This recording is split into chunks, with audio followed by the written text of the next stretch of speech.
even when you lost. There's always a hope. Rise and fight.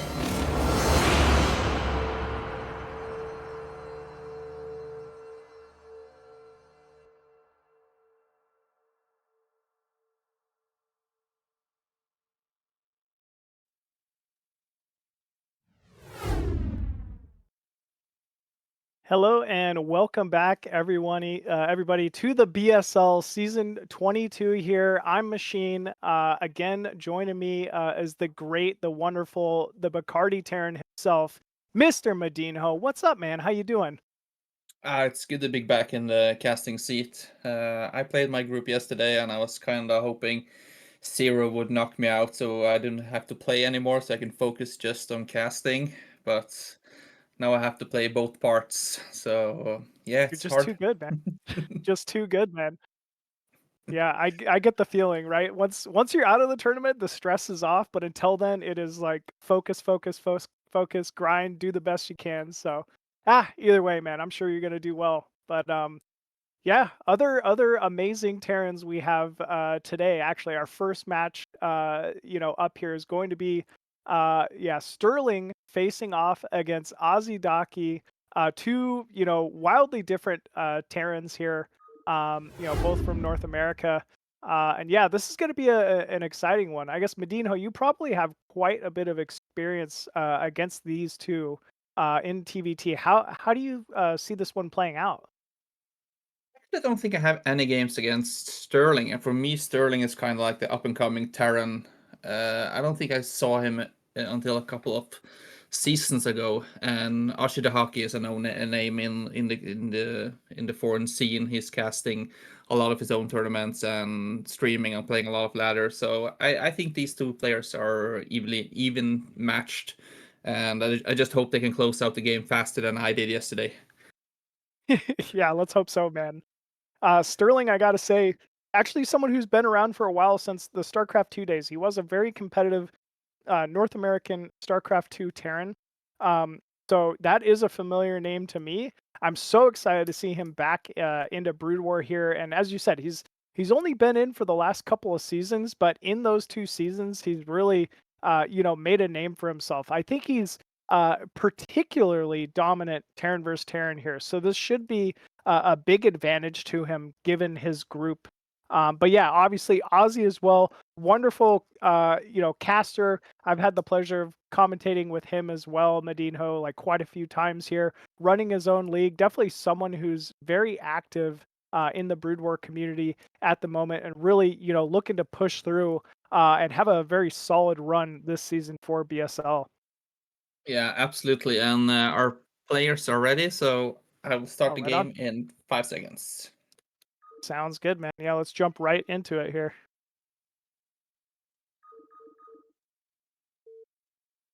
And I believe map one is going to be Polestar.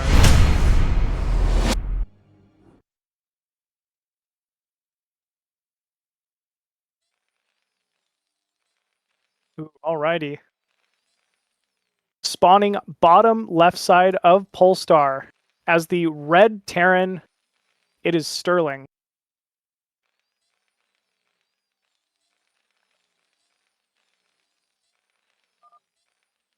And in the top left, as the blue Terran, we have Azidaki.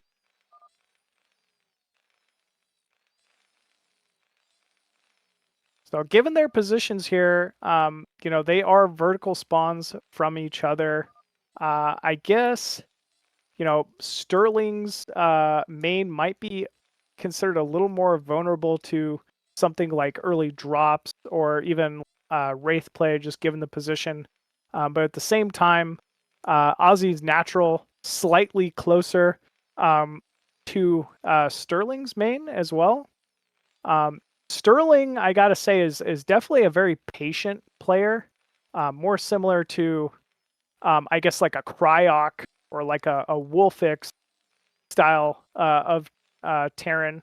Definitely someone who I've been very interested in watching play because he's just very consistent. He doesn't, you don't really expect a whole lot of shenanigans with Sterling.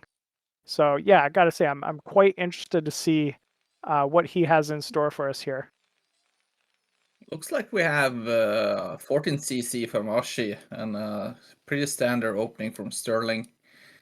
And like you said, I think it's kind of favorite from Ashi because giving the drop situation, it's harder for Sterling to come around. He has to fly all the way around the map if he's considered to threaten Ashi's main with a drop. What do you how do you think this 14cc here is going to play out for Ashi? I played against this a couple of times during the ladder stages, where I faced off that most of the Koreans uh, they started either 15cc with the barracks first and played it pretty safe, and of course they mastered that style pretty well. So they overran me pretty easily when I did the opening Sterling is doing. So it's going to be interesting to see what the follow-up from Sterling. You can go for a heavy siege push and maybe a bunker, and usually you can see Ashim probably will respond with 2-port rate or something, or into 3 factory vultures. I see. I mean, you know, in my opinion, I feel that the 14cc is not as you know, dominant of a build in this matchup when compared to something like, you know, a 12 Nexus and PvT. It is because of, you know, those earlier siege tanks. You know, I think a lot of Terrans are happy to give up, you know, that maybe bit of an economy lead, you know, versus such an early command center. If you're able to successfully contain the opponent Terran.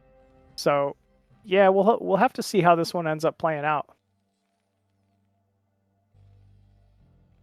Sterling's opening is playing pretty safe with the vulture. Usually you can go straight for add-on. For the natural response from Ashi will be making a quick bunker, and then with the vultures you can't hurt him, even though it's just one marine. Yeah, I'm a little surprised. Like you said, knowing exactly what Ashi's up to, I did expect to see that add-on first. But no big deal. You know, the Vulture first isn't going to end up losing Sterling game or anything, but likely could have been pressuring out on the map with an earlier siege. But yeah, we'll have to just wait and see. I think he just barely missed. Okay, he's going for it. Nice run by. 2. He can't get the 3. marines as well if he's he microed as well. Ooh, good surround though. Yeah, good surround from Yeah. Ashi. Didn't take too much damage. A little bit of lost mining time, lost 1 SCV and 1 marine. You know, so it is somewhat of a trade there. But yeah, I don't know. I do think that Ashi's kind of had the better response here, given the early build orders, and should definitely have secured himself an economy lead here. Yeah, we see Sterling is going in with the barracks, so if he keeps moving it, he will see what Ashi is up to. He has placed his buildings quite far up north in his base, so it's going to take some time before Sterling actually get the intel he wants. I mean, if I'm Sterling here, you got to go for the siege tank contain, I would assume. You know, seeing that starport though, and given their you know, spawn locations, probably expecting some type of a drop response here from Ashi. Yeah, now he sees it. First Wraith underway here from Ashi. 3 factories now in the main here for Sterling. The thing is, I played against Sock, and he did this build that Ashi is doing against me. And my reaction when I saw the starport is that I kind of overmade Goliaths while he constantly makes siege tanks. And then after seeing or taking down my barracks and killing some of my SCVs, he went straight into 5 factories, vulture siege tanks, and just ran me down in 10 minutes. See. Well, it looks like Sterling's opted for mines. He's just happy to have the mine contain versus Ozzy, which I guess, you know, it is a contain, but there's really no pressure, feels like, on, you know, nothing trying to prevent Ashi from mining at the natural, not picking off depots or the wall in the front. Yeah, this is a little surprising, I gotta say. And as you said, a big round of Goliaths, so I'm a little concerned as well that you might be overmaking Goliaths, maybe assuming too many Wraiths, you know, when in fact, you know, Ashi is going for more of a heavy factory style play. Yeah, you can see it's going into 5 factories, and the thing is that you only need 1 add-on. If you constantly make siege tank from that add-on, and then you make vultures from the other one. But even though 3 factories with siege and Goliaths are also quite strong, if Sterling can get into a decent position, you can see he still have a slight map control, but Archie is being patient. He knows there's mines out on the map, so he doesn't kind of want to make a stupid mistake. There we go. Comsat out here for Ashi, clearing those mines. Still plenty of mines blocking the 3rd base location, though, of Ashi. Yeah, looks like Sterling's still starting to rally his first siege tanks across the map. Has a bit of a supply lead, but, you know, given that it's mostly Vulture, Goliath, doesn't really mean a whole lot. Ooh, yeah, Wraith, nice pickoff on that Wraith. We have a dropship here from Ashi, and he's going into 6 factories as well. Yeah, 6 factories. Yeah, seems like a pretty good choice given the situation. Not much drop defense and nothing really, you know, in position to scout a potential drop in Sterling's main. We'll have to see how that goes. Oh, he does scan the add-on, though, on the starport. So he's got to assume drop is a possibility. Wow, interesting route taken on that dropship.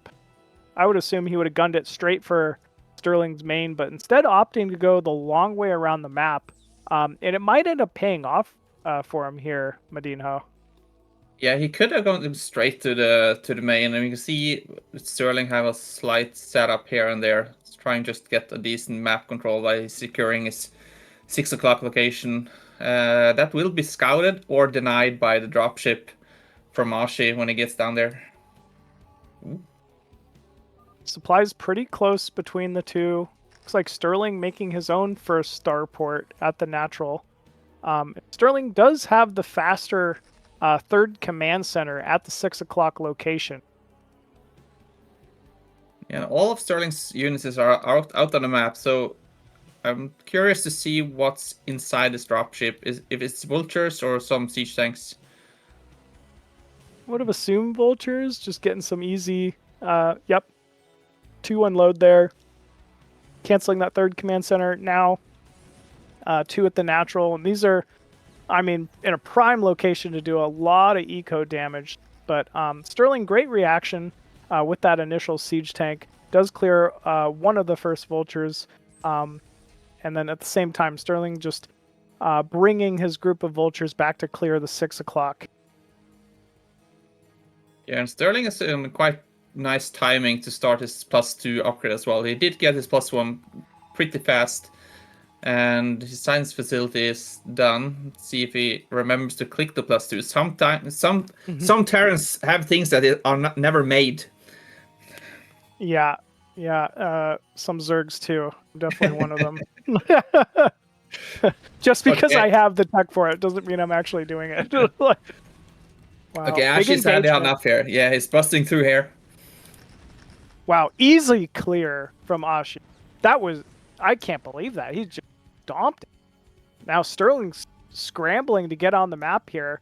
Has another disjointed force to the left side of the map here. We'll see if Ozzy chooses to kind of clear that away or is just going for his own contain. But yeah, Sterling actually... Yeah, Ashi with the high ground advantage, and he could either just go straight for the main now. There's nothing here for Sterling. Yeah, this is bad. This could be a good game, honestly. Oh, that's a great mine. still very nice contained position now from Aussie. There are no tanks separating this from the natural here of Sterling. I was going to say there's just one single Goliath left, so the rate alone will clean this up, because they're still kind of hard for Ashe to reinforce this. Oh, yeah, Sterling's replacing his units. He's probably trying to cut off any Goliath reinforcement or securing the 6 o'clock base. Yeah, I think he's a little concerned that 6 o'clock has, been cut off here. But this is a serious amount of siege tanks from Ashe. Right outside Sterling's natural. He's gonna have to engage this. Oh, good reaction though from Sterling. Nice tank positioning, but still, this is 7 siege tanks from Ashe, and here comes the reinforcements, MadiNho. Wow. Yeah, I think it can bust through this if it brings the other 7 siege tanks as well, because they are not long for this world, but they are keeping the other units back at home. And now Sterling with the big engagement here. Oh, that's a big splash. Yeah, that was a good amount of splash, though. Still, that was, quite a few vultures sacrificed for that. But Sterling does end up clearing the position outside his own natural and will allow himself to be able to save 6 o'clock here. Yes. Yeah, I think Sterling just have enough, and that rate is doing some annoying damage as well. A lot of siege tanks going down here for both players.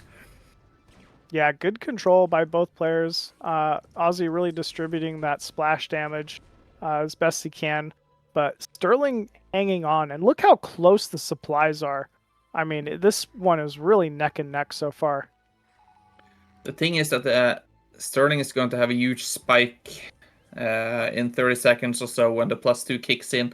And we can see Ashe's +1 is not done yet, and no science facility, so he can start the +2 immediately. Oh, true. Yeah, that is the one real separating thing between these two. Sterling got quite a fast, science facility and started that +2 fairly quickly. Aussie, though, with a serious amount of units still pressuring, just keeping, the foot on the gas pedal so far in this match. Yeah, the armor composition for Ashe has been great the entire game, and you can see there's not many siege tanks here for Sterling. Some of them are back home, but he can get in a decent position right now with the +2, and yeah, I think we're looking at another 50-minute game right here. Yeah, you can really see the lines starting to be drawn here. Mine's in the center of the map. We have both Aussie taking his own 4th top right, Sterling taking his 4th bottom right. Wraith count's starting to build for both players. But Aussie is continually the one choosing to engage here. Despite, other than the early pressure from Sterling, Sterling really has not moved across the center of the map. No, it seems like Ashe is doing most of the work. He's being fairly aggressive, trying to eat up a little bit on the map to get himself into a decent position and kind of get back, like a comeback. We can see we have 8 factories and 9 from Sterling, so slight production advantage as well there for Sterling. Ooh. Yeah, slight advantage. I wonder. Oh man, yeah, looks like Aussie again just grouping his units, sending towards bottom right. Looks like he's really just choosing to try to delay any further expanding from Sterling towards that bottom right location. And I think that's a good call. Yeah, and he's winning this battle like fairly easily as well. I think his target firing is great. Like he eats up these siege tanks piece by piece. But it looks like he might have overextended a little bit. Yeah, so close. I mean, this is just neck and neck, just barely overextended. It is worth saying Sterling again has the faster, 4th base up, actually has SCVs at it. So starting to take a little bit of an edge in the economy as well here. We see Ashe is starting to group up some dropships, and we are moving into that stage of the game where both players kind of set up their siege lines, and the only way to get around now is by drop. Yeah, once the those lines are started to kind of get set, it is so difficult to engage into siege tanks efficiently. So, in fact, it's more rewarding for the defensive player. Ash is really going at it. He kind of don't want to get Sterling to get a foot more of the map than, but yeah, there's so many siege tanks here for Sterling. Yeah, this is definitely the biggest movement from Sterling so far. And it doesn't look like it's going to pay off for him. Looks like Ozzy was just in the right place at the right time there. Now has a firm grasp on the center of the map. Yeah, he can expand in the middle as well if he want to. He just got 12 o'clock and he has the 1 o'clock location. So, but look at the supplies machine. Yeah, I was noticing that. About 40 supply lead here for Sterling with a bigger bank, right? I mean, that Vespian gas is oh so important in TVT. Should this go ultra late game, both players really going to want to accumulate as much Vespian as possible for siege tanks as well as battle cruisers. Yeah, 3 dropships here from Ashim. You can see there's not any defense here at all for... Ooh. Yeah, nothing. Yeah, nothing in the main. I'm so surprised. Yeah, I mean, that was the first thing we called out at the start of this, was the vulnerability for drops here for Sterling. We'll see if this pays off. I mean, it's looking like it, but okay, Sterling with a pretty good reaction for these dropships even unload. That's such a quick reaction there for Sterling. Yeah, still, that's so many tanks in the main now of Sterling, but they are very clumped, I gotta say. Sterling, he had a great reaction. Hopefully, this gets him to put a few turrets inside his base and prevent any future drops, because, Ozzy is exposing a bit of a weakness. Yeah, and the 5th base denied here for Ashi. You can see his bank is dangerously low. Oh, wow. Yeah, 12 o'clock. Not mining fairly well, fortunately, here for Ozzy. But, we do see a big train of SCVs transferring. Yeah, there was nothing on the right side for Ashi, so this attack from Sterling came kind of out of nowhere. He didn't realize that it was coming. Here we go. Big engagement by Sterling. Now taking a very commanding lead on the left side of the map here. +2 just kicked in for Ashi now, so with some good focus fire, he could take out some of these siege tanks, but you can see Sterling is finally starting to claw his way, and GG is called. GG. Well played there. Great game by Sterling. That was still like a very neck-and-neck game there. Yeah, I gotta say, yeah, it was very close. Seemed to, like Ozzy kind of had it towards the start of the game, but great job by Sterling to kind of hold on and pull an advantage out. Okay, guys, we're back now from the break, and we have SPX and Strudel ready for the next TVT game. Right on. Let's jump into it here. Spawning at the bottom left of Polestar as the blue Terran here from Argentina, it is Strudel. And in the top left corner, we have SPX, all the way from Russia. And that's pretty much all we know about him. He's quite secret about this identity. Like I said, a sleeper agent. Yeah, definitely a sleeper agent. But you know what? That's okay. As long as we get to watch him play Broodwar, that's good enough for me. It's kind of interesting that we have the same situation here from the previous game with Sterling and Ashi with the same locations. So let's see if I was thinking the same thing. Yeah. All right, what are you thinking here? You know these two better than me for sure. SPX is definitely one of the type of players that he can drag out the games, but he's not afraid to close it out either. So I hope we see an aggressive style here from SPX. I do like those quick decision making as in the TVTs. And often you can see one player be kind of on the defensive while the other player tries to get into a good location. But seems like we have like it's the same game we're watching here. Is Strudel going for a 14cc?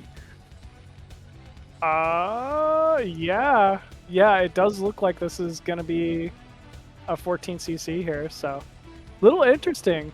Wow. I mean, just thinking back to Ashi's play last time, it seemed to, pay off for him at least early on. We'll have to see if this is something like Strudel spent a lot of time practicing. Yeah, I remember talking to Scan about this many years ago because I didn't quite know what to do against the 14cc. And as Sterling did in the previous game, you're supposed to open with mines to get like that early map control as well while you go into the siege tank and stuff like that. So it's going to be interesting to see what SPX decides to do. I'm kind of thinking he will do some hidden starport as soon as he sees the 14cc from Strudel. For drop or for Wraith?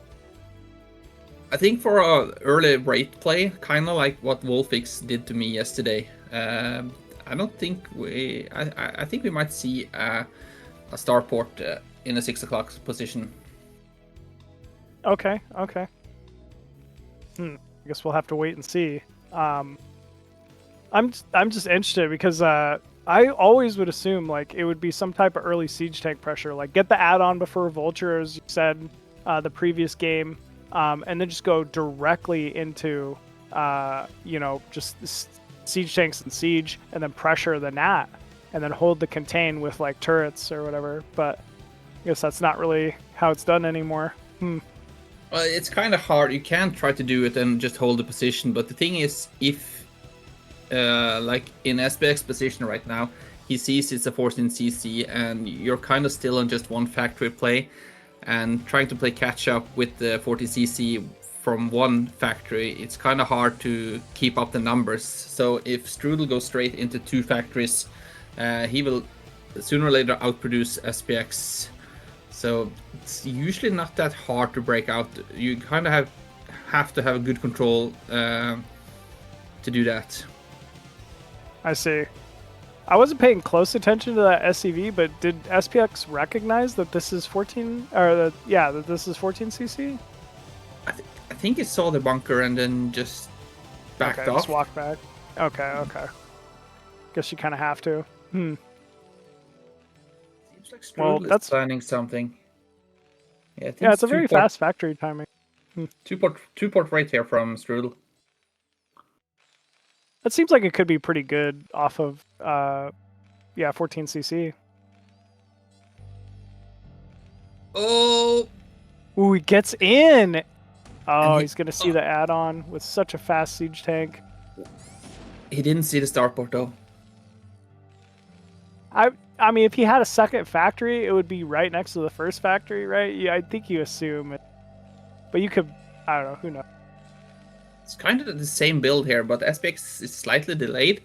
So it's going to be interesting to see who catches who off guards. Sometimes when you do this type of raid play, you're thinking, oh, I'm so smart, I have 3 raids. And then you kind of fly into the other player's base and you don't really pay that much attention, to be honest. At least I don't. I'm just flying in, ready to kill stuff. And then all of a sudden you're faced with 3 or 4 raids yourself and you're like, what? Yeah. I mean, it's really going to come down to that control. We know SPX has amazing Wraith control. So we'll have to see who catches who here. Still, Strudel, I believe, had the faster 2 ports, is getting Cloak as well. So I kind of feel like Strudel's in a more of a primed position to win this Wraith battle. Absolutely, I think you're right, because I'm not sure if SPX flew south enough as well to see the add-on. But here, Strudel reveals the first Wraith now, but he didn't know there was one. So let's see how SPX reacts. That's quite a bit of damage on that first Wraith. Yeah, it's half damage from the Wraith, so... Yeah, that's only 3 shots from the Wraith, and that Wraith is dead, so he needs to be careful. Yeah.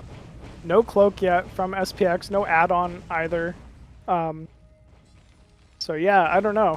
And then it looks like the wraiths of Strudel getting a little disjointed. There was a third wraith. Okay, he does to grab that and pull it back. Still though, this barracks is buying a lot of time here from SPX. That's a good pickup. Oh, Ooh, ooh. go Strudel! Oh my god, he let them get out of position. That could have been game over right there for Strudel. The thing is now, For SPX. yeah, where did Scan is already ready for SPX, so he kind of recognizes the potential threat here from Strudel. Oh man, that was a little bit of a blunder. I gotta say, Strudel could have straight up just ended the game if he just maintained on top of those wraiths of SPX. But still, I mean, more and more damage is coming out here from Strudel. He has secured himself quite the supply advantage so far. Really, the ball's in SPX's court here. I'm kind of scared that Strudel right now is overextending because there will be 6 wraiths here from SPX, and he would just run in and kill this remaining from Strudel. Yeah, it was a little bit of a overcommittal there. And like you said, he's just kind of committed to doing this because he's produced so many wraiths with that cloak. Still though, it's not like he's not seeing damage. There's almost 20 supply lead now for Strudel. Yeah, the thing is that Strudel, he killed the barracks of SPX. So SPX is stuck on 1 factory, while we see Strudel is already up on 3 or 4 if I didn't miscount them. But behind this, SPX is being kind of sneaky and greedy and taking the 3rd base. And in these situations, you kind of have to like try some ballsy move to get back in the lead. Yeah, very true. You do kind of need to, I mean, at least use those resources somehow, right? If you can't make factories, might as well make more SCVs. And it has turrets as well, so it looks like SPX is setting up for a kind of decent hold here up on the ledge. I like the SCV at the 6 o'clock location for SPX as well, just guaranteeing, you know, there is no hidden 3rd base shenanigans. Good turret position that should mitigate those cloak wraiths now of Strudel. But this has, as you've called out, been a full swap now from Strudel. He's producing, you know, so many factory units, and that barracks only halfway completed now from SPX. So it feels like if he falls out of position here, this could be a big timing window for our boy Strudel. Yeah, SPX doesn't have the production to keep both sides of the map, so he has to kind of, yeah, his decision is to pull back and not let Strudel get into a decisive hole here in his opening. But ooh, great scan though from SPX. Does see the movement of Strudel, reacts accordingly. Here we go, big engagement. Turret's doing some good damage though from SPX, and yeah, this SPX has decided this is exactly what he needed to move in. Starting to pick off all of these siege tanks now of Strudel, being so efficient. yeah, he has such a demanding lead as well with the wraiths. He's constantly making them, and Strudel kind of stopped, and we can see Strudel's production went from top tier to kind of slipping. He's banking a lot of minerals, and when I'm saying looking at the banks, you can see SPX has 1300 gas because he's only had 2 port and a factory as well. So I think we will see a spike here from SPX, but it looks like he's just pulling the trigger and thinking enough is enough. Yeah, this is going to be a big contain, great position here from SPX, and I don't know, Strudel's going to have quite a difficult time breaking out of this position. Yeah, SPX is so close to the rally point of Strudel as well, so it's kind of boxing in right now. Yeah, very nice position here from SPX. I mean, this is really, this can be the killing blow, TVT. Like, you just really do not want to be contained inside your natural, prevented from being taken 3rd, 4th, or getting any kind of pressure out on the map. Yeah, we can see Strudel as well. It's deciding to go all the way from the 6 o'clock base instead of taking the 3rd natural. Those SCVs end up going unscouted to make it out. If he's able to do a significant amount of mining and it goes unnoticed at 6 o'clock. That could be big. Yeah, look how close SPX is to actually seeing those SDVs as well. Yeah, close but no cigar, man. I mean, if he's allowed to get away with this, this could be a way back into the game now for Strudel. But I'm looking at the supply account. Where's Strudel's units at? Like, he doesn't have that much in the front as well, and I'm... Got a lot of SCVs. Yeah, he's been really good at keeping up his SUV's production, but I'm kind of missing some factories here and there, and yeah, if he wants to break out of this choke from SPX, he kind of need to pull the trigger soon before SPX reinforce it. SPX does end up scouting that 6 o'clock location, you know, but S Strudel did have a Viking there, did a lot of damage. Or Valkyrie, Yeah. rather. Yeah, that's Yeah. more Viking. Yeah, I guess that's you. The Viking Terran. I just used the longboats. Yeah, GG is called from Strudel. He didn't have an answer for SPX right there. The initial ID was great from Strudel, and he did take an early lead, but I felt like that overextension with the 4 rates were kinda his doom.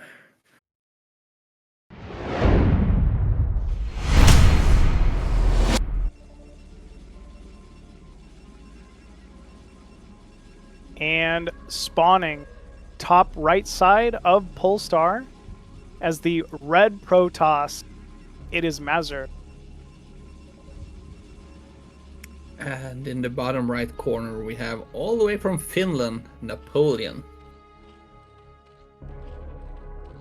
It doesn't seem I like gotta we're getting any cross maps today, Machine. No, man, it's gonna be pure vertical spawns the entire way. Like, I mean, we are 100% hit rate at vertical spawns in every matchup. Yeah, just switching sides right there.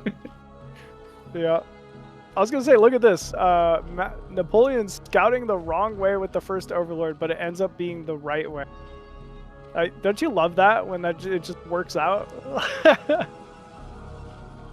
I think it's kind of smart to do it as well. But if Mazur would to be on the left side, it's like many Protosses actually scout the way the Overlord is supposed to go. So yeah, that's fair. Yeah, so sometimes I've actually experienced the few times I play Zerg offline and I off racing, and I'm trying to be sneaky with my Overlord, and all of a sudden I see a probe at 9 o'clock or something, or 3 o'clock. I was like, okay, where are you? So I'm just as confused as the Protoss player. That's true. Yeah. I mean, if I was doing like a 9 pool or something like that, I could see it, but I don't know. It's going to be an 11 hatch here from Napoleon. Pretty standard opener here for ZVP. Meanwhile, Mazur going for a very defensive forge opening. Could potentially go for some type of a cannon rush play here, or never mind. This was overpool into. I totally got that wrong. This is an overpool from Napoleon, so still very, very standard. Gonna end up lucking out with that first Overlord scout. Yeah, Mazur was really early out with his probe. Unfortunately, getting the late scout, but he didn't preemptively start at a cannon without knowing what he was up against. So he got that Nexus down at the good timing as well, and he sees there's only 4 Zerglings, so he will do with just 1 cannon. That is just super ideal, I gotta say, given their builds. I would say Mazur probably has the build advantage at the moment. By the way, Mazur, I've had the pleasure of commentating with Mazur, one of the coolest, Polish Protoss players in a long list of very cool Protoss players from Poland. Definitely a dude I want to just like grab a beer with. I don't know. He's so funny. He's so witty. He's like just, I don't know. He's got a great personality. I just had to throw that in there. I think about it every time I see this guy play. I'm like, damn, Okay. dude, fucking Mazur. How cool. Tell the chat you're cheering for Mazur without telling the chat you're cheering for Mazur. He's such a great guy, man. I would love to meet him. I mean, it's just true, dude. He's just too fucking cool. You have to say it. We have to give creds where the creds is due. So For sure. Well, And, this is. I like as well as you say one of many cool Protosses from Poland, and as we know, there's not that many cool Zergs from Poland. Yeah, definitely. As far as I know, there's just one. Yeah, I mean, just one. Yeah. I mean, it must be tough being a Zerg player in Poland. Like, that is not a fun land to show up to, dude. Like, you know what I mean? Well, you have a lot of time to practice Zerg though, because you remember Zero told us that in Poland you have 120 sick days. So if you spend three months a year practicing Zerg, you can get in a pretty good shape. Yeah, very true. But no matter how good of shape you get into, you're still getting like third, you know? Like, yeah. Oh yeah. The other 9 months you have to work though, so. Oh, very true. True. Well, that's a pretty fast layer timing here from Napoleon. Both players opting to play very defensively. Assuming this is just standard starport opener here from Mazur. Looks like that probe was finally cleared. You know, a significant amount of Zerglings roaming the map, just trying to prevent any potential Zealot pressure. Looks like he's doing a good job of that. Good job there from Master keeping that probe alive for such a long time. So I think he got the intel that he needed. And like you mentioned, the lair timing is pretty good. So his fire timing should be up and running as well as the first Corsair gets out. So I don't think Master is going to get that much damage done. That was a very fast Hydra Den from Napoleon here. And natural gas timing as well. This makes me think of what we saw in the last season of ASL from a lot of the top Zergs. Opting for more of that 4-hatch double tech into a 5th hatchery instead of 5th hatch into single tech. Yeah, I was looking at the resources as well for Napo, and as soon as the Hydra Den was done, some minerals and gas were spent, so I think he went straight into speed Hydras. Yeah, so this is more like a feint Muta, not even Muta, maybe just to make a few Scourge, going straight into, like Hydra pressure, I guess would be my read.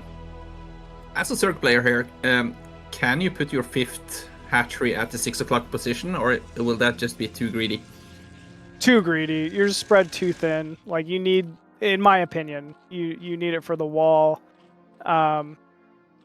You're just very spread too thin versus Protoss. One of the easiest ways to lose ZVP is by taking too fast of a 4th, in my opinion.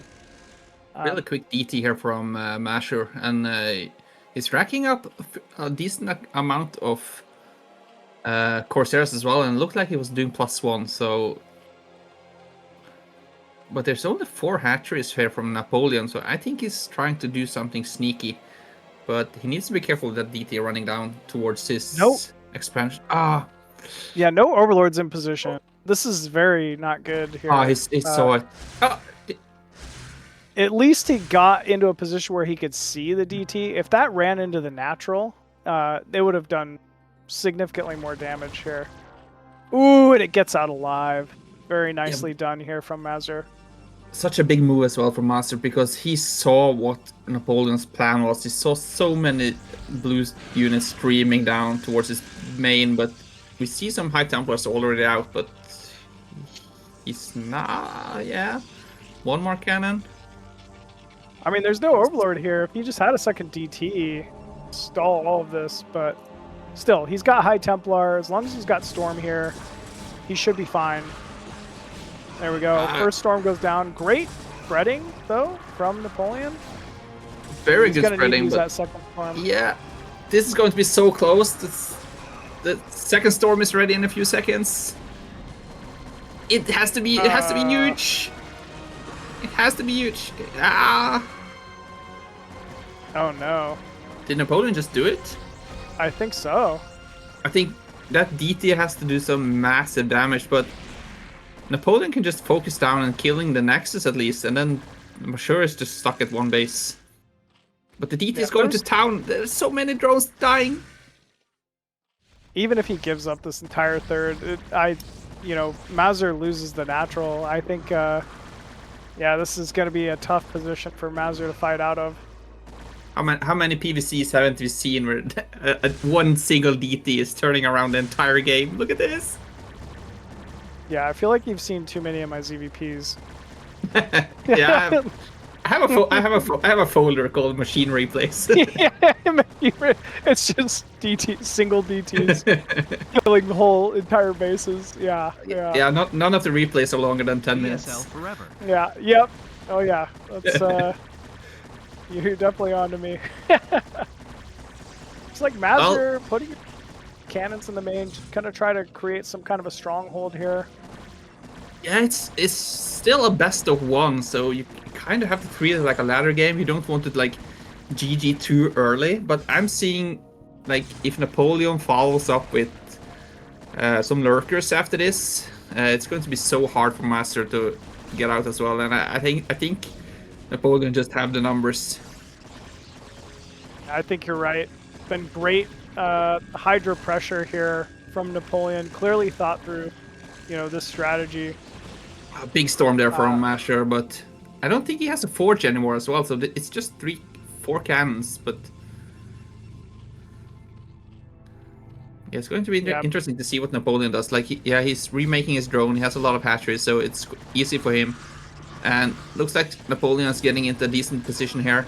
I'm not sure if one finished as well on the salad. Yeah, it looks like, there's just too many Hydras left in the main in a very good position here. Cannon's not quite in position to be able to defend this. There are High Templar on the map, so maybe if he banks up enough Storm. But meanwhile, Napoleon's not even focusing on that. He's re-droning in the third, remaking his tech. Yeah, it's such a hard position here from Masher. And you can respect that he's not giving up, but he's so far behind, and the Hydras is in such a good position as well. Luckily for Master, he was able to bank up some gas, so he were able to make High Templars. So these storms are so great and definitely keeping him alive in the game. Yeah, he should retake control of his main here with that storm. But yeah, still very dire position here for Mazur. This is going to be a tough comeback.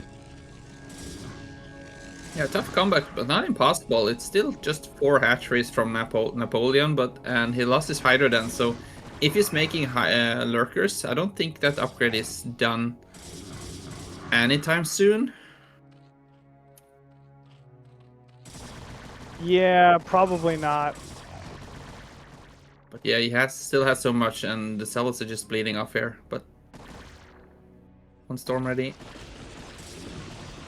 Oh, good storm dodge there from Napoleon. Yeah, and he's losing 2 High Templars maybe. Another great storm here from Asher. Yeah, he's definitely going to be able to prevent much from coming up that ramp. Maybe not. Yeah, the +1 for the cells are helping Masher a lot, but it's so hard for him to get down that ramp when there's 20 Hydras.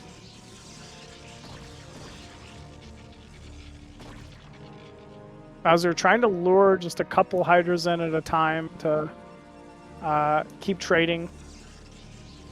But eventually, he has to break down this ramp. He has to re-secure that natural and move forward. There we go. You called it out. Those lurkers finally underway here, and we see Napoleon with that third Vespian Geyser able to bank up quite a amount of Vespian for these lurkers. Yeah, Mazur is never getting down this ramp, and he is about 2 minutes away from being mined out as well in his main. When usually you have like in the 15-16 minute mark, you start to run out in your main base. So, ooh, huge storm though. And kind now of feels the like lurkers we are are. revealed. Yeah, sorry, go ahead. Yeah. Yep. GG is called there. Looks like Napoleon going to end up taking that series there. Meaning, yeah, Napoleon will end up moving on to face Sterling in the next round. But still, well done there from Mazur. Still has more matches to go in the loser side of this BSL bracket.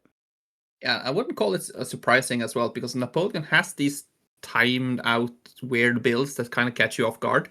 So he just had enough, and I feel like Mazur didn't respect the threat of all the Hydra streaming down towards his base when he saw it with the DT. Even though the DT did massive damage, had he thrown down 2 or 3 more cannons, I think he would have held it. Not easy. I 100% agree. Yeah, 3 more cans especially. That doesn't, do nearly as much damage. Would have bought more time for additional storm. Even having the DT pull back, right? There was no Overlord in position either, given the amount of Corsair. A DT would have significantly stalled that timing as well. So, but still, Napoleon made the right call.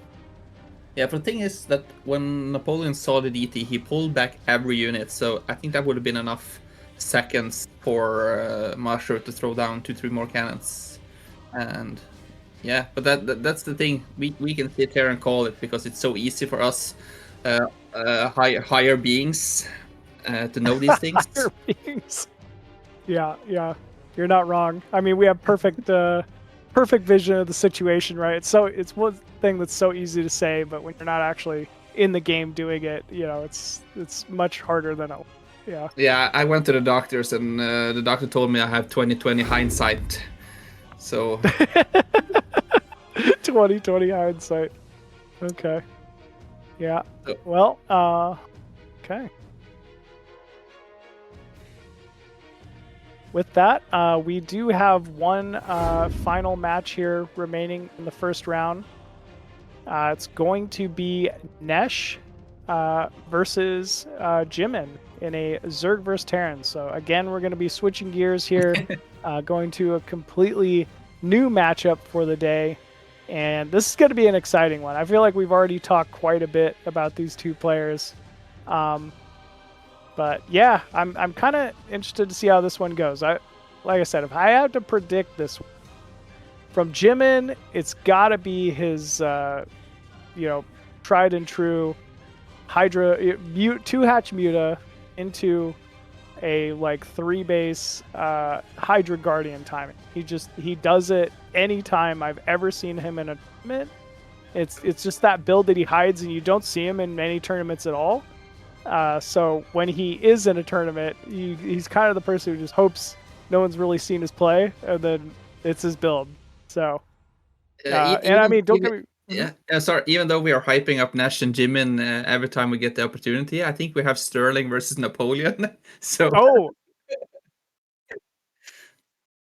Okay, never mind. We're going for Sterling versus Napoleon. My bad. So yeah. Okay. Zero is just rolling the dice in his apartment and seeing who plays next. So it's kind of like just pick a number. Anyone's guess. Still going to be a Zerg vs Terran.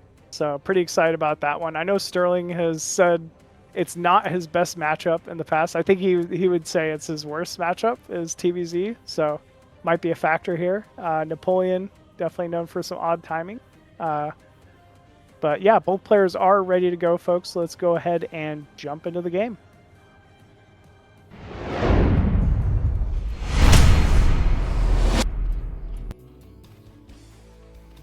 And spawning bottom right side of Knockout as the blue Zerg, we have Napoleon. In the top left corner, we have the up-and-coming young athlete Sterling fighting for advancement to the round of 16, because the winner here goes directly through to round of 16, and the loser will wait in the second round of loser brackets for the player against Strudel and Ashi. Yep, I think that's right. You see Sterling is opening with the wall in here, so we might see like a type of 1-1 play into Marines. I've seen that's been quite popular with the Korean streamers.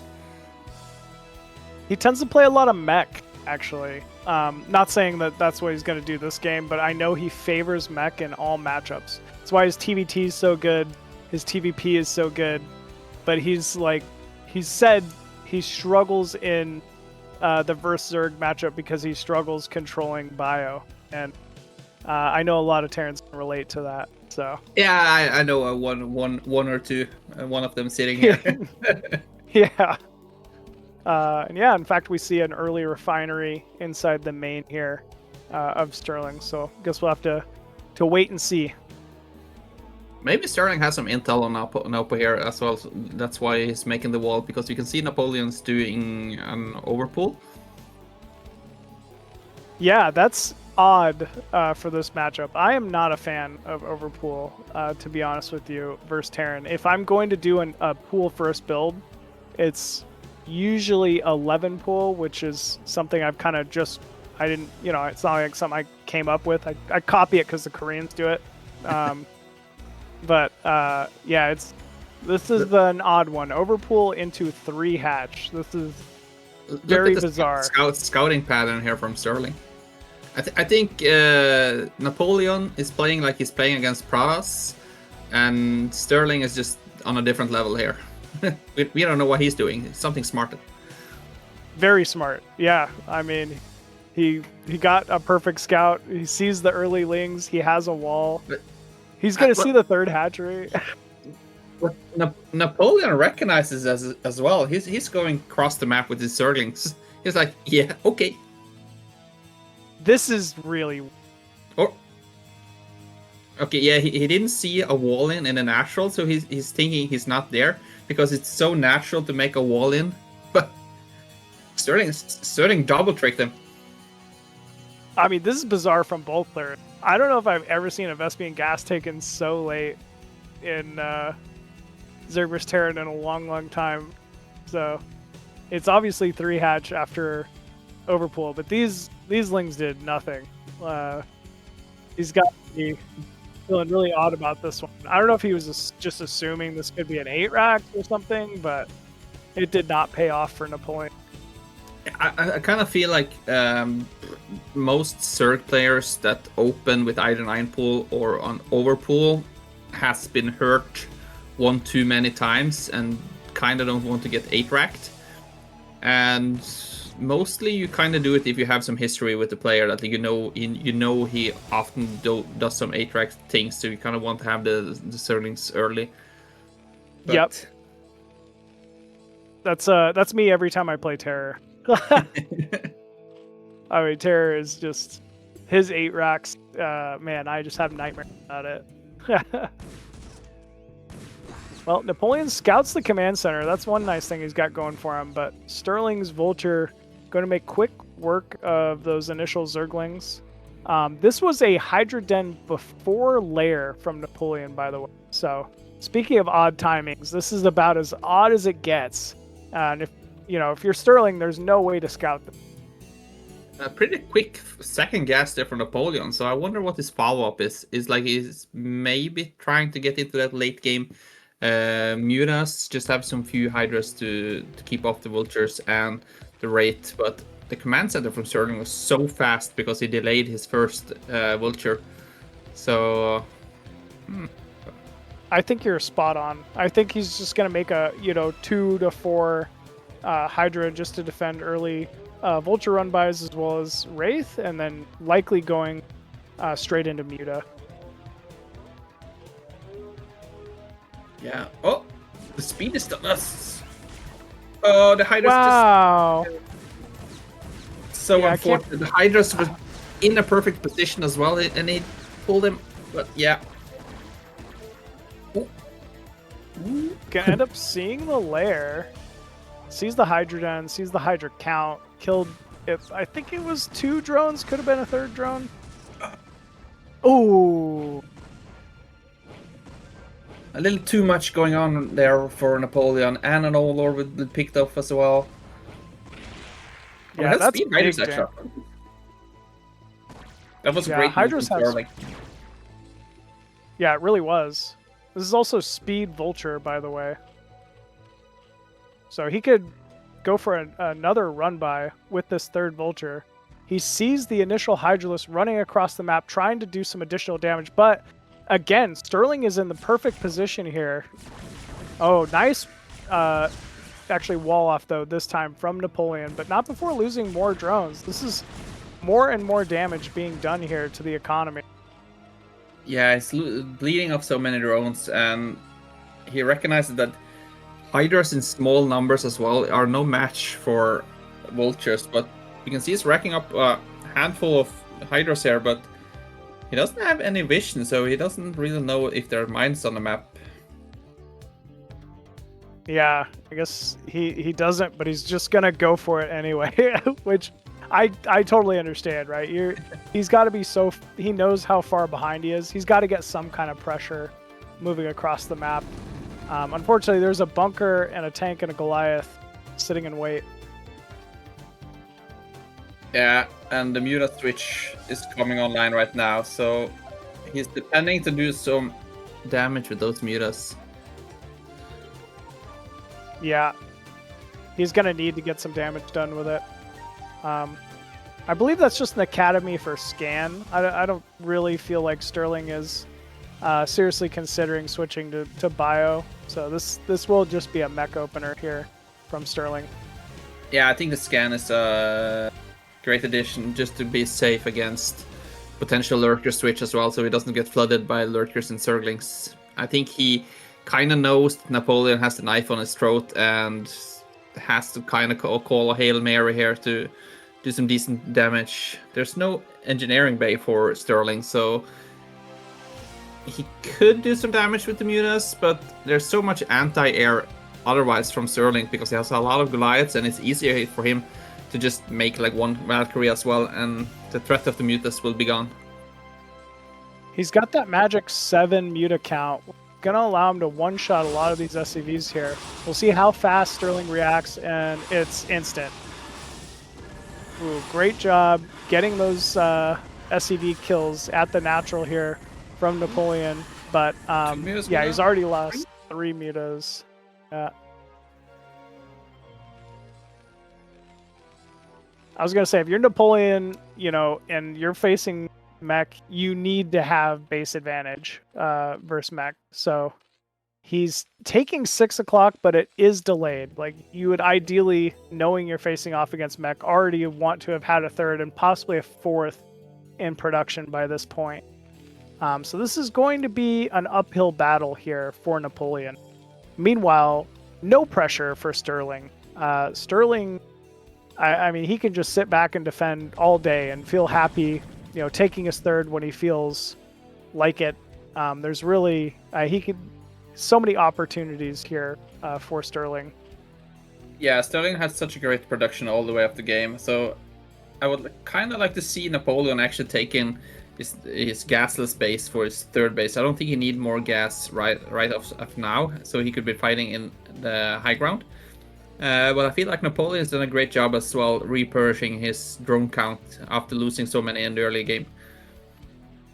Yeah, very solid saturation at the main and the natural so far. Just needs to get that saturation going at 6 o'clock while defending this potential timing from Sterling at the same time. The thing is that Goliath alone doesn't do that very well against Hydras and Mutas, but you can see there's no upgrades on the Mutas, and there's already +1 on the Goliaths. So let's see, I think this could be a good trade here for Napoleon. Just have to see how well he commits. I think he could just chase down this Goliath. Yeah, this is looking very good for Napoleon here. I'm kind of surprised. Ooh, wow, very nice run by though with these Vultures at 6 o'clock. Kind of primed in a good position to do some solid damage here. But yeah, Napoleon's Hydra Muta timing is looking pretty significant here. He has to be careful that he doesn't overextend though. There is the full bunker and he's right on the rally point of Sterling as well. So I think he just kind of need to retake the map control. This 9 o'clock base here is going unscouted for Sterling, so he could get away with murder here if Napoleon doesn't recognize that there is a third base up and running. Yeah, absolutely. I'm liking what I'm seeing from Napoleon here. It's starting to look like a comeback after he took so much damage. It's still just 4 factories as well for Sterling, and we are soon up to 5 hatcheries for Napoleon. Yeah, great production here so far for Napoleon. And it seems like he had mutas and hydras just in time to obviously push that across the map here. But now it's time to drone. He's got to get a 4th base up. Yeah, these vultures are still a big threat though. There's no sunken and no idle hydras protecting those bases as well. And I don't think he has burrow, even though Sterling has scans, because sometimes you don't recognize that the drones has been burrowed, so you forget about it. I know I do. I send a group of vultures, start killing the drones, and I see all the drones are dead. I was like, yeah, I'm winning the game. But we had 12 unburrowed drones. Yeah. I mean, burrow is very key in the mech matchup for sure. Something I always try to research when I've recognized it. Looks like more and more vultures running across the map here, but Napoleon in a pretty good defensive position, at least at the 9 o'clock base, or 3 o'clock base. I like the split from Sterling. It nearly worked. He's getting a lot of damage in the main, but I had a thought in my head, but I forgot what I was going to say. But there's so much things going on here. I was going to say I'm missing mines from Sterling. You can see he's spending all his gas right now on vessels and upgrades. That's why he's making so many vultures.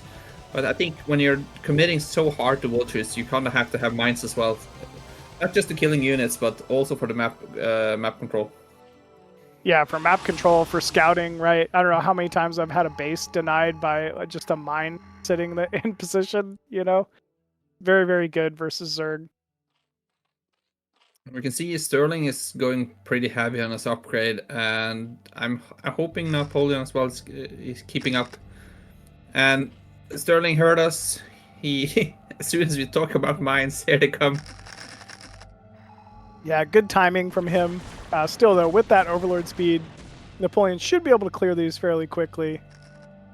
I feel like at this point, Sterling's got to recognize, like, hey, the first few run-bys went well, but Napoleon is, like, he's set up. Like, he's not even budging with those Hydras on the top of his range. Like, he's gonna just sit there and defend any future run-bys. Yeah, but I think it's also smart from Sterling. Like, he's keeping Napoleon on his toes because the run-bys are constantly a threat. The only thing Napoleon has is the Hydras sitting there idle and waiting for the vultures. He doesn't really have the Sim City with one sunken and the burrow, so it's going to be harder for the vultures to run in. I don't think we have a Queen's Nest yet either, so there's pretty big red ball coming out on the map now, so I'm not sure if Napoleon has the right answer for the siege tanks, but there was not that many siege tanks in this army. No, not that many siege tanks, but there's not as much ground force from Napoleon either. He's really committed to this Muta switch, but unfortunately with the vessels, you know, Sterling should have what he needs to defend this. Ooh, big irradiates on all the clumps of Muta here. Nice siege, keeping the siege tanks in the center and guarded from this group of Hydralisks. Still though, fairly even fight from both sides, I gotta say. I was going to say, it looked like Napoleon just had enough. He had like the magic number for the mutas with the +2 Carpace versus the just 1/1 Goliaths. And the mutas are pretty much invincible at that time, but the radiates from Sterling was so huge. Yeah, he really picked like, you know, good center mass radiates on those units. Ooh, the slip by again here from Sterling. He's getting more and more damage on this mineral line. Yeah, so annoying this from Napoleon. Every time he stabilizes, there's a few vultures running by. Despite the eco damage though, supplies still fairly close for both players. Sterling though, I gotta say, he's, you know, secured a 4th base, which is fairly significant in this matchup, although it is only a mineral only. You know, he's really starting to take a commanding lead game. I fear that Napoleon think that he's in a better spot than he is because he doesn't know about the 9 o'clock. He had. Oh man, I didn't even think of that. He has to know about 9 o'clock. That would be really weird if he didn't have 9 o'clock. So I mean, you're right. He's maybe.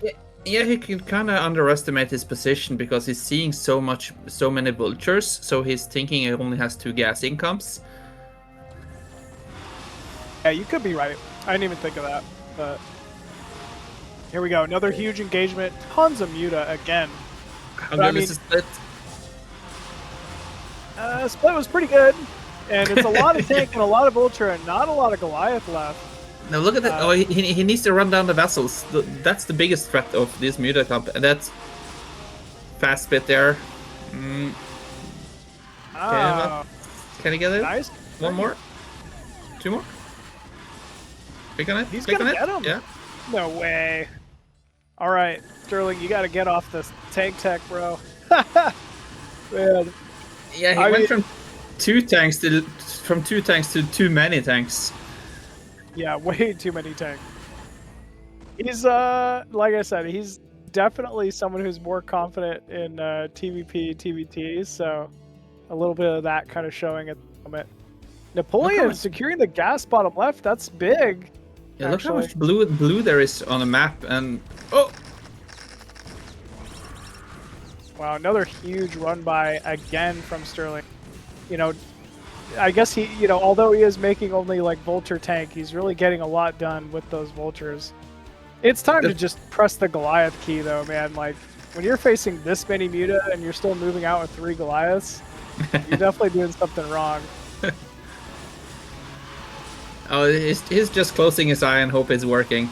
There's a big army here for Terran, but there's so many mutas from Napoleon.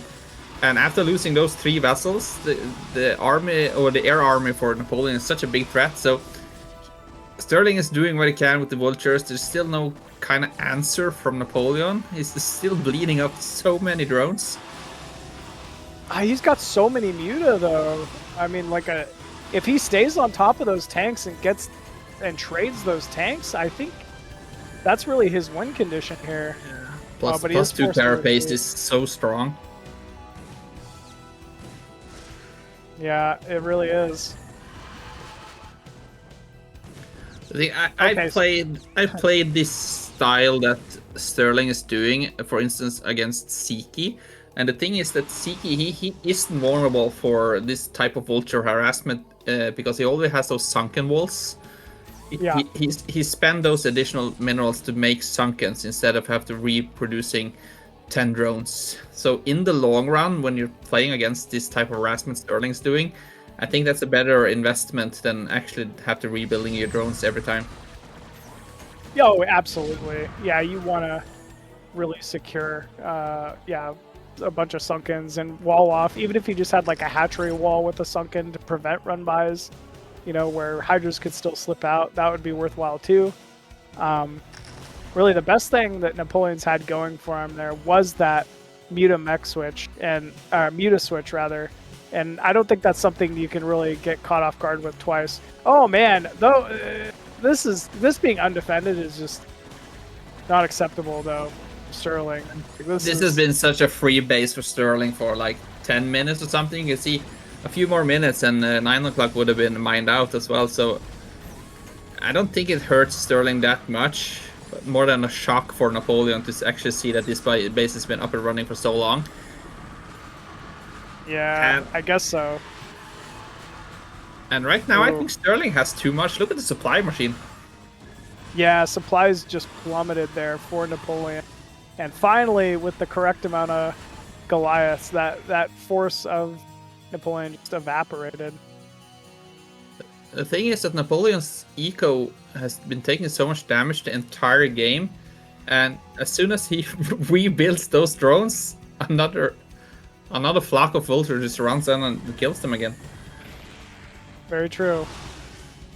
Ooh, Sterling kind of fools him, makes him think he's going for bottom left, but actually 6 o'clock is completely vulnerable, and it looks like it's going to be taken out here from Sterling.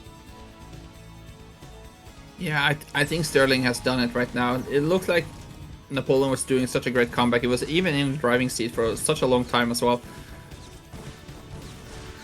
But Yeah, those vulture run bys, man.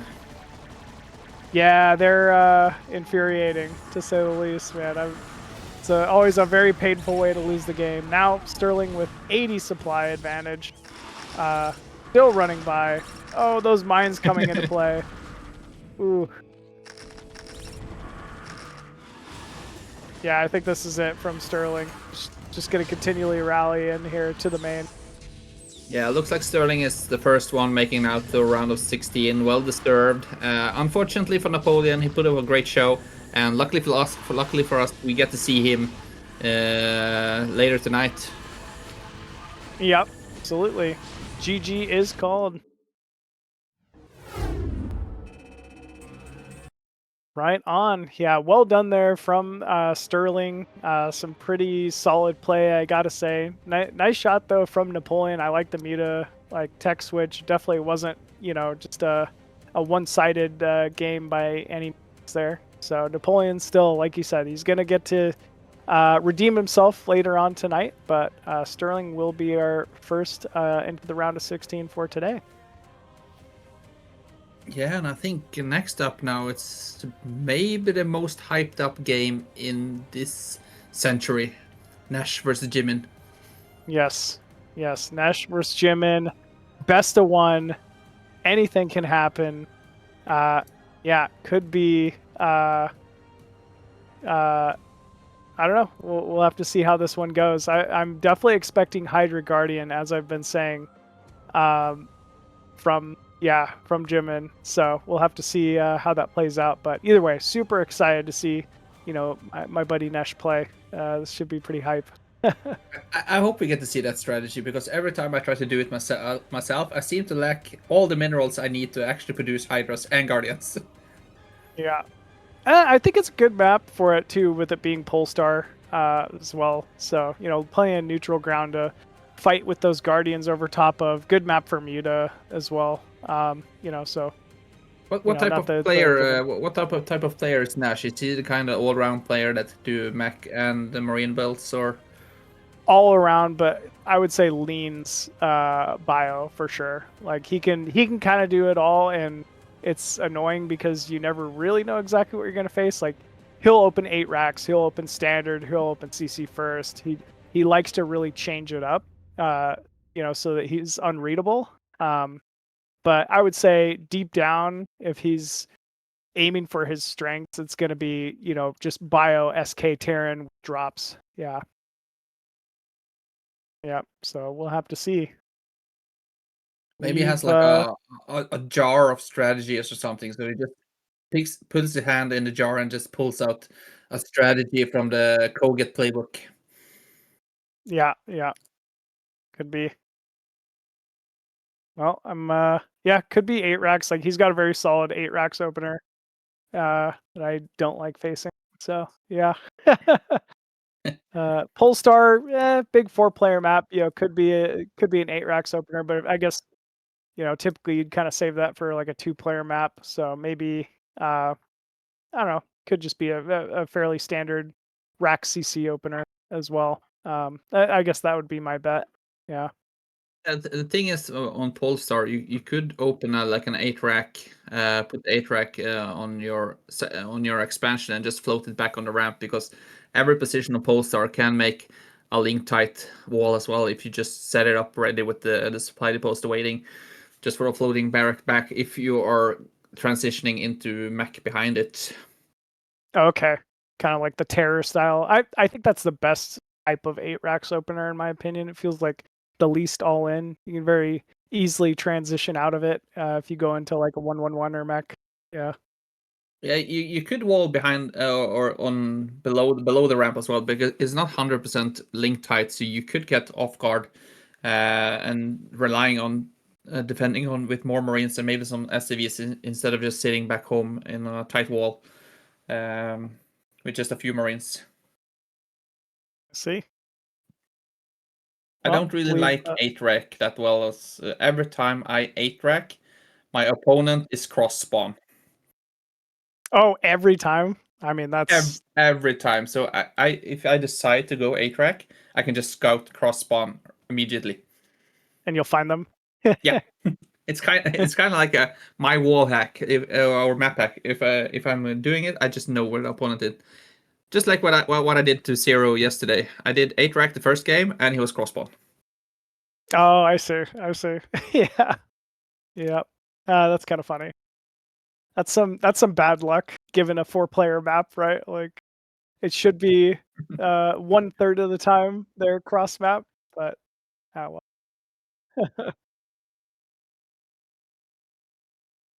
Well, okay. Again, I'm wrong. It's gonna be Ozzy versus Mazur as the next series. So, yeah. Uh, The trick yeah. is though to keep talking about Nesh and Jimin to keep the audience on the edge of the seats the entire show, because they never know when the next game is going to happen, and everyone is sitting here waiting for Nesh and Jimin. Yeah. Yeah. They definitely are. It's kind of like the boxing in UFC where they put the most exciting match at the end. Yeah. So So make everybody wait through all the other matches. Yeah. yeah, this is pay-per-view. So first you have to see like 4 different influencers or something go and kick the shit out of each other, and then we see Nesh and Jimin at the big fight and the BSL22 at the end of this show. Well, like we said, we are switching gears here. It's gonna actually be Ozzy and Mazur, yeah, PV P here. So, or TVP rather, should be pretty epic. Mazur gonna get a chance to kind of redeem himself after the Napoleon match here. Excited to see that one. I just noticed Ozzy saying who's gonna win BSL22, and he says Rhett. I think that's a pretty solid answer. Rhett always under the radar of everybody, but such a strong Zerg player. Well, both our players are ready to go, folks. Let's go ahead and jump into the game.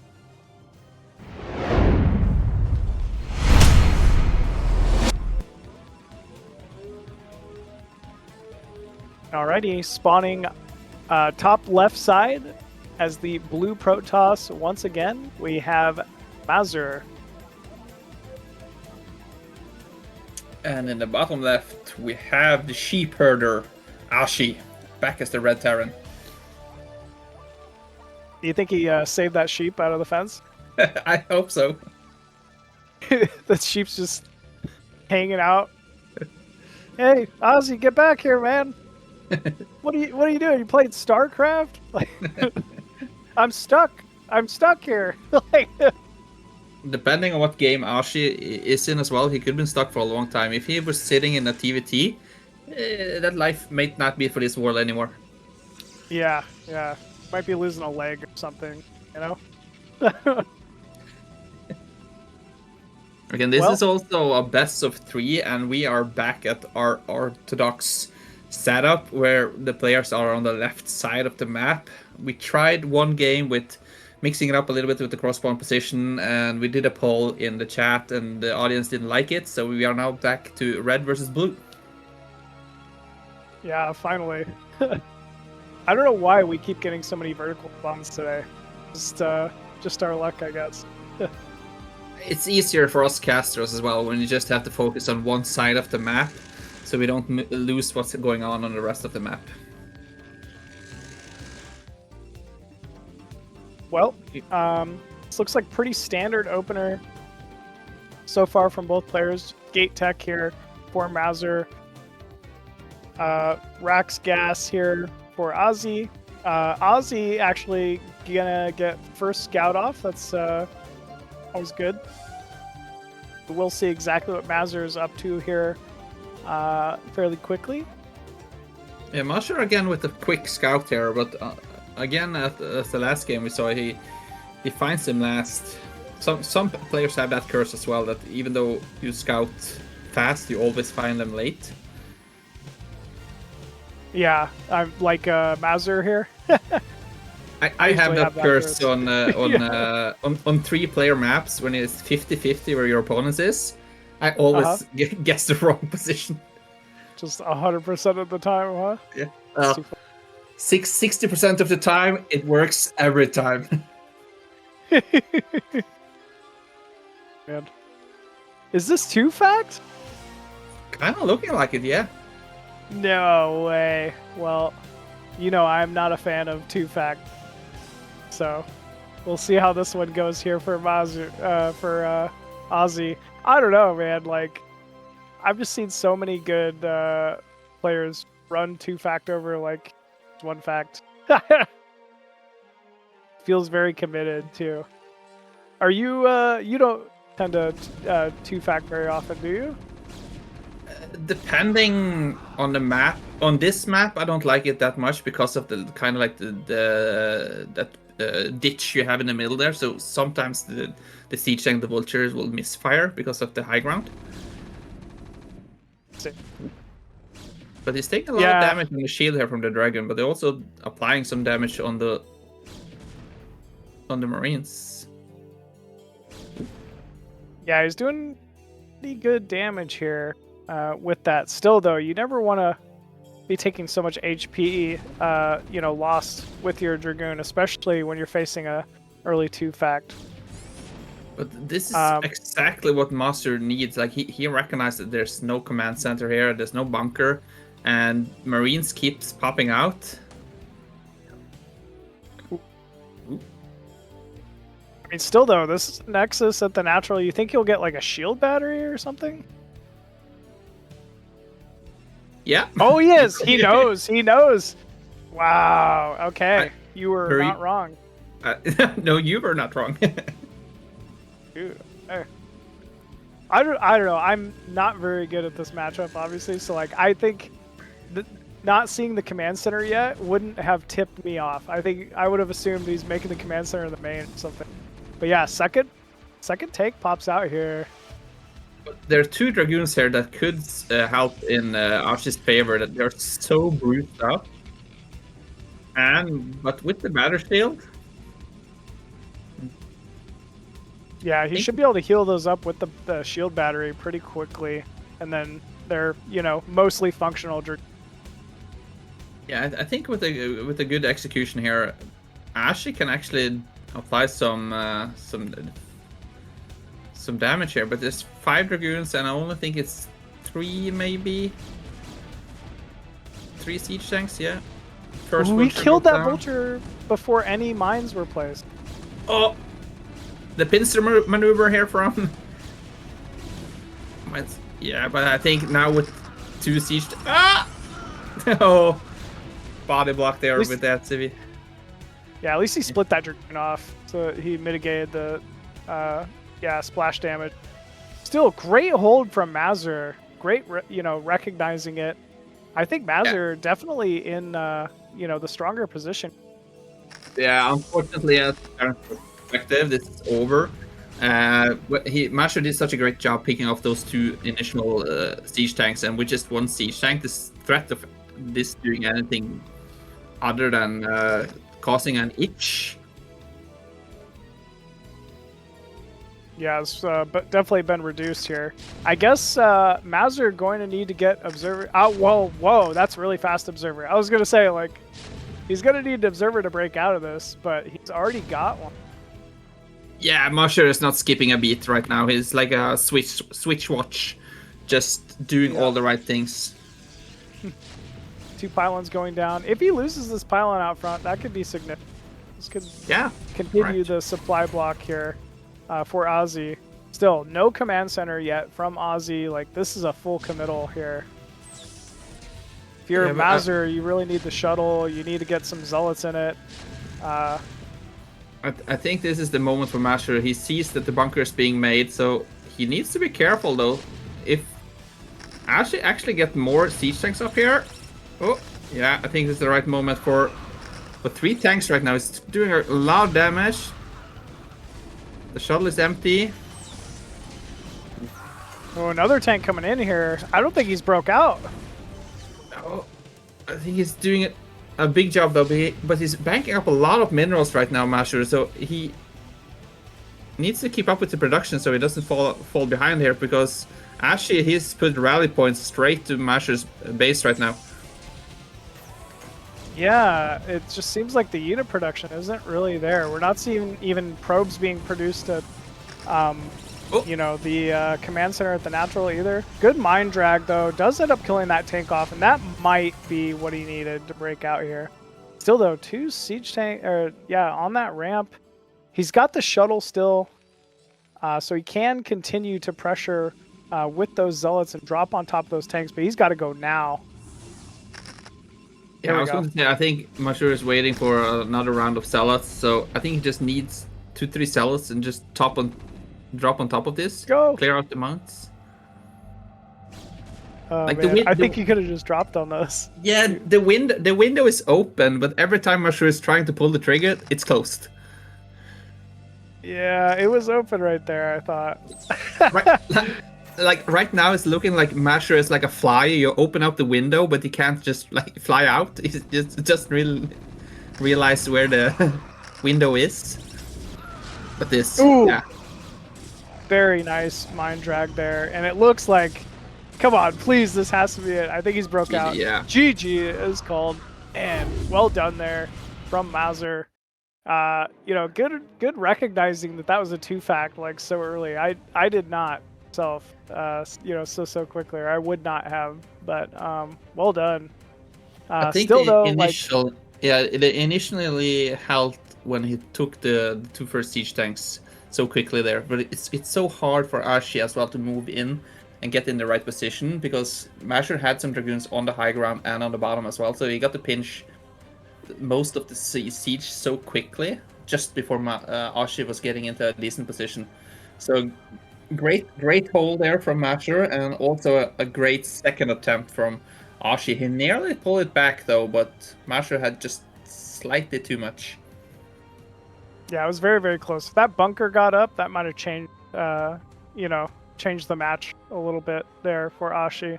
Also, like, not a bad choice to open with a 2-factory and a best of 3, right? Now, Mazur's going to have 2-fact on the back of his mind for the rest of the series. So if you're going to open with something, you know, a little risky, good to do it in game 1 and not in game 3.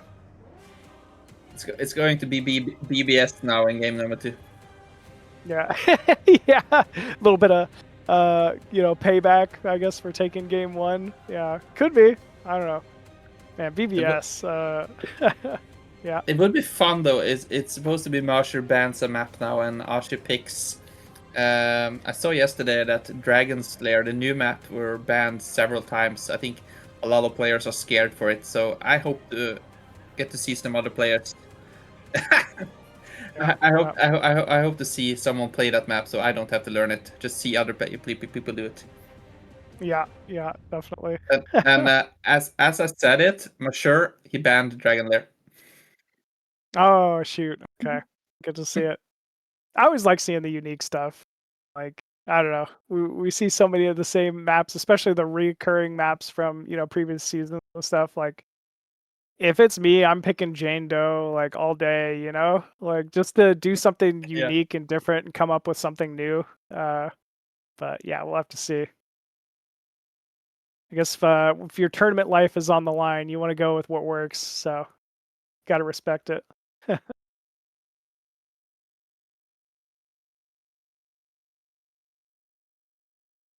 So yeah, we're waiting for Ashi to pick a map. He was a little bit unclear of what the map pool is. I think he's confirming that with the sheep. It's like, what map should I pick? I think Ashi is picking the map because the sheep picked the strategy last game. Okay. Yeah, you're not wrong. What should I go? Do fact.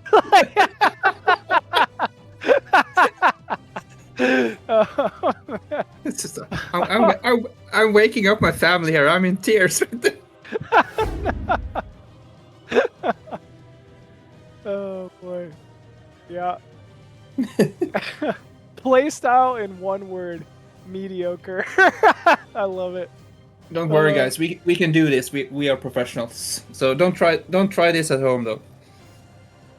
Yeah. Don't try this at home. Might tick off your neighbor. Oh boy, solid start here for Mazur, man. I'm glad he made that comeback after the Napoleon match, for sure.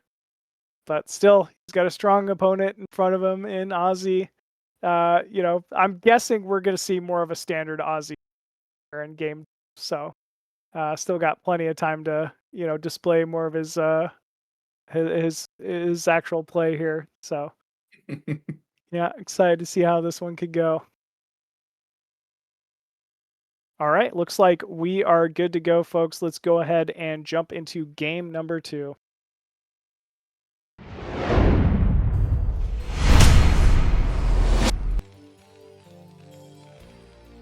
And spawning bottom right side as that blue Terran once again have Azidaki. And in the bottom left we have Mazur, 1 win away from advancing to the second round of the loser brackets. And it was looking strong in the previous game. I think it's kind of interesting map choice from Ashi. I myself do not prefer to play Attitude against Protoss. I think it's such a big map. So I feel it's so hard to maneuver around your units and actually pick some good fights because there's so many bases as well for Protoss to take. So yeah, interesting choice. Yeah, very wide open like center as well. I was thinking the same thing. I'm a little surprised to see this pick, and not like Jindo. I don't know. Still, we'll have clearly got something planned. The thing is that he might try to have like a smart play about it, that he kind of tries to lure Mazur to take a 12-max, and because it's such a big map, so he's not anticipating any fast aggression from Ashi. But we can see Mazur is really on point. He finally gets the first scout as well for the first time tonight, after 3 attempts. Yeah, after 3 attempts. That's yeah. It's your hit rate, right? Broken clock is right twice a day. Yeah, that's true. I think we're approaching 60% right of the time right now, so Yeah. Oh man. Well, MadiNho, I guess what are you expecting to see here out of these 2 players for 2? Mazur is kind of like the straightforward type of player. I don't think he's like the carrier man. He prefers the macro builds, get some reavers, secure the map. And look at this, he's doing such a great job with this probe as well. Even though Ashi's factory timing is so good, it was still delayed by a second or 2. Yeah, it was delayed by a second or 2, and he also kept those STVs on gas by like a few extra seconds. It had me thinking, I was like, give me another 2-fact, but no, he pulled them off. Oh. Yeah, I think like you said, we will see it more of a standard game here. It's kind of more important for Ashi to not take too many risks right now. He doesn't have his life depending on it. Mazur, he kind of has like 1 free ticket. He can do whatever he wants and still be in it. So yeah, pretty fast nexus here for Mazur. He's delaying his range. Yeah, 21 nex. Pretty, safe, pretty standard. I like seeing this out of Mazur here. Only the 2 on gas, still continuing to pump probes. Doing a good job denying the SCV scout the natural. A lot of Protosses would have just walked across the map with that first Dragoon, but he clearly wants to hide something. Meanwhile, we got add-on, first Vulture completed here from Ozzy, and also we got that command center started. Ooh, SCV, I called out the Dragoon, but it still ends up slipping in. Shoot. It's a little unfortunate there for Mazur, but still, he didn't scout much, right? It's all pretty standard play. No, but while he did it, he snuck out his Vulture. I'm not sure if Mazur saw it because the Marines were poking a little bit on the probe, chasing it away, but we can see Mazur is not taking any risks though. He knows he doesn't have to poke with the dragons. He is in a demanding position right now, so I don't think this vulture will get in and do any damage. I think it's more like Ashi just needs to keep it alive for the mines, so he can set up a little bit mines and at the expansions. Yeah, pretty good call here from Ashi. He'll likely end up just mining that 9 o'clock base. Oh, all right, Yeah, Mazur confirming command center. I was just about to say that I don't like that Mazur is not going in to confirm that it is actually a CC, and as I thought he did it.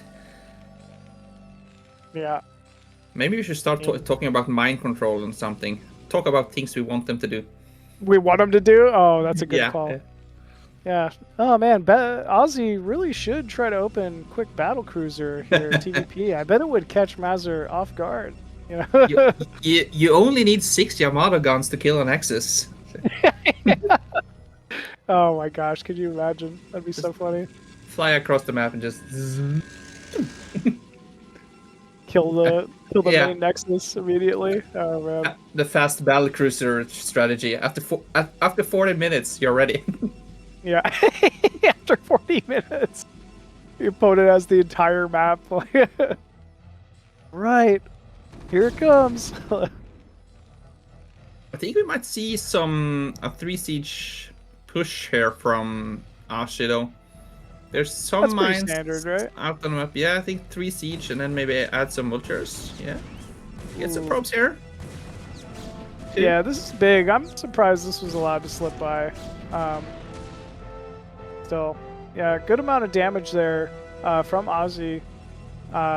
You know, Mazur's eco definitely delayed a little bit. Yeah, and that was the initial vultures that was out on the map. So he got to place his mines and did some damage on the probes. Get some slight intel. We can see... I'm not sure what's missing from Mazur here. It's either a third Nexus or more gates. He's floating money. I think he wanted that third Nexus, but the mine placement prevented it. Assumption.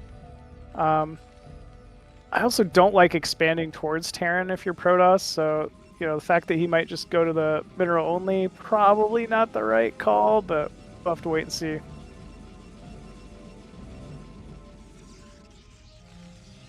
Okay, he did wait for that observer.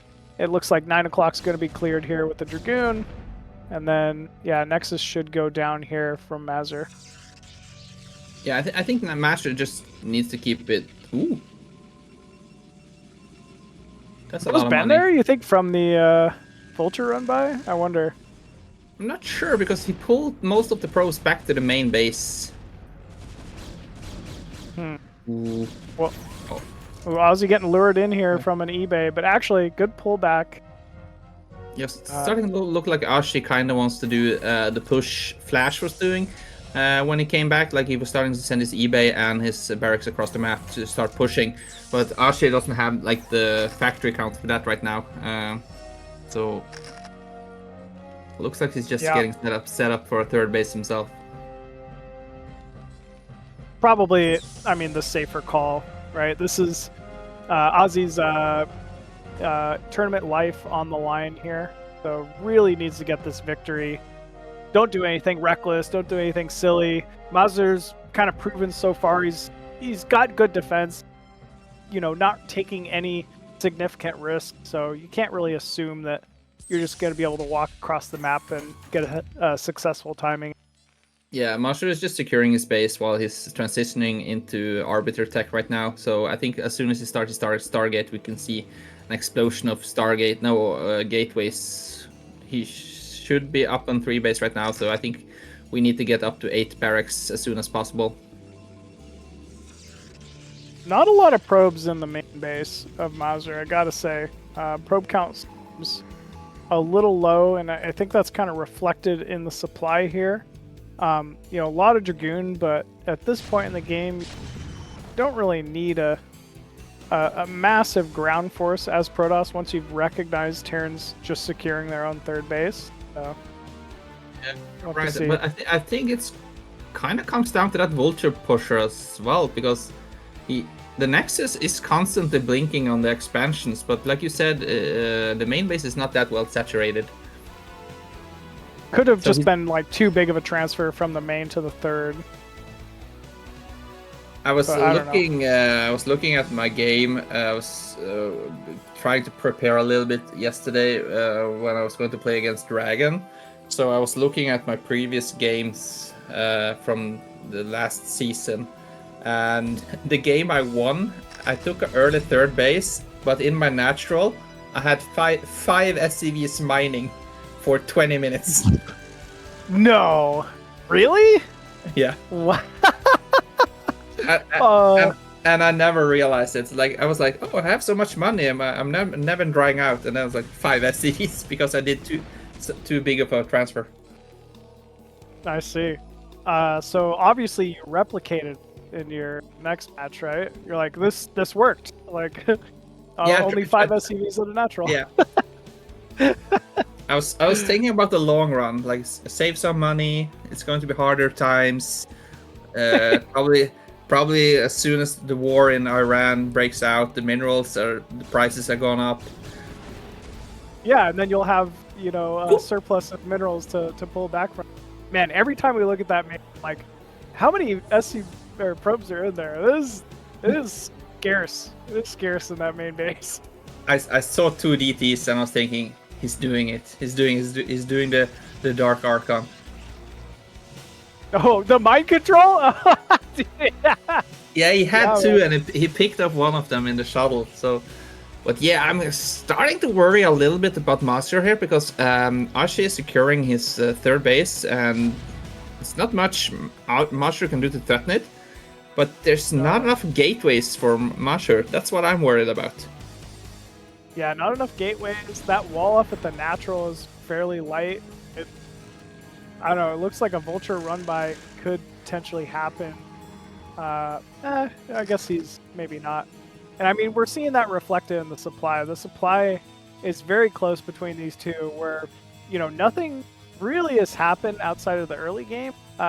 Mazur has kind of been given free reign to expand at will and, you know, is just now securing a 4th base. Yeah, like just look at how efficient that third base kicks in from Ashi. He's up at 7 factories or something already, so he'll just be constantly producing siege tanks and vultures, and I think he will kind of go in a few minutes before the Arbiter tech kicks in too much for Mazur, at least before stasis is activated, I think. Okay. You think he's just waiting for 2-1 or something? No, I think he's waiting for 1-1. Oh, 1-1. Okay. Okay, it's not spinning, so... Uh-oh. Yeah, but I think the moment is here, yeah. The moment's here, that 1-0 timing. Here we go. Yeah, that is a lot of units here from Ozzy. I think pretty much now Ashi can just make vultures and just go. There's a lot of siege tanks, but there's not that much supporting it, and he can't bleed out too many scans either, because then the Arbiter and DT comes into play. But we can see he's bringing SCVs along with them, so we can put down some turrets there. Yeah, probably a good call. We do have the first Arbiter out with a significant amount of mana here, but Is this buildable terrain? Can you build everywhere here? I don't think so. Not in like the tan portion, but I probably on the grass you could build. I'm not sure. There's sometimes there's some like awkward tile stairs that you can't build. This wall outside the mineral only looks great for Terran pushes. Like he can just siege right outside Ozzy's natural without really being exposed. It's a lot of splash damage. Ooh. Because he recognized that there's the DT. This DT. Yeah. Okay. The good thing for Ashi there is that that DT was solo on 1 tank, so it didn't splash all the other tanks. But we can see now how quickly the low gate count for Mazur comes into play, because normally he would have been maxed by the time Ashi went out, and we can see now Ashi is surpassing him in the supply as well, and he has just repurging this army and pushing closer and closer to his main. Here we go. Looks like Mazur coming in from behind, going to try for a big flank here with the Arbiter. Oh, I but don't think Aussie's all over it. no stasis, and oh, it could be a huge stasis right there on top of 5 C-Tanks. Pretty good stasis. Good stasis, but after all of the units split off. Well, actually, the front cells and the Archon is doing a decent fair work, but there's so many factories for Ashi, and he's taking a 4th as well. Yeah, it looks like Aussie's in a commanding lead at this point. Kind of on Mazur to get additional Arbiters out, maybe go for some more stasis, and you know, be able to try to flank this. The problem is there's no production for Mazur outside the well. Everything is coming out of this single choke point now on. So, yeah, it seems prime for Aussie to be able to just kind of lock Mazur into his main and natural. Yeah, I think Ashi done it, man. Nice. Yeah, I think so. Nice stasis though from Mazur. A few of those siege tanks, but there's just so much Terran left. Yeah, you can see also see how strong Ash's mechanics are when he just played a normal game. Just trust yourself and your ability to play a normal game. And as soon as the third base were online from Ashi, he looked so strong, and it didn't really seem like Mazur had an answer for this massive Terran army. Yeah, no, definitely not.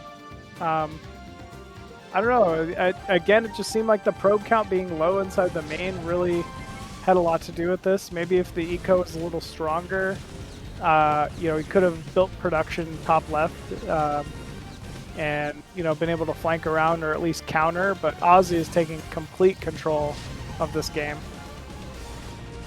Yeah, he's on top of the production right now, so you can see Mazur is trying to rebuild his gateways in the top left corner. But I'm afraid it's a little too late. Yeah, I mean, this would be a ridiculous comeback at this point if Mazur is able to build a force top left and flank with it. The thing is that he could have tried to counterattack Ashi instead of trying to break out. And you can see now that because of the containment, Ashi realized that pretty much the only thing he can lose to right now is a big recall. So he's setting up back home for some anti-recall. So yeah, he seems like he's prepared for everything. The only thing that's vulnerable is the 3 o'clock base, but Ashi kinda doesn't really need it right now. Yeah, he kind of doesn't need to kill it. I mean, he's just got so much economy of his own with his, you know, 3 o'clock base up online, mineral only. Can likely continue to expand towards top right as well. He's got complete map control. And Mazur is doing the Goes to Dark strategy. He has 4 Arbiters and going up to 6. I think kind of like the magic numbers is 4 Arbiters, because you're locking up quite a lot of supply with the Arbiters. Oh, he's going for a recall, looks like. Doesn't quite have the energy he needs. Ashi is so prepared as well. Yeah, he knows, like, how do I lose this at this? And maybe a big recall is what does it. Even then, it would be difficult, but either way, he's kind of just shoring up his defenses, trailing this Arbiter that's running around the map. And at least the Arbiter, you know, it's going to find an exposed 3 o'clock base, but there's quite a bit of Terran right behind it. Yeah, that's a good recall, and it's decent, I think. He kills off the 3 o'clock base, and you can see he's slowly catching up in supply, and he has a lot of defense up in the top left corner as well. Oh. I'm starting to believe Machine. I mean, he could possibly do it. He's got another recall looking towards the main as well. He could do it. If anyone can make me a believer, I think it's Mazur. Man, he had energy on that Arbiter. I'm not sure why he didn't pull the trigger. Okay, he's waiting to tank with this first Arbiter. Here we go. Another recall into the main now Yeah, from top of the Mazur, but there's mines. Uh, Oh, he didn't go on Nope. top of the mines. Nice. And now there's another recall. He's Yeah, just gonna recall. keep leapfrogging. Yeah, he recalled in a full energy arbiter, but there's no spot for the units. If he recalls on top of the supply depot, most of the units will dud out. True. And- Yeah. Seems like that's Yeah, kind of what yeah. happened. Look, If you This is keep a- recalling full energy arbiters, though, yeah, You this just is keep turning recalling. such a scramble mode. We were talking about the only way Ashi could lose is to a recall, and Mazur find the weak spot of Ashi. oh man, it looks like Ozzy just barely has enough what he needs to be able to defend this, though. So well done from Ozzy. Yeah, he did have a big bank and a lot of factories, so his macro is keeping up, but he's running low on minerals. The third base has been operational for such a long time. The same with Mazur. So Mazur needs to break out in the top left corner here to start sending some more probes over there, but yeah, Mazur is not putting his foot off the gas. No, definitely not. He's got another couple high energy arbiters. Yeah, maybe if he just keeps continually hitting recalls into the main, you know, he can spread Ozzy too thin. Supplies are very close now. And really, I mean, Ozzy only kind of mining on that mineral only. The 3 o'clock base has been denied. And actually, Mazur breaking out of top left to retake the natural. This is getting real weird, MadiNho. Yeah, and I was slandering Mazur's strategy, why he was making so many arbiters. I'm taking that back. I'm apologizing to Mazur. I was just a B- Protoss and IC for 15 years ago, so I don't know what I'm talking about. I just say words. Yeah, same. Clearly, more arbiter, more better. Like, I try to say words and I hope sentences comes out. Look You at recall it. You recalled again. Oh my god. so crazy. Okay. Win or lose, he gets the style points here. Sure. Oh, this is Yeah, like- insane. Yeah, he has so many arbiters that he can just recall for fun right now. Look at this. I think he is recalling for fun. This Man, is so I- crazy. He's taken a supply lead, by the way. I mean, that's definitely worth noting. Not that, you know, Ozzy isn't still in a what you'd consider an advantage, but uh-oh. Don't do it, Mazur. Don't do it. Don't do it. What? Oh, okay. Well, you can kill all the mines too, I guess. Oh man, I thought that was gonna be so bad. Can I confirm that Dragoons are smarter than Scourge? Yeah, they definitely are. Well, with that though, I gotta say, Ozzy has absolutely been able to re-secure 3 o'clock. He's taking 6 at the same time, but wait, there's another arbiter there. There's always another arbiter. What? Oh, he can't. What? What? He recalled, then canceled the recall. I think. Can you do that? Can you click? I don't know. He did it. I guess you can. I'm not even sure how he did that. Just suddenly all the energy was gone on the arbiter. I accidentally saw a clip on Low Snow channel earlier today from 2-3 years ago where a Protoss player stasis the building SCV on the command center, and you could not put another SCV to rebuild the command center. You had to wait 60 seconds for the stasis to go away. Oh, that's so funny. So I mean, I learned another thing today from that. I didn't know that was possible. I didn't know that was possible either. Shoot.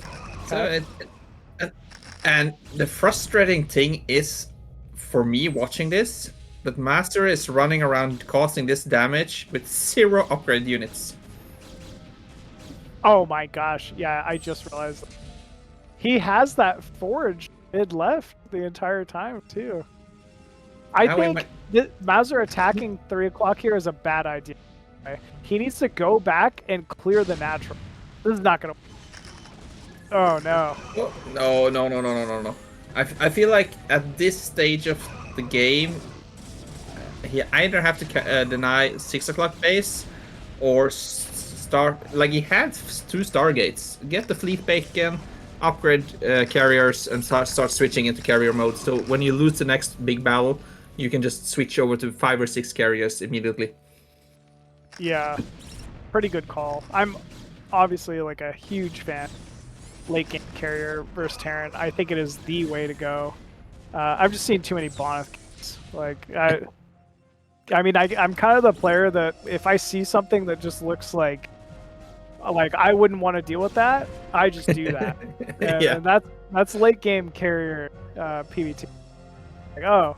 Yeah, that's my looks go-to. Like, I try to go mask around, and if I see it doesn't work, I was like, okay, I don't have the mechanics to keep doing this and draining out the Terran.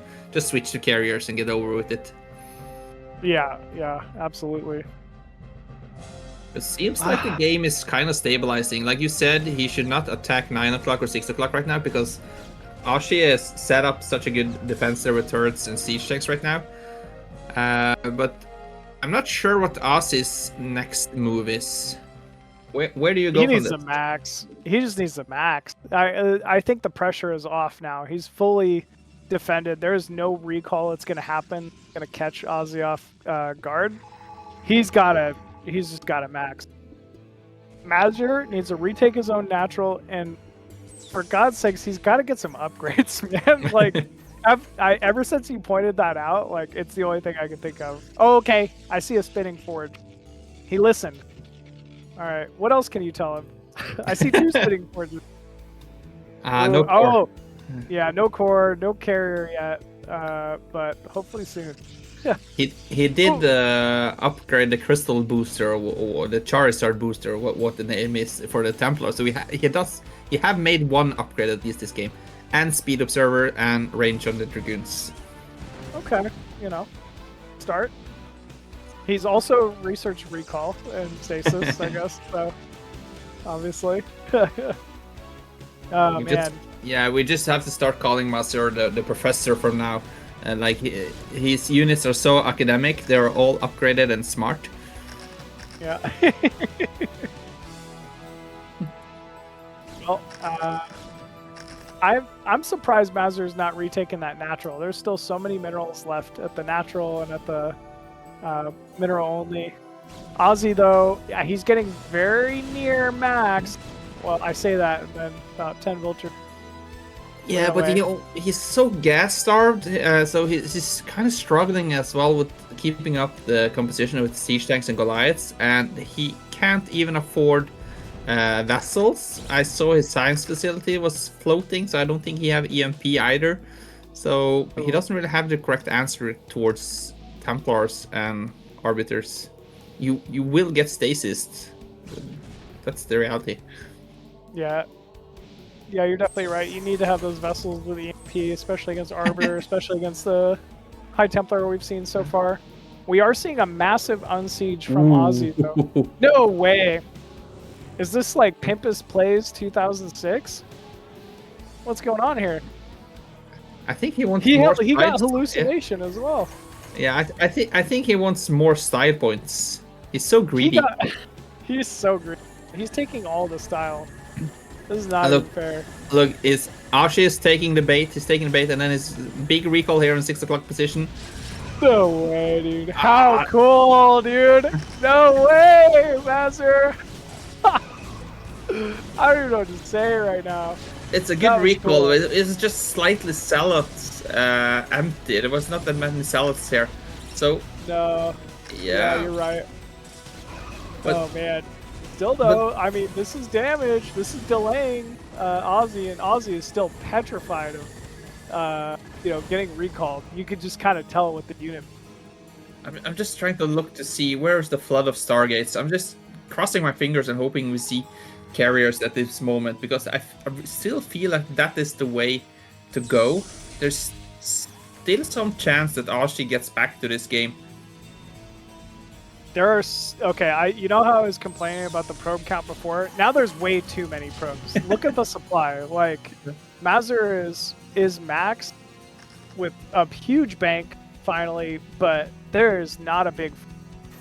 There's about 1 tank per dream. That's not a good ratio, MadiNho. For Protoss. Yeah.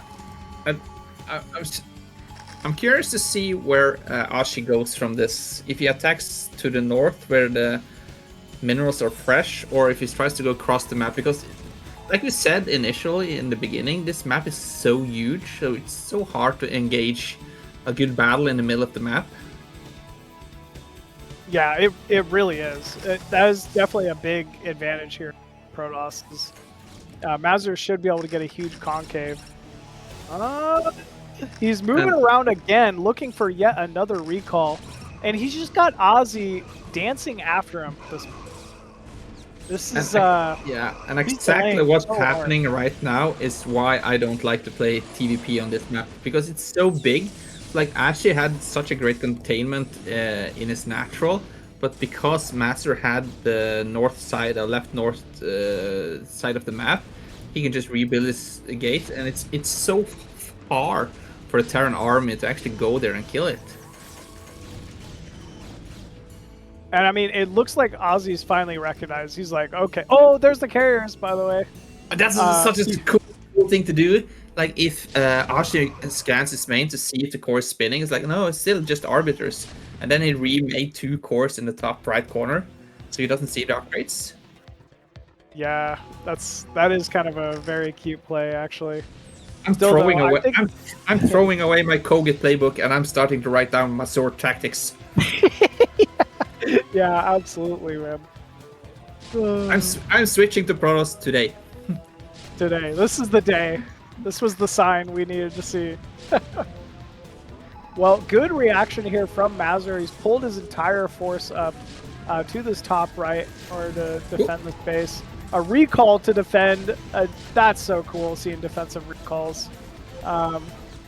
He's just going to delay this as long as he possibly can. Hopefully get a couple carriers out or so. But still, Ozzy is not giving up, man. This is a massive, massive Terran force barreling towards the top right. There is no way Mazur can engage this. Not with a billion recalls. The thing is that Ashi, he needs to expand there right now. And Mazur had a nice nice defensive recall, but Ashi had just scanned to kill a DT, so they were visible as soon as they popped up from the recall. Yeah. But this is such a great defense here from Mazur. It's going to delay this quite a bit. It might even be enough time to get those carriers up and running in order to defend. There's not a significant amount of Goliaths here, but I believe Ozzy has seen the carrier tech at this point. Yeah, and the thing is, like, with that stasis on the ramp, is delaying this push by 60 seconds, so that's buying Mazur enough time. Oh, nice Vulture run by here from Ozzy towards that mineral only, but there are cannons at least to defend it. Still though, Mazur could do with losing some probes at this point. He's got such a massive bank of money here. Maybe not gas, but 8k minerals is quite a bit. Ooh, is that a recall? Yeah, it is. Yep. Recalls right on top of the Terran tanks here. Catches quite a few of them unsieged as well. I mean, when you have this much bank, if you're Mazur, these are trades you'll gladly take. Big EMP there from, big EMP. But the thing was, with that recall, he killed off the remaining Goliaths, so he just needs some interceptors on these carriers and can just pick up the remaining of the siege tanks. Big ground force moving around now for Mazur.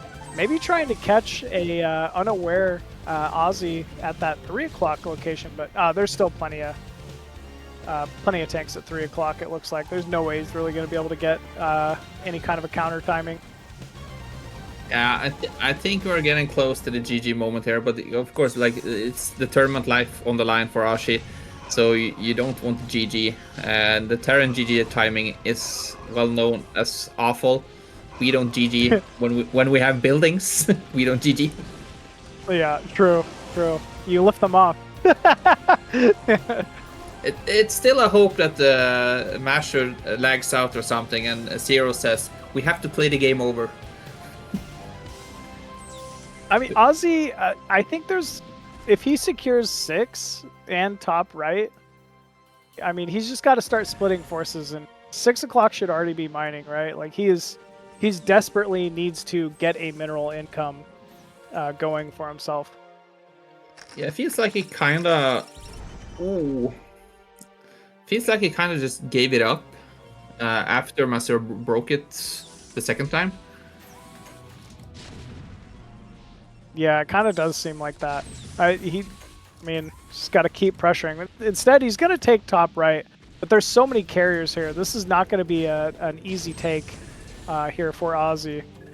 No, I think he has enough carriers just to fight the Goliaths alone.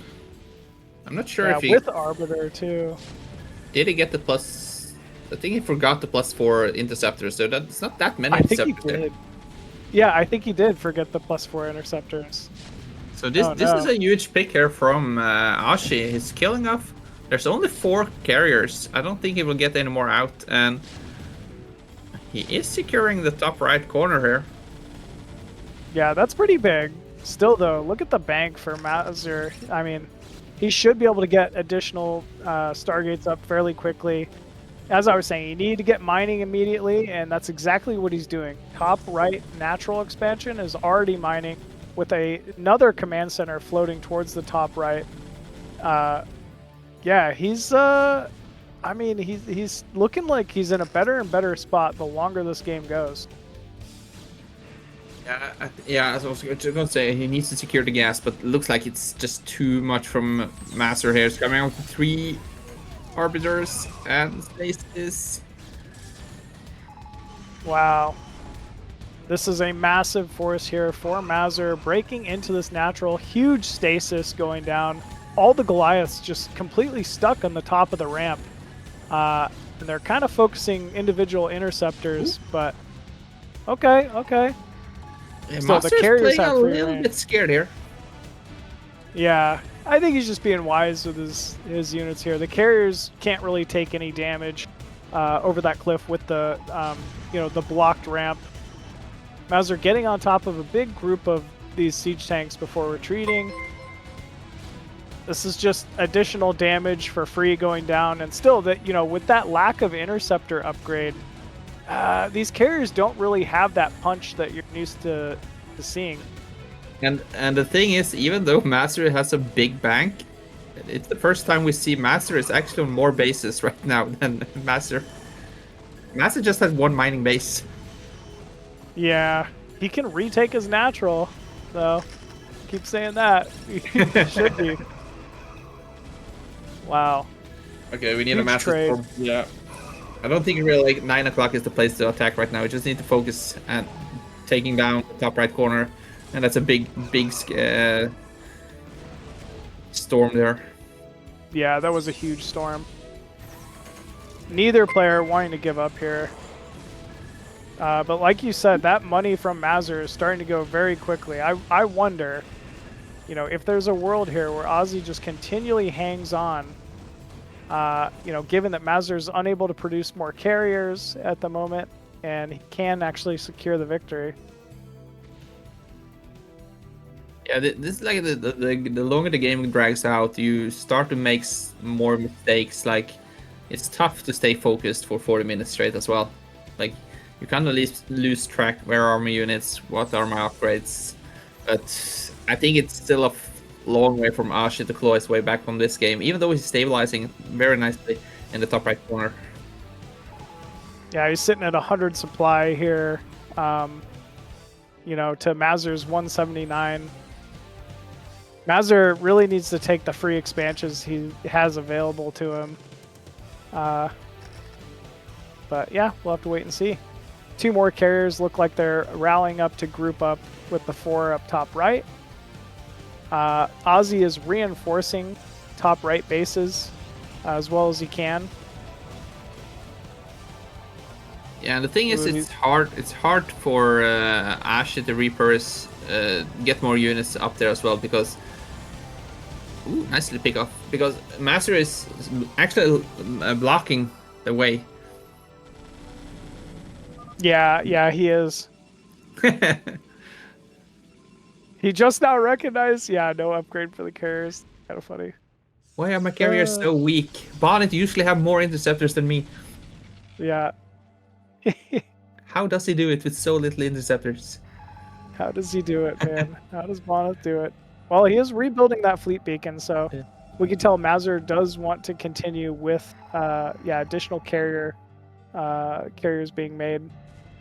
He's got a maxed force once again, taking 6 o'clock, taking that mineral only at the bottom side of the map as well. And it looks like the carriers have at least found that this base outside the mineral only is exposed. Ooh, huge mine detonations though from Ozzy. I think that's kind of the way for Master here. Just head first against the main. Even though there's a lot of turrets here, the carrier should clean that up pretty fast. Yeah, carrier's pretty good versus turrets. It looks like Ozzy gonna go for a counter of his own though, towards the 12 o'clock position. Could get a little scary. Oh, but maybe this is what Mazur is waiting for. Now all of those tanks and Goliaths at the top side of the map are exposed. Yeah, I think that's the right move for Master to, but even it seems like Ashi also recognized that he doesn't want to get out of position and lose the whole of that expansion. So, oh, do we have the storms here? Huge storms. Wow, very well done there from Mazur. Yeah, I think with the carriers you can just run in and pick it up, and now you're right on top of the macro of Ashi, and he doesn't have the economy to rebuild all those factories and depots in the north side of the map. So a huge counter attack here for Ashi, but those bases are pretty much empty, dried out. So yeah, that mineral only did not have much at it. Definitely a little exposed. Still though, I mean, Ozzy's doing what he can to just remain in this fight, continually pump out damage, just making the game chaotic. I mean, these carriers, again, still no interceptor upgrade, so they could be doing more damage here. And somehow, Ozzy has cleaned this ground force up going into the main. yeah, those mines from earlier, from the protection from the recall, are doing great job right now. He was trying to run up with the Dragoons and faced a lot of mines. Man, this is such a wild game. This is incredible. We're already at 41 minutes. Yeah, now people can stop complaining about 50-minute long TVTs, guys. Yeah, yeah. Happens in other matchups too. Yeah, we are trying our best. I mean, Ozzy really was too. He was being so aggressive, killing off that natural, killing off, so many units of Mazur, but Mazur just continued to stay in it. Does he have the interceptor upgrade now? No, I don't think he has it yet. Oh, I think he has it now. Oh, he does. Just got it. Okay. Yeah, I was gonna say it looks like a little more interceptor this time. And I mean, the carriers with that upgrade might be the scalpel you needed to finally break this base. And that's going to force Ozzy to rebuild all of his production top right. Yeah, he has started slightly in the top right corner, but I kind of feel like I have to take the blame here from Ozzy. I called it a little bit too early. I said, I think you've done it. And yeah, but Masters somehow find a joker in the deck and close his way back. Yeah, it was definitely a joker, too. Man. The recalls upon recalls, man. That was cool. Yeah, Master flew in and was like, do you want to see a magic trick? I'm going to make this base disappear. Oh, man, no way. Mazur somehow clawing back a victory there from the jaws of defeat in a very epic series with Ozzy. So very, very well done. And yeah, he's gonna be moving on. We're jumping right back into it. It's Machine. Join with me as my buddy Razz, and we got an epic Zerg vs Terran in front of us. Spawning at the bottom right, we got our boy in blue, Nesh. And in the bottom left, Zerg player, it's Jimin. What's going on, Machine? Some serious games today. Yeah, dude. Did you catch that last one? I did. I didn't know if I would have seen Hallucinate be used, but it was, and it was successful. It was unbelievable. What a comeback. Insane comeback. I haven't seen a comeback like that in BSL for quite some time. Like, Mazur taking all the style points, for sure. That is that is for sure. But listen, we've been waiting for this matchup for like 3 hours. I've heard a lot about this from you, MadiNho, about these two players and what's about to happen. And listening in, I think you are spot on. I think that we know what we expect from both of these players. The one thing I would add, I know that not that Nesh is now walling over there, but Nesh has been playing a lot of 2-port Wraith lately as well. So I wonder if that's something he would want to pull out here. I think you could be onto something. Like, it's if you want to throw somebody off their play, right? Like 2-port Wraith, if you're good at it, is a great way to do that.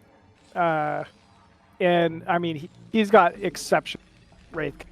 Like, I don't know many other Terrans in the foreign scene that really have that level of control that Nesh has, should he choose that route. So, you know what? You might be onto something, Razz. I didn't even think about that. Yeah, we're going to see what he decides. He might just want to play standard, play it out best of one, but that's like you said, it's good to throw that mixture in there, right? But he hasn't taken his gas yet, so I assume we're just going to see standard play from him. Jimin here playing very standard to start. We know what he likes. You've said it already. The Hydra Guardian is his go-to play. So I'm assuming we're going to see a lot of that as well. Yeah, he's very good at it. This is a best of one, so you know he's got to do something. I would almost bet it's got to be that Hydra Guardian play. He's very strong at that timing specifically. Refresh my memory. Jimin learned to play from Beast, right?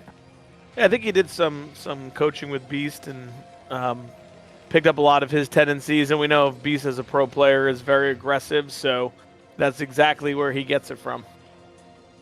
Yeah, he's definitely like leans into his opponents hyper aggressive. In fact, we even saw that he waited with the pool there with 2 larvae in the main. This is likely going to be 6 lings to start with, I'm assuming. Never mind, that was a drone that popped out at the natural. I thought he was going to get after him right away with 6 circling, but it's only 4, so I stayed corrected. Still, Nesh looking pretty good so far. Wall off at the natural, CC first, has quite a fast geyser refinery rather inside the main here. Is this mech? I don't know. I was wondering the same thing, if he's going to try to go for mech or if we're just going to see like one Rax a cat. I don't know. He just dropped down a building in his main. I wonder if that's going to be the telltale sign. It is a factory, so I'm wondering.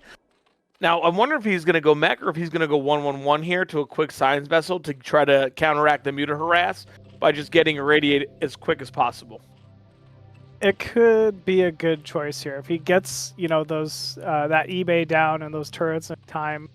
Likely a good choice. Wow, look at the SCV scout timing. I can't believe he got this back in the time he did. Not sure if that saw the spire, but either way, sees the layer timing, even cancels the bunker.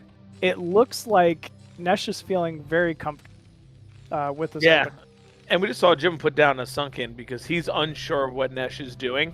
He hasn't seen, I guess, that barracks continuously blink, so he must know that there's a factory behind this. But he must be thinking that it's going to be, 1-1-1 here. How did you call it? Oh my goodness, double starport. Is he just going to go straight into Valkyrie, or is he going to go double vessel? This is double starport Valk for sure. Like, you don't get like vessel off 2-port this fast. This is going to be Wraith into Valkyrie, I would assume.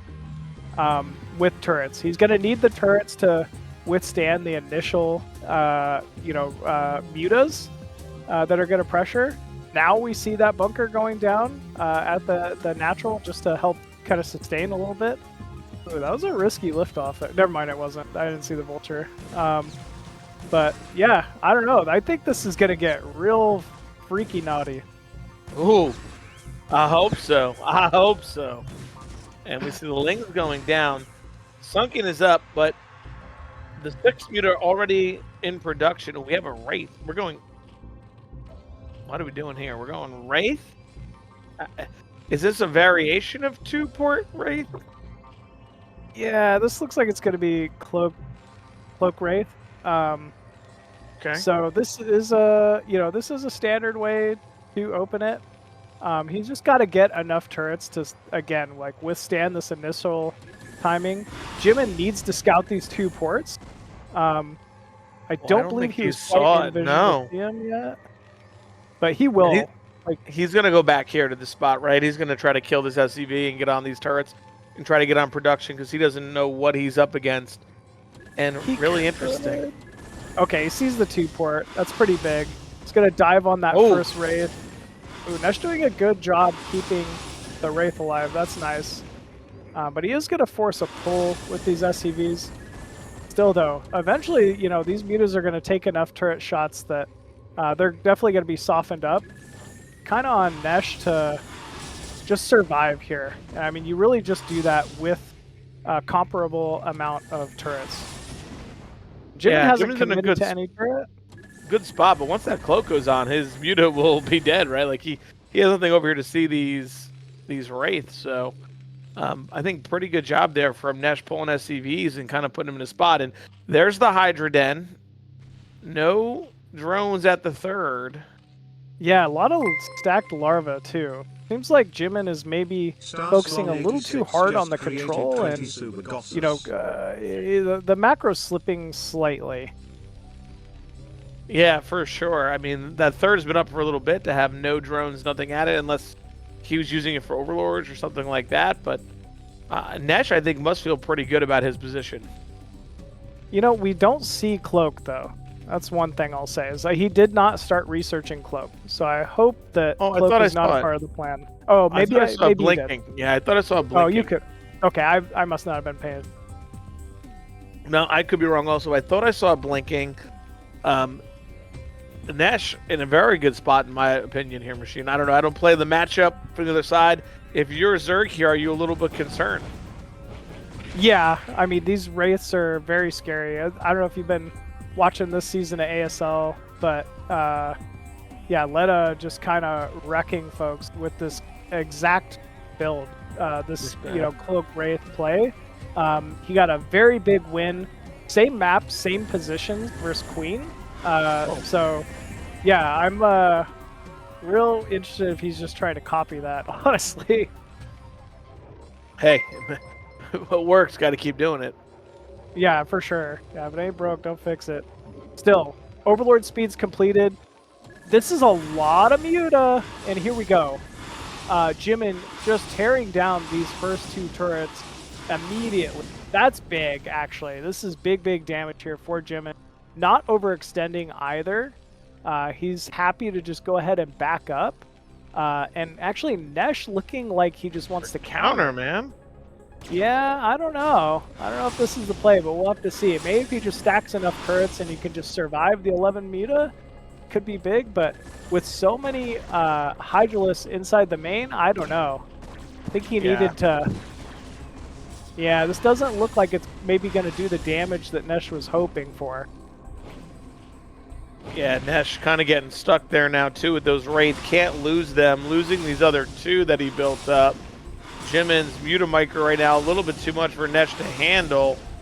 I think this might be a little too much damage here, Machine. Yeah, he's just done so much damage. I mean, those mutas really have only fought like 3 or 4 turrets, nothing else. So, kind of been given free reign. The mutas or the Marines running in here have no upgrades. No range, no stim. And here come the Cloak Wraiths back, but nah, they're just gonna get away here. Okay, well, he does clear the Overlords. Oh, that would have been a nice time to get a little bit of a connect there, but... Yeah, it would have. A little unfortunate. Massive amounts of Hydra coming in the front here. I don't think we have enough to hold this Machine. I think Nesh is about to be in trouble. Wow, these Wraiths just do so much damage, but how does he hold this? These 12 Hydra at the front. He just sees a couple now. Here we go. No Marines in the bunker. Yeah, no Marines in the bunker. That is so many Hydras. Yeah, this looks like it's all she wrote here for this match. Yeah, Jimin well played just... here from Jimin, just getting himself in a winning position with those Muta, not taking any damage from the counter, and now, Nesh building double bunker because he's killing. Can he get the double bunker up and kill all the drones here, Machine? Ooh, great burrow, though, from Jimin. I mean, I don't think with burrow he's going to be able to do so. But still, he's going for that counter timing. I think it's the best chance he really has of pulling out a win from here. But still, this is so many Hydralisks from Jimin. Yeah, this is crazy. Bunker being repaired. Dude, just not enough, barely. Now we're not even mining. We can't repair. I think that's going to be just about it here. Waiting for the GG to come out here from Nesh. Yeah, it looks like final bunker going to fall. And yeah, just about 10 Hydras still remaining at the main of Nesh. Yep, GG is called, and Jimin moves on to the next round. It was pretty cool to see, something interesting. Like I said, we saw that build from Leda so far in ASL, and it got a big win over Queen. If he was able to maybe catch those mutas out, I think that was really Nesh's best shot of taking a W there. But yeah, Jimin just had the correct answer. Great build. Didn't overmake drones. He was prepared for the counter with those Hydras in time. And yeah, ends up taking a big win there. Yeah, the Hydra back at home really were kind of like held it together for him, because Nesh made a good idea of just going and just counterattacking and trying to take out all the drones. But with the Hydra there, he stopped them, and the Muta just did so much damage in the main. So well played from Jimin. I wonder if now that he has seen it on ASL as well, if he thought about it and said, oh man, I wonder if Nesh is going to pull this out, knowing that he's been playing some 2-port Wraith. The mind games of knowing each other and being familiar with players, right? Oh, for sure, man. And I mean, Nesh has always been one of those players who's very practiced, keeping up to date with the meta. So I think he might be onto something. He might have, expected it. So good for Jimin to, be prepared at that point. Showcasing some great control of his own. He had good Muta harass behind the mineral line in the main. Picked off quite a few of those Wraiths and just kept the pressure on in true Jimin fashion. Yeah, and really decisive with his Hydra, right? Like, once he made those Hydra, he knew what he wanted to do. He knew he wanted to bust the front, send the Mutas in the back to really pull the Wraith away, and then just broke the whole front. So, really well done from him. And now he gets himself a chance to get directly another round of 16 with another ZVT here against SPX. Yeah, SPX, another one of those old school Terrans. So Jimin, not quite through the door yet. He's got another big test in front of him with the Russian Terran here. And, keep in mind, SPX likely just saw the previous game. He's going to, understand a little bit of what he's going up against here. It's not going to be an easy match for Jimin, to say the least. Absolutely not. SPX, like you said, been around a long time, been playing, very solid player. He had a very good game against Strudel there, where he kind of started a little bit behind with that build order, then pulled himself back into it. So we know he has the tools to get it done. The question is, can he withstand that Muta harass that Jimin is going to bring? Yeah, he does it time and time again, and it's not like that's all Jimin does. He's got quite a few different openers. He's someone who's not afraid to open something like a pool first versus Terran. So you really got to make sure you dial everything in, and you make sure your builds are buttoned up, where he will take advantage of your weaknesses. Absolutely. And we saw how good his Muta Micro was, right? He was very quick to just take down 2-3 turrets, get in a good spot, start picking off SCVs. So he is very, very clean with that micro. Yep. SPX, I don't know. It's hard for me to say if, I'm not expecting a 2-port Wraith opener here out of SPX. I'll say that much, but I could be wrong. Not that he's not capable of it. All the old greats really are well-rounded enough to be able to, execute something like a 2-port Wraith. But, we'll have to wait and see. I'm expecting more of like a standard Rax CC opener, bio. So we'll have to see, how Jimin might adjust his build to something similar. I'm looking at the stats here on the screen, Machine, and that BSL 2025 weekly number 2 stands out versus SPX for Jimin. It was SPX who took that game, it seems. So, Yeah. they have some history. So I wonder if SPX will have some idea what he needs to get done. And I look at the SPX side and I see some of his losses versus Zergs. Cross 2-1 takes a game. Zeke 2-1 takes a game. So SPX showing a very strong TVZ historically here. Yeah, when you're taking games off the likes of Zeke and Cross, beating players like HBO, you're in the right ballpark. You know what you're doing at that point. So, no joke. This is going to be a very big test here, for Jimin. This is an NA top 4 versus an EU top 4. Yeah, man, I'm real excited to get this one underway. Yeah, I'm curious what SPX will open here on Knockout. Does the map change anything for ZBT or TVZ, in your opinion, from playing this matchup? For the most part, I'd say Knockout a pretty standard, large 4-player map. Definitely one, if you're comfortable with your late game Zerg versus Terran, or vice versa, Terran versus Zerg, you're comfortable just kind of dragging it out. SPX is capable of something like an 8 racks, but I wouldn't really expect to see it here. Vice versa, Jimin is capable of, like some type of early pool play, but probably not going to happen. When you really need to get these wins, and you're so close to moving on to the round of 16. I don't suspect it, but it's always a possibility. Absolutely. Best of 1. Anything can happen, right? You could definitely throw some crazy stuff in there and get a win. That's the beauty of that best of 1 series and trying to, get it done. Here we're seeing our map. Knockout right here. Very close. 51-49. Terran versus Zerg. I think it's a nicely designed map. That little double ramp in your natural is interesting. So, well, yep. I think our players are ready here, Machine. Let's get into this game here. Jimin versus SPX, winner getting a spot in the round of 16.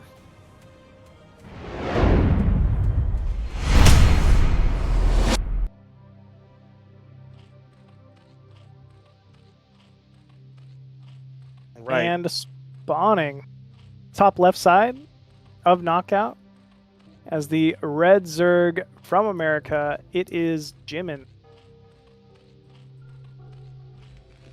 And in the bottom left, the blue Terran, it's SPX. Right. The center is buildable, Machine. I'm just saying. I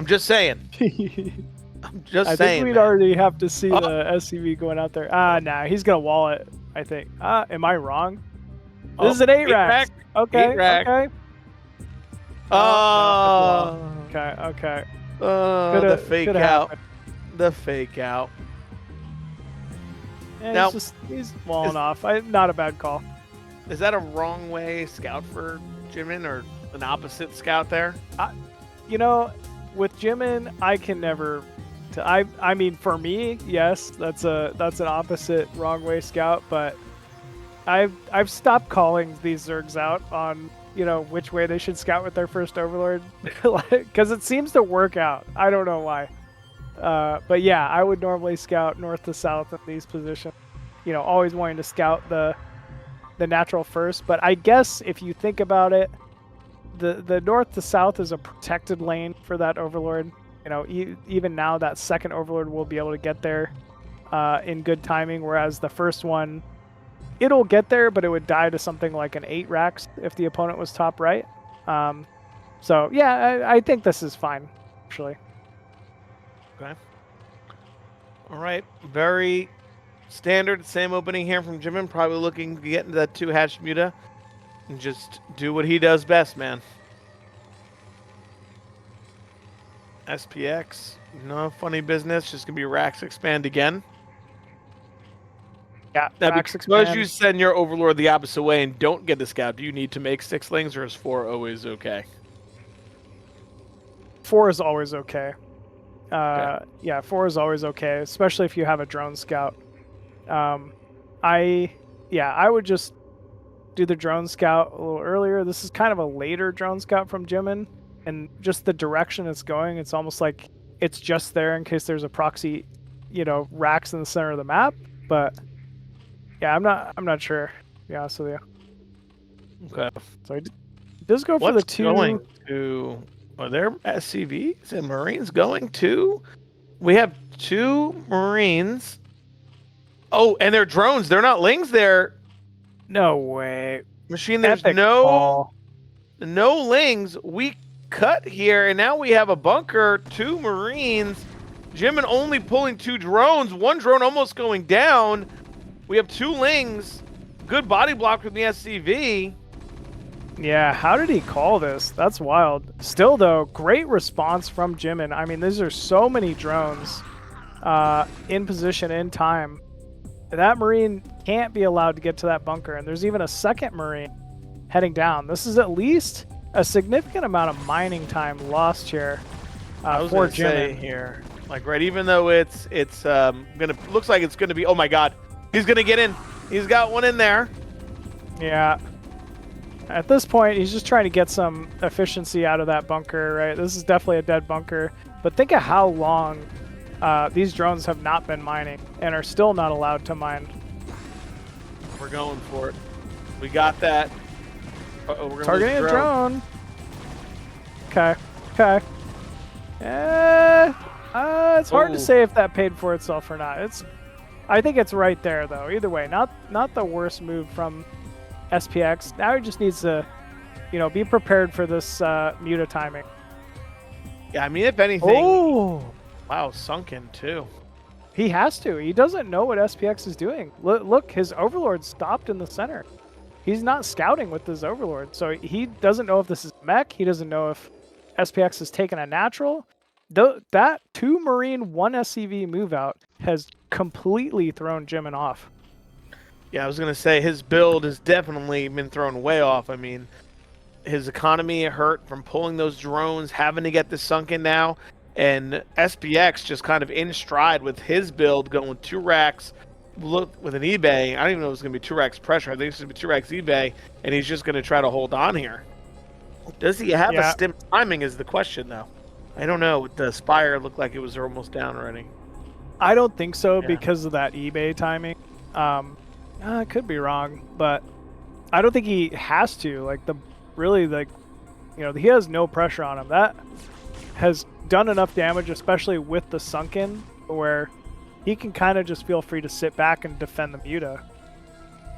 Yeah, he might just feel like he has a big enough eco lead. He delayed that second gas pretty long. Only 3 drones mining minerals.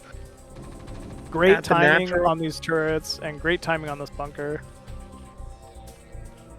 Only 4 Muta. Oh, no turrets in the main down there. That's a little dangerous there. All right, we have 5 and up to 1-shot the Marine. Oh, no.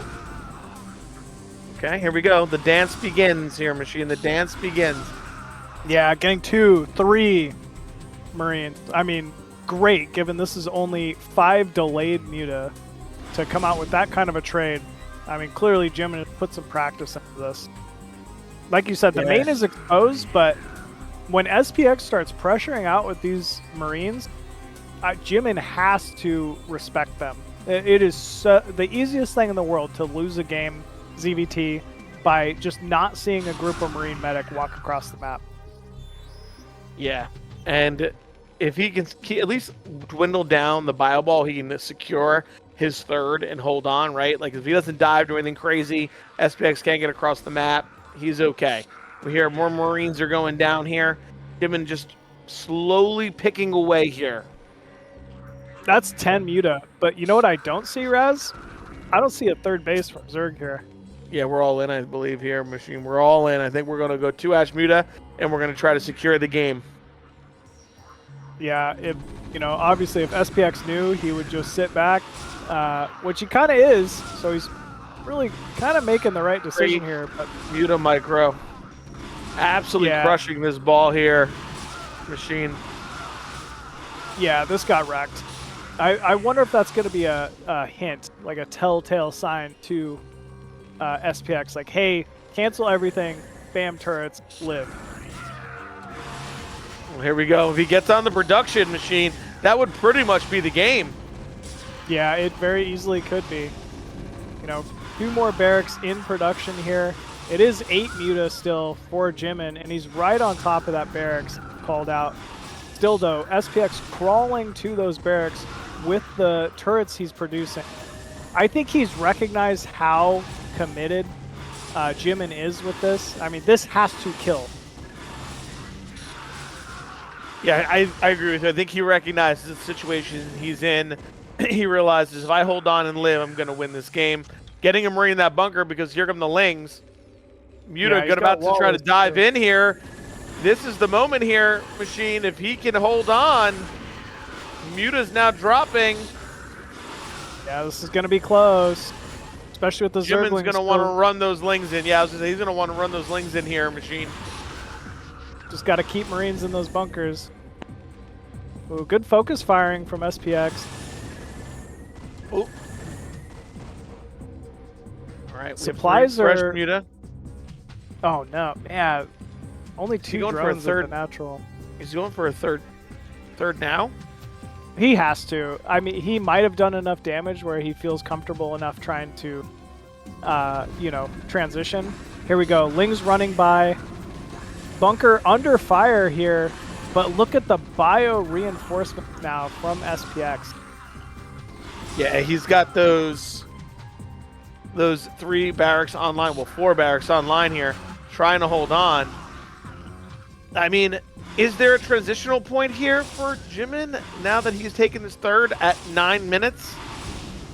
There might be. If you know, he's killed a decent amount of SCVs. The bio continues to fall. You know, he's still got a significant amount of Muta.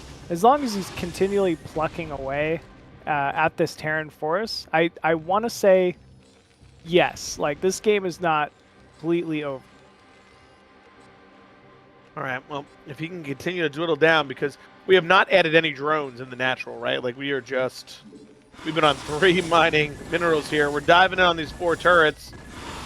All right, he's doing a great job here, clearing at least 1.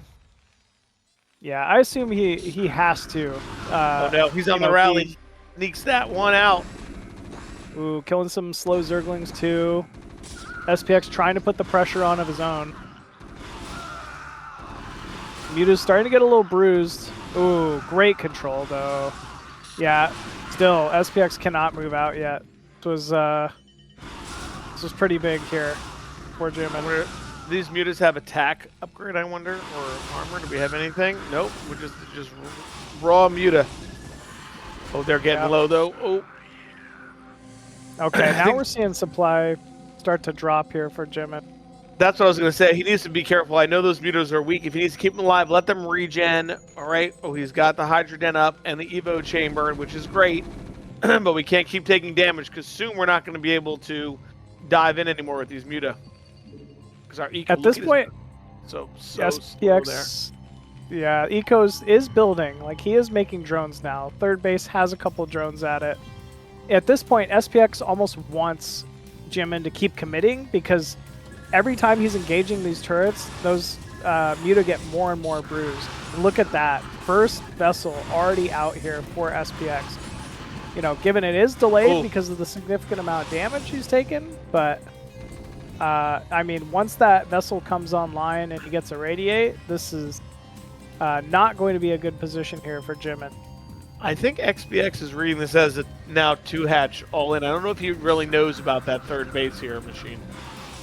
I mean, it kind of is if you think about it. Like, there's not really a 3-base economy behind this. There is a third hatchery. I mean, yeah, he's got Hydra, but Hydra aren't really the transition. Yeah, is he not going Lurker? Is he going to go Hydra and just try to bust it? He's going to go Lurker. There's no way. Yeah, he's going Lurker. But with the vessels out already, you know, there's no chance of like a hold position Lurker really, you know, killing off SPX at this point. I wonder if he'll fly with the Muta to try to get some irradiates on the Muta instead of the Lurker. Doesn't matter at this point. With 3 bunkers out he front? just scanned in front of his natural. He should have seen the Lurkers. Okay. He should have seen. That is a good amount of lurk. But again, that's just more and more committal here from Jimin. You need to have Hive. Factory, man. He's landing the factory to get tanks out ASAP. Oh, yeah, no add-on. Layer tech is it does not work the longer the game goes in this matchup. Okay, here we go. Lurker's moving in. Uh-oh. Ooh, nice control there from SPX, pulling out of Lurker range to do a little damage. Oh, huge irradiates. Well, he just needs to wait for those to die. That's going to be 2 Lurkers left. Yeah. Ah, man, it seems like Jimin kind of crumbling a little bit here. Going for a big contain. 2 more vessels pop out from SPX. I mean, the SPX eco train is definitely running. Oh, catches that Lurker too. All right, well, Jimin did transition to 4 hatcheries, so he does have some larva production incoming here, so we can make more drones, make more units. It's going to be, I think, really important for him to try to hold this push, but it's going to be a difficult task. It's difficult because that 12 o'clock position is so tough to hold, right? There are 2 angles on this map, which is why, like, typically you see Zergs actually take the corner bases as a third and not 12 or 6 o'clock.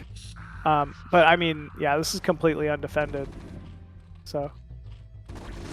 Yeah, this is going to hurt here for Jimin now, even if he cleans up this bio ball with vessels. All of his eco is down.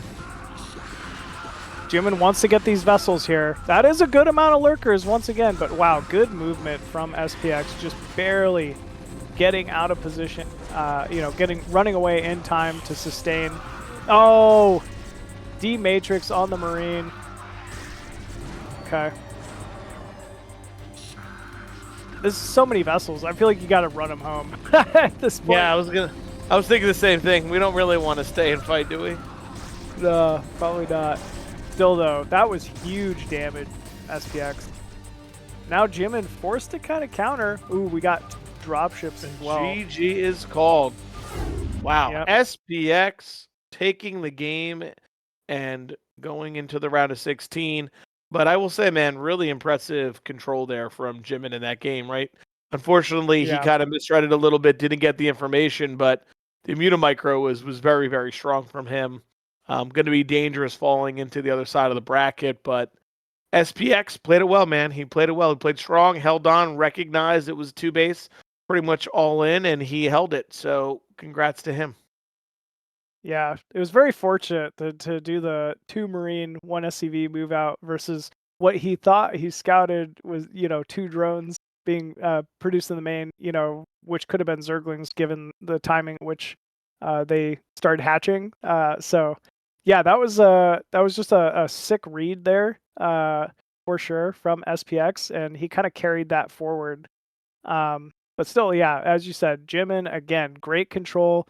That initial 10 mutas, did so much damage. 10, 12, mutas. I mean, really just dwindled down that bio ball of SPX, and it's easy to see why, a lesser player could have just crumbled right then and there versus that control. Oh, for sure. We saw, like you said, he comes down with 5 delayed mutas, and we're taking out a little bit of a whole bio ball and just picking things apart. So, I mean, it's just really, really well done. So he will have another shot. He is not out of it. And I believe his next matchup is ZVP. So that is his specialty. So he'll be happy to see that. But before we get to that match, I believe we're going to see Nesh versus Strudel in our first knockout round game, or our second knockout round games of the day here. Yeah, it should be pretty good. We got to see a little bit of Strudel's TVT earlier. Actually, yeah, and he had a very, very close series versus SPX, who we just take out our boy Jimin here. So very, well done from him earlier to have such a strong game versus SPX. Nesh at least has had a little bit of time now to study Strudel's previous game. I wonder, how he might choose to adjust. Yeah, that is true, right? Playing first does have its disadvantages because someone does, you can see what you're doing, but he went with the 13cc, so I wonder if Nesh is prepared for that, or if he's just going to play standard and not worry about it and go for what he's going to do. That's always interesting, right? When you get to see what your opponent before they go. For sure. I mean, especially since it's, this is actually going to be a best of 3 series. You have a little more leeway to, take some risks and, go for something that you might think would give you an advantage but come at a cost. So real interested to see maybe, what Nesh has planned here versus Strudel, and vice versa, man. Like, Strudel's now got to see a little bit of Nesh. They're both, I'm sure hitting each other on the ladder quite a bit. So both players probably very familiar with each other's play. Yeah, absolutely. And Nesh, very well practiced, right? Really knowing him pretty well, as do you. Like, he is someone who will go to single player and work on his mechanics like that. So he will be sharp and he will be ready to go for this game. I'm just curious to see what he's prepared for his builds. Yeah, same here. 2-port Wraith, I gotta say, not out of the picture. I mean, if he's gonna do that versus Zerg, he's gonna be real comfortable to do that TVT. And funny enough, it's exactly what Strudel opened with in his TVT versus SPX. So, that could be an interesting one. Have a little bit of a Wraith off between these two. That would be wild, right? Both players open in 2-port Wraith, just getting crazy. Maybe someone just could... adds a third and goes wild, man, Yep. Also could see Proxy 6 racks in the center, TVT. Oh. Never out of the realm of possibility, but... I already said Knockout has the ability to build in the center. So... Yeah, you did call that out. Can make it happen. Man. We can make it happen. Yeah, leave it to a dirty Protoss to know where all the buildable terrain is. I play enough PvP to know where all the buildable terrain is. Yeah. Oh, shoot. You wouldn't believe how many spots 2 gateways fit by your base. Yeah. On high grounds. It's like that. Oh, yeah, for sure. For sure. Oh, man. Oh, this is going to be another TVT for the day here. Best of 3 between these two. I think we're just waiting on one player here real quickly. And then, be getting this one started. Yeah, we've already had three Terran qualify then for the round of 16. Amazing. The year of the Terrans, man. Yeah, between BSL and ASL, it is a good time to be a Terran player. Unless you're Artosis, Yeah. Then it's always miserable. Then it's... Well, yeah, as we can see here, map going to be a knockout here. And yeah, both our players are ready to go, so let's go ahead and jump into the first game.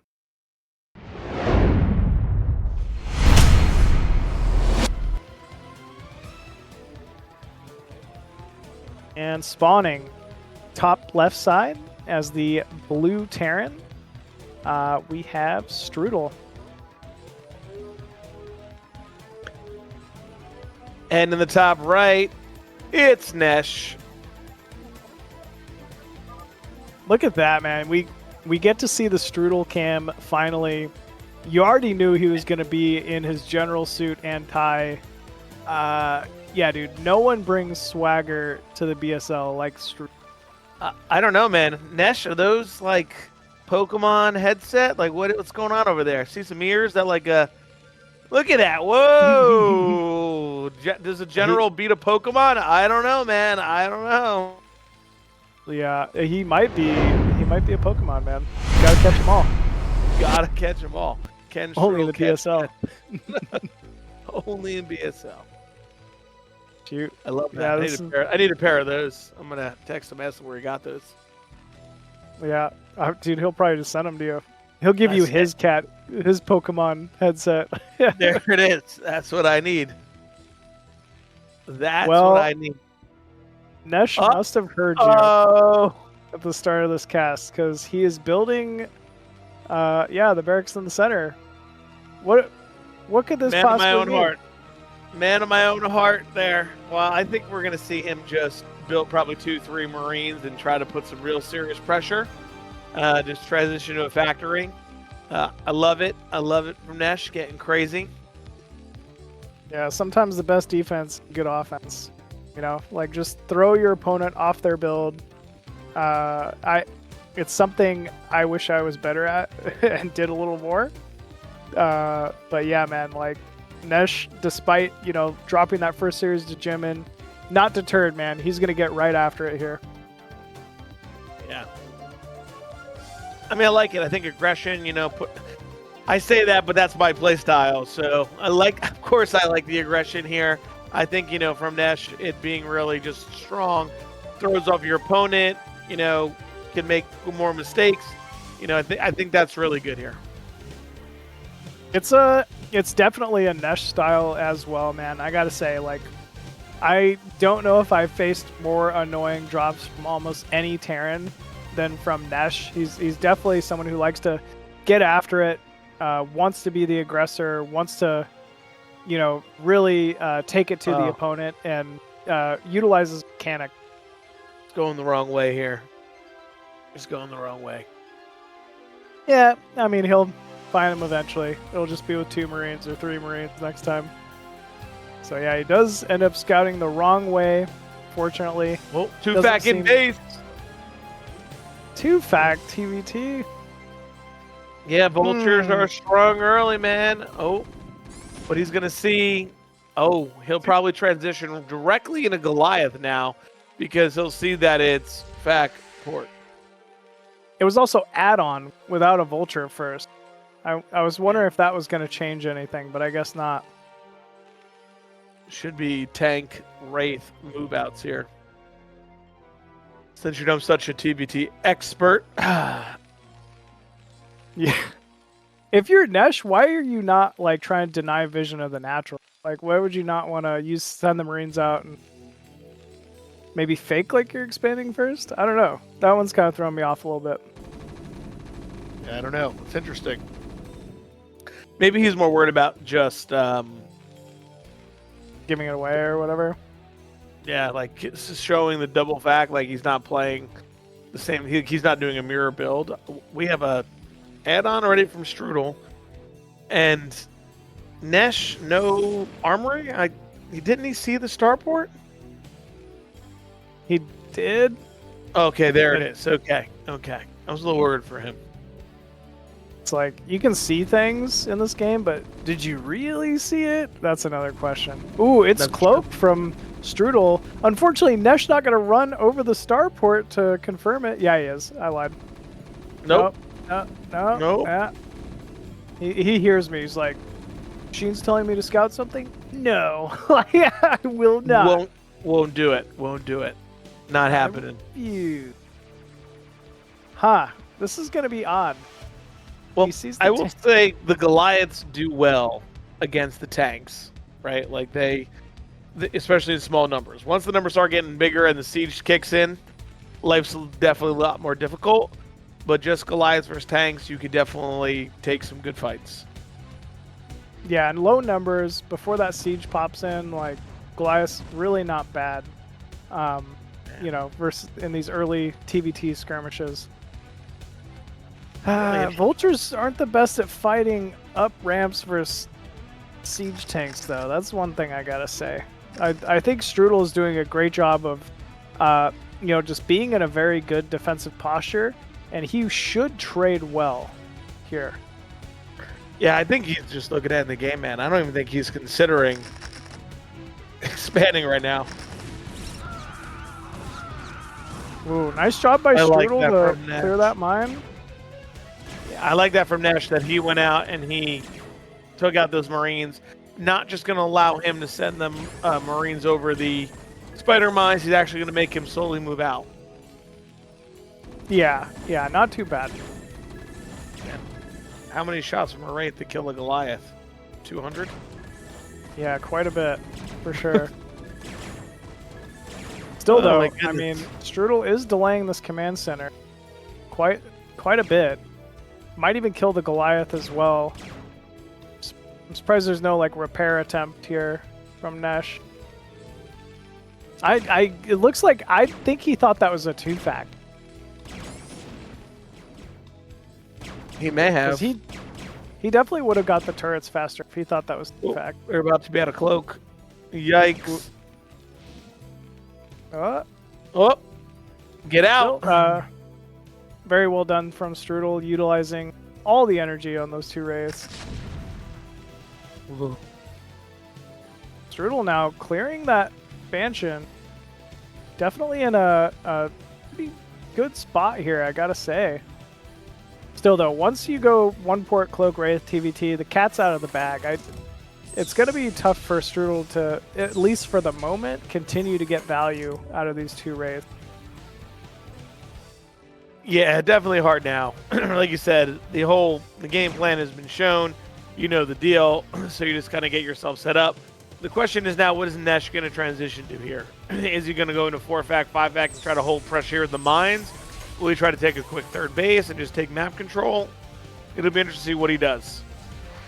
I would pressure and hold, try to get the contain. I think contain TVT is just the most valuable thing you can really do in this matchup. Still though, I mean, he is behind on tanks by a significant amount. Strudel has, so many siege tanks at this point. Nice mind connect though for Nesh there. Looks like Strudel slowly pushing forward here, trying to clear these. Ooh, another big connect. No. Okay. That softened him up quite a bit, but still does not lose a single tank. Not too bad here for Strudel. Nesh saved the barracks too. It's a big deal if he wants to have a factory explosion. It looks like he is adding a 3rd factory. Will he just go 4 or 5 factory? Oh, he killed his own turret. It was messing up mining. Unfortunate. It happens. Strudel doing a good job pressuring up to his own mineral only, allowing himself not to get contained from that high ground, because that is a key location on this map, particularly in this matchup. Yeah, I can't imagine trying to break through that high ground through 2 small chokes TBT. It's got to be almost impossible. So I think it's good he's securing, able to take his mineral only if needed. We'll see. It looks like Nesh does want to contain outside the bridge area here. Not a bad spot, but you got to watch out for that high ground. Nesh is a little blind to it at the moment. I mean, he needs to recognize he had mines up there. They're gone. Something's going on up there. And we see Strudel here already dropping his 3rd. Okay, Doubt him. Cloak Wraith Strudel does see 4-fact, so not a waste. Yeah, I got a good scout off with that Wraith, right? He knows what's going on. He's on 3 facts himself, so knows he's a little behind in production, but he's taking a 3rd base, so. No 3rd yet from Nesh. Looks like he will be taking the mineral only momentarily. There we go. Strudel ahead on base count for the moment. Yeah, very, have ourselves a little bit longer of a TBT here as the players push out, slowly just securing bases. Yeah, keep in mind, Knockout, a map with quite a few different pathways. There's, Strudel can engage. Oh, wow. Big movement here from Strudel of these vultures. Does lose quite a few vultures, though, for a single SCV, but at least he's going to delay that 3rd command center further. But I was saying, there's 2 main attack pathways that both players are going to need to worry about. There is that north side pathway where you're going through the 12 o'clock base. There's also one in between that and the center of the map, and then as well as engaging out into the center of the map. Ooh, big move out from Strudel here into Nesh's 3 siege tanks in the center. Looks like Strudel will clear that, but there was, it was a trade. Yeah, I think, 3 for 2, not the worst thing for Nesh here, right? Nesh looks like he just wants to secure the center of the map. He wants to have some pressure. But Strudel does seem to have the upper hand in terms of army, as he did make a lot of tanks early to start. Yeah, definitely has a little bit more of a sizable force. You know, again, that faster third base should start kicking in here soon. Despite Nesh having a slight supply advantage, I would suspect that, you know, pretty quickly here, it'll actually be the opposite. Ooh, 5th factory online now for Nesh. Looks like Strudel's starting his own factory boon, and then there's a drop coming in the main base here of Strudel. Nesh Ray does have +1. It's a big deal. Upgrade advantage. He's probably already going +2. Wants to be able to two-shot tanks, first tanks. So that's a big upgrade to have there for Nesh. Yeah, it definitely is. I called it out before, but Nesh is very active with his drops. Once he gets a single drop ship, he will not stop using it. It's very annoying. Yeah, can't stand it. Yeah, this is Nesh at his best, right? He is really good with this multitask, harassment, just pulling you apart. And we already seen he killed like 4 or 5 SCVs. He's delayed that science facility up top right? He hasn't got back to it. These little wins add up over time. Yeah, definitely. Now Strudel's got to be thinking about kill that SCV. Oh, we could. Yeah. Strudel, though, with a sizable move out going towards the south side of the map. Looks like he's posturing to maybe get a little bit more of harassment done with some vultures. Meanwhile, it looks like the tank line's being set in the center of the map here for both players. Yeah, like you said before, so many pathways around. So while Nesh is setting up in the middle, that open lane to the left will continue to be a problem for him with vultures. That's going to be a problem for him with vultures. It's also going to be an opportunity for Strudel to take his own next Vespian Geyser base at 9 o'clock here. You know, Nesh did scout it. We'll see if he's able to maybe kill it off here or delay it. Yeah, it looks like he's going back for the natural. I think he has some vultures there. I wonder if he could drop some vultures and lay a mine by that Goliath right in the mineral line. Oh, there's 2 Goliaths. I haven't seen the second one. Probably not going to happen. Nesh taking out SCVs. Yeah. Both players very even on supply here. Machine, very even. A little bit of moves strategical, and they're moving around the chessboard right now. Oh, this could be a big deal here. Very nicely done here from Strudel. He moved that group of vultures out and just sat in wait until he scanned this mid-right base. That is going to be big damage here to Nesh's economy. So Nesh forced to pull the trigger at the same time. He gets siege, man. Yeah, he doesn't need to siege. Oh, nice D-Matrix with the vessel up in that high ground, but I mean, already most of the tanks completely fallen here for Nesh. It looks like Strudel will clean this up. Yeah, and Zero showing the huge supply change here for Nesh compared to Strudel. They were about even now. Then he was down to about 40. Now he's about 20. The problem is, it's not like he gained anything from this in terms of actual true value, because they traded SCVs and then Nesh traded his army. So he was a net loss in that whole fight right there. Yeah, that was definitely, not a great trade there for Nesh. These vultures of Strudel even getting out after engaging 3 o'clock base. So things starting to look very dire here for the Brown Panther. Yeah, he is in a little bit of trouble there. He's going to have to really set his tank line hard, hold on to it, because he is down 30 supply. That could hurt. Tank even is higher for Strudel here. He's had that third base, for a pretty significant time more than Nesh. This is. I will say though, I just noticed Strudel is not mining his gas efficiently, so maybe that'll add up over time. It's only 2 on gas, so.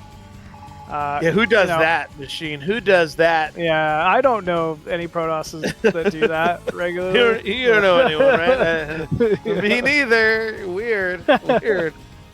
Oh no, Nesh caught completely off guard here. He's even going to end up lifting the mineral only. Oh no, that was an accident. Total fake out. Yeah, total fake out. He does get to that high ground on time, but still, like I was saying, this map, you need to be real wary of where your opponent's positioning themselves. There's so many different pathways. Oh, Crazy. man.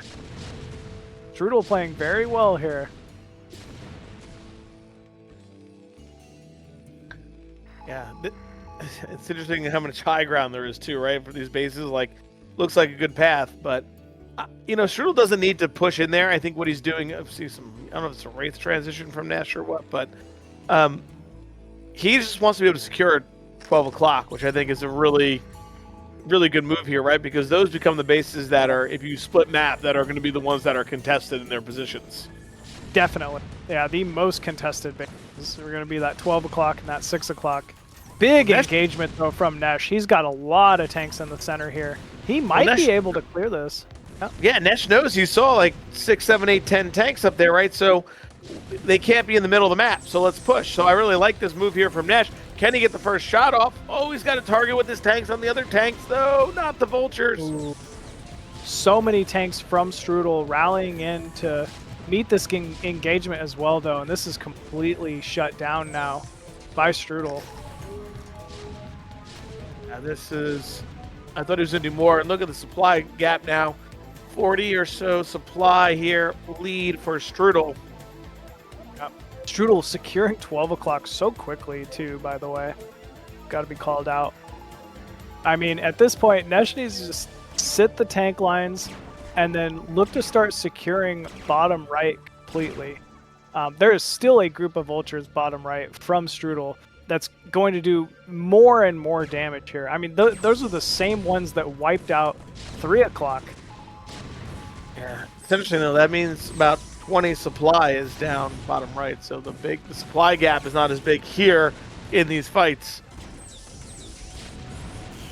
The Wraith's starting to come into play, the Vessels as well. You know, Nesh may be down in tank count, but he's able to make up for it with this other utility. Yeah, and he's +2 already, so he is absolutely two-shotting these tanks to +1 of just Strudel. And Nesh taking a pretty big win right here, clearing the tanks off of Strudel. Ooh. I'm a little surprised by that. That did not look like that was going to go as well as it did for Nesh. Wow. It did not. Oh no, it didn't land the CC in time. That they're going far away. You know, Strudel's really got to get these vultures bottom right active if he really wants to get something done, because that supply being down there is hurting him. Like we said, he's up 30 supply, but you got 8 vultures, right? So you got 16 supply bottom right. If he waits till that base is saturated, though, they will do more damage. I'll say that much. Oh, so it's kind of one of those things where, like, it may be helping him that he didn't just go right away. But, yeah. Does he remember they're there, right? That's the key right now. Oh, man. Strudel These bases are all exposed here, Machine. There are no units whatsoever. This may be the turn that Nesh needed right here. Oh, now finally Strudel gets bottom right, but Nesh looks like he can clear the entire left side of the map. Yeah, Strudel looking like he needs to... He's posturing out towards the center now, though. And this is a sizable force. Oh, that's so many tanks left, though, from Nesh. Oh, man. This can't go well for Strudel, right? Maybe high ground if his tanks miss. Yeah, maybe high ground. Never mind. Strudel getting 3 Valkyries. I'm a little surprised at that. Nesh hasn't committed very hard to the Wraith. Yeah, I mean, Nesh and Strudel are going to be even on bases if they both wipe out the right side and left side, right? Oh, Nesh already there. And Nesh is already protecting mid-right, and he's taking out bottom left, so Strudel's 12 o'clock base will be holding him into this game right now. Strudel has, you know, retaken the center, though. That's one thing to call out. Oh, man, if he sieges those. Oh, he didn't see, though. Oh, we're just walking forward, though, into a whole bunch of tank lines with D-Matrix. Yeah, nice D-Matrix down there from Nesh. Looks like that will be what turns the tide of this battle. So very nice. Nesh needs to resecure bottom right. It's definitely time to just hang on to some of these bases, send a couple tanks to each base, and prevent these 8... I mean, how much damage have these 8 vultures done from Strudel. Wow. It's just 8 vultures, man. That's crazy. 15, 20 kills already. Like, that's crazy. Nesh does have a good hold now on all the pathways, moving from Strudel's top left position across the map. So he True. can sit, like you're saying, and just start taking those bases. If he does so, I think he has a lock for this game. Yep. Strudel, though, still the one with the higher Vespian bank. That is definitely the more important, bank to truly have here. They are even on bases. Supplies pretty damn even. At least, it looks like Strudel's done a better job really consolidating his units together. Yeah, Nesh a little bit spread. Like I said, he was holding those different positions, but Strudel moving in. He's actually getting a pretty good trade here. Machine, I was surprised. I thought Nesh was going to hold right by this high ground. Yeah. Only 1-0 on upgrades for Strudel here. And Nash's reinforcements now coming in. Strudel sending the boys. I like it. Yeah. Get the Yeah, not a SCVs bad in the way fight, to break man. the high ground. And you know what that does, actually? Strudel's now going to be a base ahead. He's used the SCVs to break this high ground mineral only. Yeah, that was crazy play by him. And now Yeah, you he's never see taking that. this position, man. This is, like we were saying before the beginning of the game, this is a crazy position. This game's been so back and forth. Yeah, if you hold this high ground outside your opponent's main natural, you're screwed. Also, Nesh is not mining at his natural gas. Or it's 2 on gas, Oh, man. Man. It's because you're commentating, dude. That's it. It's, I'm this just is all jinxing them definitely all. your fault. Like, This is me. 100% your fault. My own bad tendencies are now going on to the players. I think Strudel's done it, man. I think Strudel's containing this, and then I don't think Nesh will be able to get out. He's going to need drops or something. New TBT strategy, just bring the boys with you. Yeah, man. They're linebacker. That was Goodness. always the nickname we gave them back in the day. SCVs are linebackers because they're just stronger than everything else. Thought it was because of SCB football. And you guys played a lot. Well, yeah, that too. We also played a lot of SCV football. Yeah. Man, SCV football, you're bringing back memories, bro. The good stuff right there. The good stuff. I think you might be right here, Machine. I think that. Oh man, every time we say that, there's a counterattack the other way. But Strudel is getting onto Nesh's production. Yeah, he's literally on top of it.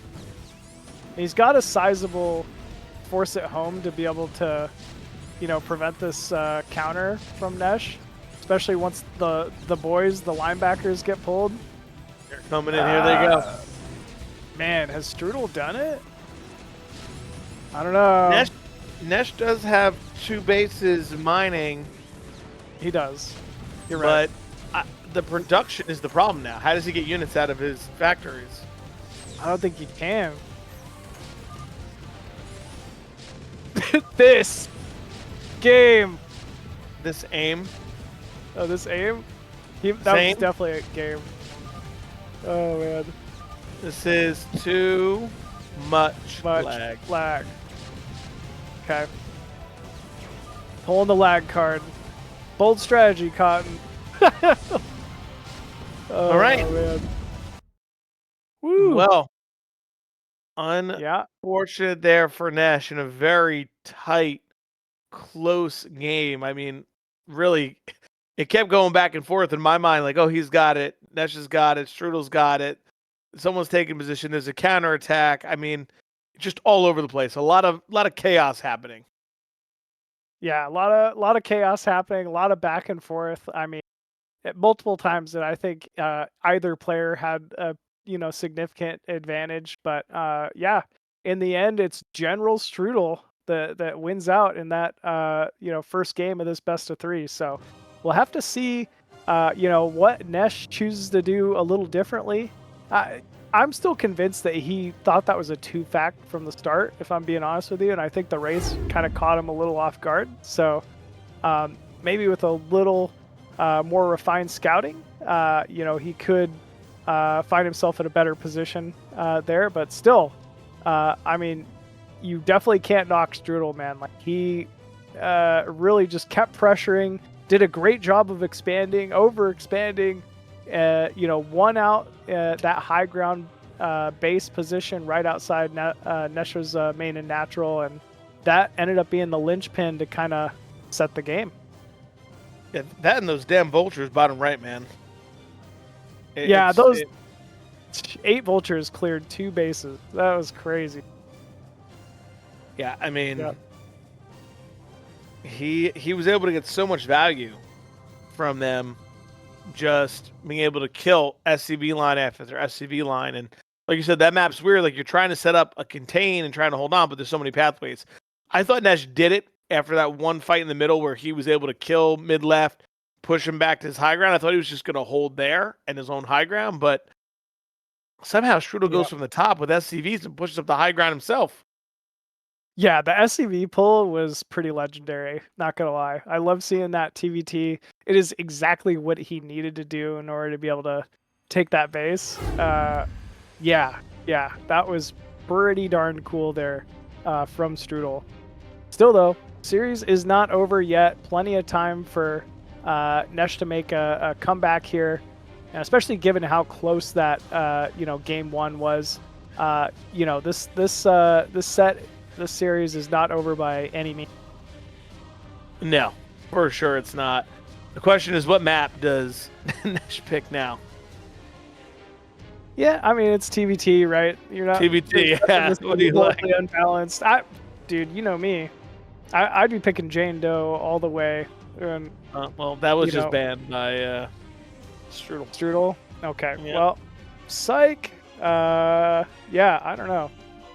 It's I'm not even sure what else could be good. They're all kind of even at that point, right? Yeah, it's whatever your preference is, or Sylphid. style, or whatever you want to do. Yeah. Sylphid with no ramp leading to the main could be good for vulture shenanigans or something.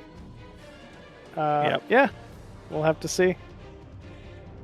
It seems like the map selection is Polestar. Okay, so pretty much what we just saw. Big 4-player map. Doesn't have to worry about the high ground outside the natural time. It's been a map that's been in the rotation here for quite some time, so both players will be very experienced on it. So yeah, see how this one goes. TVT Polestar. TVT Polestar. A lot of bases. Split map potential. I guess it's one of those maps again, like, do you open up 3-fag vulture and you control that high ground in front of the nat? Like, is that the play? Is it too open? I like the 3-fag vulture on that map in particular. Outside the natural, if you get to that little high ground spot, it can make for a good contain, but both these players are so experienced. I don't think they're going to allow that to happen.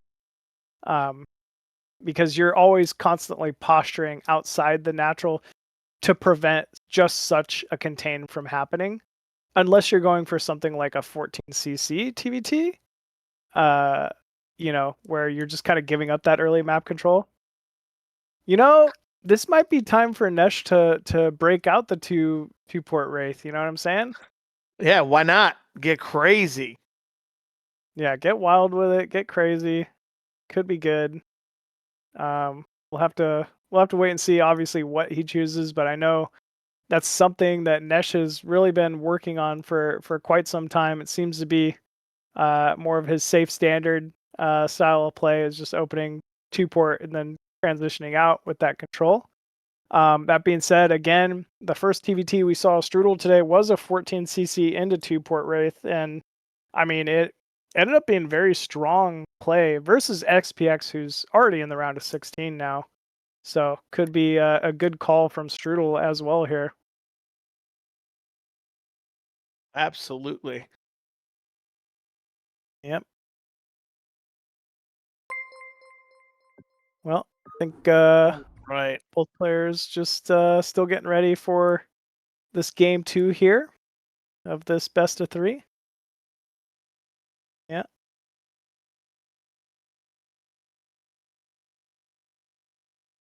So obviously, yeah, this is really one for both these players are kind of going to need to win. This could be game point here for Strudel. Should he end up taking game 2, he will move on to the decider match to see who ends up going into the round of 16 versus Mazur. So really excited to see Mazur play once again.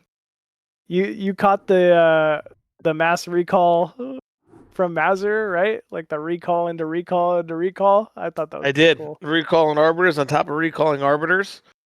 It's wild. And did you write that down in your notebook? I did. I Yeah. play with arbiters today and I lose games. I heard you and MadiNho talking about I play with carriers. Oh, okay. Yeah. See, that's You know me. good. You know me. Yeah. Just because Boneth does it doesn't mean everybody can do it, you know? Yeah, absolutely. Yeah, right. Man, that was a wild game between Mazur and Ozzy. That was insane. That was definitely a game of the day for me so far, I gotta say. The hallucinated arbiters too. How cool. All right, Machine. I think we are going to be rolling into this game. Right on. Can't wait, man. Be good. Yep. Make sure you tune into my stream here now. Yep.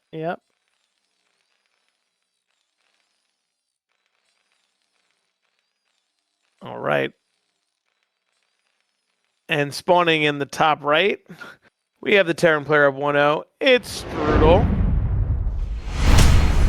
Right on.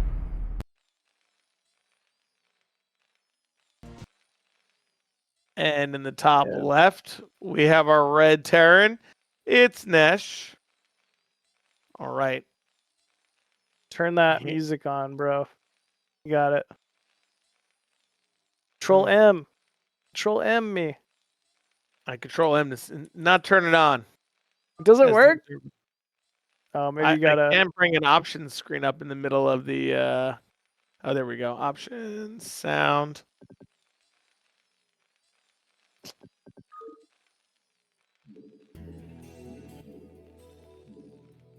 Okay. And I got to turn pillar box off. How do I turn my pillar box off here? Maybe video. I haven't done this in a while. Yeah. Okay. Yeah.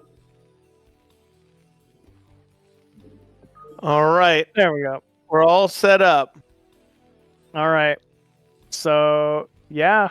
Again, is that Nesh with the barracks in the center? Yep, Nesh is in over here with going with just right, same strategy, going with the barracks in the center, and gonna try to do some pressure. Hopefully, he will scout this time the correct way. Yeah, always a big advantage if you're able to kind of scout your opponent first, just for peace of mind more than anything else. But obviously, if you catch him doing some shenanigans, yeah, you can obviously take care of them. So looks like Strudel going the right way, man. Yeah, going the right way.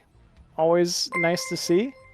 I wonder if he'll be thrown off at all, not seeing the barracks inside the main, but he will at least see the factory being produced inside Nesh's here. Yeah, he should notice that there's no barracks over here, so something's up. Probably in the middle. Ooh, a little harassment. Little SCV on SCV aggression. Oh, yeah. Just tickling him. That's right. Love it. Oh, we're sending our Marine home, and we're scouting the wrong way again here. Machine, unfortunate. Man. Yeah, very unfortunate. Either way, I mean, he didn't do much with the Marines last game either. Don't really need to. You can kind of use them defensive. I wonder if it just is there to make your opponent get a little concerned, knowing that it could be some kind of proxy Marine bunker play or something, but obviously, not a big deal here. Strudel pulling 2 SCVs off gas. Zero's pointing out this is going to be back CC. Yeah, a little bit different from last game. Went from like one base played open right here, taking an expansion. And we see Nesh doing the same thing, man. So both command centers pretty close on timing there. Not going to be much of a difference. Yeah, not too bad.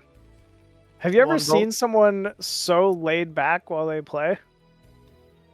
As No. Nesh? Just chilling, Like, man. dude, He's relaxing. Are his feet on something? Like, I think he's got his feet on like a pedestal or something.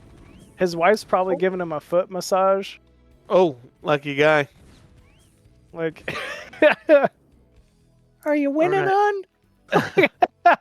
Too much leg, honey. Rub harder, please. It's all your fault. Like,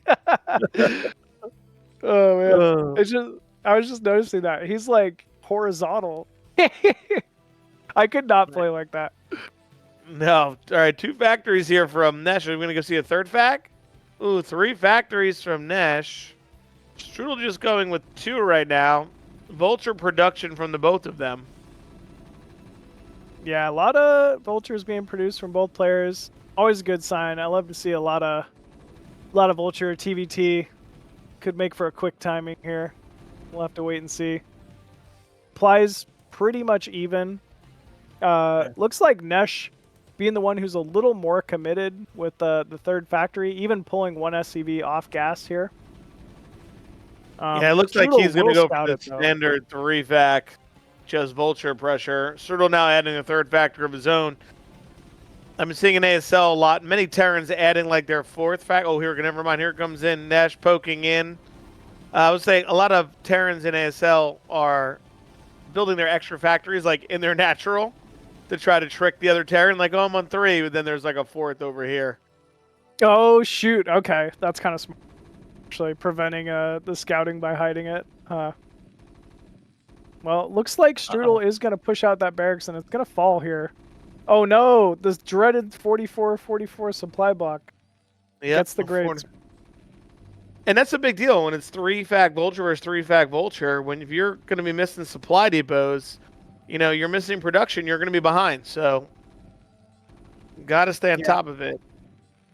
Yeah, very true. Same time, haven't seen any SCVs building out of Nesh's command centers for a little bit here. Looks like we're going to 4 factories.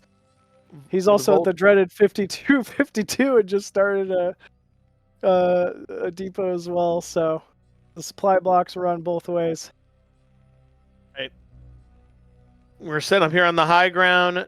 No speed yet. Oh, man. Could their armies miss each other here? Could Strudel go this way and then attack into Nesh? And here goes Nesh going this way. Catching some units. No speed with the tank blocking. SCV's being pulled. Those are speed. He should have just ran into the main. Oh, no. In fact, like, Strudel somehow turning this into a win by the hesitation from Nesh there. I think if he just ran straight into the center, followed the SCV line, kept picking off SCVs, it might have been the better call. But no mines yet from Nesh. This tank is going to be allowed to march across the map here, and this is a scary position for the American. Yeah, we have a tank in here, man, already. More vultures rallying in. He's going to have to target down vultures and marines and leave the tank for a last. Already a couple shots going on to this tank. SCV's being pulled out. I don't know, man. Target fire, good target firing from Strudel. For Nesh. Tank is taking no damage here. Still, though, Nesh at least able to get those mines down. That should prevent the tank from being able to get too close, but still, it is well within range here. Oh. Strudel needs to continually reinforce this.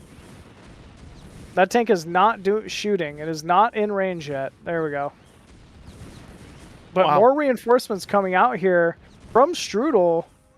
Has Strudel done it? I mean, this is at least big damage and a contain with mines here for Strudel. We're seeing... Oh, see ya, tank. Yeah, it's always a possibility if you're engaging with those early tanks versus 3-fact mines. The Nesh problem has 2 for tanks in his own, Netman is though. he cut a lot of SCVs. Yeah, he sure did. Yeah, I was calling it out before. The command center was not spinning for quite some time there. Still, though, I think with those 2 tank reinforcements, this is Strudel will no longer be able to push forward. Yeah, I agree with you there. I mean, it's just amazing right now that Strudel's holding on here because we have 4-fact production versus only 3, and he's been able to get this contain up. Yeah. Mines on top of mines, man. He's spread out again. Nesh just getting caught split. You know, he knows Strudel sees everything that moves out of this base. There's infinite mines there. He needs to almost treat it like a map hack. Like, anytime he sends a vulture out, there's a good chance it's going to get eclipsed by Strudel. Yeah, meanwhile, armor Strudel transition. Yep. You think he'll just go into 5-6-fact and hold here? Or is he going to try to take a third? I mean, eventually he's going to have to transition up some more because we see Nesh already on 5 factories. I think he's going to 5-fact and hold. Strudel already has his own natural refinery. It's been running for a while. Nesh just now finishing his own. So Strudel's got, a significant lead in tech. Now, the one thing, as you pointed out, that Nesh has going for him is that factory count. He's been on 4 and 5 factories now for quite a few minutes. Strudel should just back up and... but he's got his own siege tank with siege. Surprised to see the Goliath, but I guess it's to clear the barracks. Yeah, hitting this here. Nesh slowly moving up, trying to see if he can get that shot down, clearing out mines, and we see some vultures sneaking out. That could be a difference maker here for Nesh. Can he get around and maybe into the natural of Strudel behind the contain? That was the big difference maker for Strudel in the previous game, so maybe Nesh taking a page out of Strudel's book. Why not? It worked out. He knows how powerful it can be. But here comes Nesh running into these other vultures. Vulture war is going on here. Does Strudel have more? 12 versus 10. It's close, but maybe with the reinforcement. It's reinforced from both sides. Man, this is epic. Nesh. Yeah, Nesh takes him out, man. Wow, yeah, Nesh big does win come out ahead. for Nesh. And Yep, we got a scan going down. Slight supply advantage here for Nesh. Ooh, running into a couple tanks is Nesh. With those mines placed, that should delay these tanks from being able to defend the third base of Strudel. So It's Nesh, a big delay there. Yeah, it's huge. It's huge. Every little bit counts here. Nesh starting to stack some serious Vespian though. Eventually, he's gonna have to. Now. He's got to break out of this contain, and it is third base time. Oh, I didn't realize he's got a command center at the 9 o'clock. So, okay, he is at least moving on to the next phase of this game. Yeah, Nesh has really seemed to have taken a stronghold on the map here, right? I mean, we see this on the mini-map, all the blue, but those are just spider mines that he can clear out. The units are here from Strudel. Nesh can just get up and start moving out whenever he's ready to scan and take over. There is an exposed third base, though, for Nesh. There's no tanks at that 9 o'clock position. Strudel was able to exploit it the previous game. We'll have to see if he does something similar. Ooh. Uh-oh. Nesh a little disjointed. That's a lot of siege tanks to be fighting with pure vulture. Oh, he's going for a right counter. into the main base. That could be good. It's a lot of vultures surrounding that tank there. If he can get into the main here and just kill SCVs. Wow. Strudel has a tank popping out, but I don't know, man. A lot of damage being done here by Nesh. A lot of SCVs dying very quickly. Oh, don't attack the supply depot, Nesh. There you go. Yeah, supplies kind of evening out, though, I gotta say. So this is trading, the vultures for the SCVs. I mean, still ongoing even. And here we go. Nesh choosing to take this opportunity to move out onto the map with his own siege tank line. Third base is completed now for both players. Nesh clearing some tanks out in Strudel's stronghold here, so Nesh going to take map control and probably the eco lead here as his third base finishes up. Again, this base completely exposed. He's got to get some tanks there. Like sure, the most, you definitely want to control the pathway between your opponent's natural and your natural first, but eventually he's got to get something over here to defend this.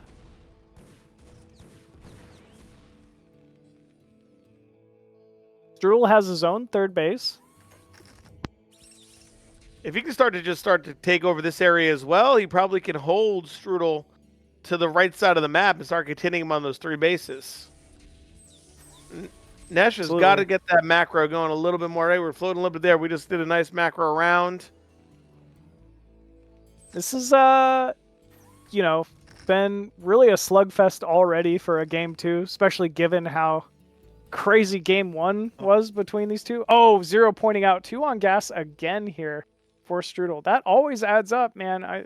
It is so important, in these games. You got to fix your Vespian geysers.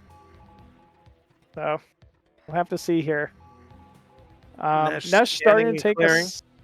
Yep, scanning and clearing, taking a slight supply lead. Not a big deal. Well, I like the backup there. He wasn't set up. Doesn't want to walk the siege line. Has his tanks here. Big fight happening in the middle here. Vulture is getting cleared out here. Strudel's got to be careful. Can't sacrifice all these vultures. These tanks are going to be pretty exposed here now. Yeah, a little exposed. Still, I mean, Nesh is going to have to engage into him if he wants to kill him off, which can always be a bait in TVT. Strudel looking to take his own fourth. Nesh taking a fourth at the exact same time. Got him. No more SCV. Yeah.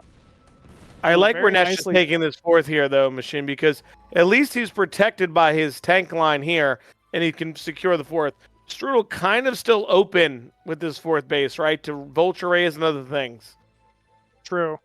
But at least Strudel has units in position to defend it, right? He's separated those 3 tanks, those 2 Goliaths, to the mid right. They are at least in a position to defend it. Ooh, starport going down. Double starport actually for Nesh.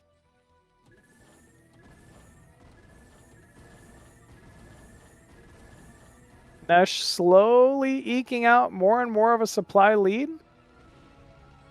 Strudel has the faster science facility, likely going for that +2, faster than Nesh's. Strudel has the army around, right? He's starting to go over here. Strudel does have a couple tanks. I wonder if this area is going to start to get weak here. Will Nesh try to push through this area, or is he really going to try to? Oh, he's going for it right here, Machine. Here we go. Battle commencing in the middle. 5th one coming in here. A sizable amount of Goliaths as well. They're kind of good at this, middle ground fighting. So, and yeah, it looks like pretty even from both players. Yeah. I mean, if Nesh is going to try to push to break, I think he +1 versus just no upgrade at all. He really, I think, needs to bring his whole army, right? Like, I don't think we can be breaking things up in little pieces. Yeah, you got to commit. TVT if you're trying to break something. We do see some SCVs. Oh, nice. Razz pointing out the 3 drop ships, actually. So that could be a big drop potential here for Strudel. Neither player, I gotta say, really producing a whole lot of turrets. So drop is a big opportunity here. Yeah, really could change the course of the game, especially if we get a drop towards the main, like through the top area. Still a lot of fighting happening in the center. Both people want to hold this position, it seems. Yeah, center, I mean, it's just the easiest, quickest pathway. Oh, man, from one base to another, only 1 on gas at the... come on, guys, fix your Vespian. Didn't fix this one either. Oh, no. Oh well. Only in the BSL. Only BSL or my replays. Go get them. Yeah, or your replays. Very true. Very true. All right, big drop about to happen here. I mean, Strudel this might is be surprised when he sees this base here. yeah. I was just wondering, like, do you even offload on a command center with nothing, or do you just keep on take going? the high ground. Ooh, Got the nice vulture raid movement. here. We have this drop going for the main. Yeah, great movement there from Nesh, but this is going to be a big drop. And it's going to shut this base off, too. Wow. So third base of Nesh going to get shut down, as well as the production inside the main here. That's big. I like the single vulture unloaded at 12 o'clock, too. He's going to get a billion kills. Nesh trying to get one here and clear it. Finally, Strudel he's playing so well. The zone, so that's really well done. These guys are really, like you said, slugging it out here, Machine. It's getting crazy. Yeah, man, this is a knife fight of a TVT. Sure. They're both just maiming each other left and right. Nesh got to get another base, man. He's got to start spamming that SCV key. 12 o'clock's about to get shut down completely. Man. Cleared that. This, yeah. Here we Here we go again. Yeah, another big drop. Oh, Nesh with his own fleet coming in. Here they go. Yeah, here they go. Okay. Unloads right on top of the first two tanks. Turrets coming online to try to clear out those dropships as well. Ooh, huge connect onto a big pile of SCVs, though. Nesh does manage to clear that up, but not before taking some significant losses. Yeah, Strudel going up to fourth add-on, as he does have his fourth gas. Nesh still sitting on 3. Couple wraiths being made. Yep. Strudel, bit of a supply lead. It's still safe to say Nesh has the most map available to him at the moment, but it seems like Strudel's just been doing a better job with the production. Yeah, and Strudel trying to move around the bottom here, looking like he wants to break a position. Even just try to clear towards bottom left. I don't know. Uh-oh. It's a lot of mines. That's a lot of Terran, though. A lot of DPS right there. Especially with the Goliaths, yeah. This pathway is open here. Nesh trying to respond. Yeah, good movement here from Nesh. Looks like he'll get there in time. But still, though, Strudel is now locking off the bottom left side of the map to Nesh. It's a big red flag if you're Nesh. Yeah. Will he get these units in position, or is he just going to go back? Right now, he should leave with you. Yeah, I would agree with you, because he wants to cut this off, like you said. And unfortunate. Ooh. Yeah, that ramp just ended up getting blocked a little bit. Nesh is up a base, right? So until this gets online, which it didn't, these two vultures shut it down. So Strudel, while having some supply lead, is definitely going to have some issues with eco compared to Nesh. Machine. They're everywhere now. Yeah. One here. There's a lot of lost fighting. I mean, fortunately, they both have a bank, right? So it's not really making the biggest impact, but it will the later this game goes. Strudel looks like he's had enough. It looks like he's going for it. Can Nesh move these tanks into position to fight this, or is Strudel going to get a break? He's in a position to do so. Here we go. Strudel running in. Tanks meeting the concave of Nesh. Nesh responding immediately, though. And his dropships are in position. Oh, but that is a lot of tank Goliath here. Oh, there's nothing in them? Oh, I don't know, man. I don't think so. I guess not. Yeah, I guess not. We got all these tanks over here sitting in the top left, not moving down. Man, Strudel just doing a great job staying active this game. Yeah. Gotta say. He's really been the one pressing the pace. Nesh just kind of hanging on here. He's can't be content to just sit where he's at. He's got to start taking bottom left. This late of a TVT, the longer it goes, the more likely you are to start getting, into that ultra late game TVT split map situation. Yeah, and Strudel taking both bases like you're saying. What Nesh needs to do, he is doing. He's taking bottom right, both places. Going to send more SCVs out, making the SCVs. You want to mine as much as you can, as fast as you can. Right? This is one of those matchups where you get 80 workers, right? Yeah. Sure. What are the upgrades? 3-2 for Strudel and 1-1 for Nesh. Ooh, big upgrade difference. Is Nesh upgrading in his base? He has one armory going, not the second. Okay. We do see a fleet of dropships coming down here. Ooh, Strudel must have seen them. Yeah, looks like we're seeing the Goliaths move. Yeah, SCV definitely seeing them there. So he's trying to get in a position to halt this. Strudel's ready, man. Yeah, he's almost baiting. He wants this to come in. Yeah.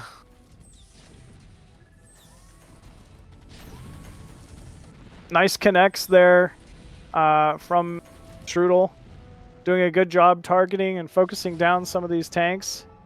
Looks like for now, Nesh will deny mining at this base, but it wasn't quite set up yet anyway. Yeah, these positions are over deadlock right now. But this base is the one right now that's going to be helping Strudel, because eventually he's going to secure this as well. And here he goes.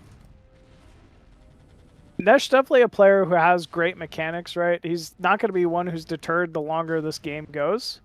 But, he is at a deficit at the moment. He is behind. He's got to start thinking, what do I need to do to secure myself in this game and give myself a shot at taking the W?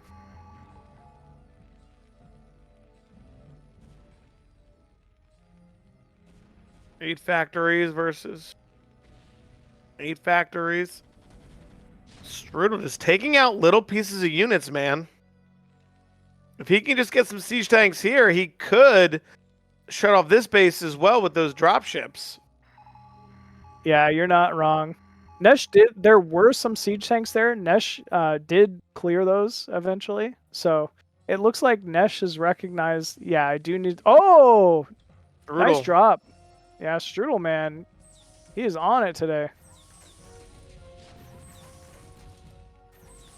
Oh, cancels that base. Yeah, very well done here from Strudel. Simultaneously, killing off more SCVs at Nesh's newest expansion. And, I mean, these are 3 tanks. Again, these are going to need to get cleared. These are 3 very upgraded tanks. Well, this is not going to be easy. I mean, Nesh has the units he needs to be able to clear this, but, yeah, he's going to end up taking some losses for it. Yeah, it's a big deal. Denying that gas mining again. Look at the bank difference here. Strudel can now begin just his trade straight up. Oh, Nesh sieging, unsieging. Yeah, start to kind of position things. He's trying to use that science facility to spot in the center and maybe pick off a tank or two, but a lot of Terran here. Very good line. Yeah, he wants to shut bottom left off. I think it's the right call here. Here we go. He's going for it. Yeah, this is huge battle. Huge tank lines on both sides. Ooh, supplies starting to plummet for Strudel. Yeah, he's getting crushed over here, man, into this tank line. Wow. What a difference in supply now. He was up to now down 30 supply. Big deal there for Nesh being able to hold the line. Does he transition into BCs here? Oh. Oh, we do see the physics lab. You called it out. Yeah. I mean, he was starting to secure a little bit of a bank there. Probably the right call. What Strudel really has done, though, is he now has access to 6 o'clock. So he has at least split the map in half for himself. I'm watching this drop here, Machine. Where are we going? Are we going for the main? Are we just going to go for these tanks? Yeah, maybe Nesh wants the... Ooh, Are nice we pack gonna fly of to our glass. death? We might fly to our death here. Ooh, huge mind connect. Oh my gosh, that is devastating for Nesh here. And there's just more and more turrets, no matter where he goes. All right, linebackers are being pulled here. S-drop is shut off line, and he's got to fly back through. A ton of turrets. Those drop ships not going to make it out, I don't think, Machine. Oh, maybe they will. Maybe they won't. Turret defense. Good game. Good game. Strudel clearly playing a lot of turret defense. Preparation for this match. Yeah. But, man, Nesh is still not activated these bases, man. Yeah, he like has them. He's in the position to take them. He's just got to get an SCV down there at the bottom left. Got to transfer those SCVs. He's just been so focused on trying to maintain this tank wall, and I guess that is the priority. Yeah. Let's see. Minerals starting to get a little low here. Okay here. Okay there. Yeah, I don't think this one's ending anytime soon. This is still gonna be a long ways off for a TVT here. The map has been split. Strudel continually pressures, but Nesh is in position, and I mean he's just secured so many tanks down here at the bottom left.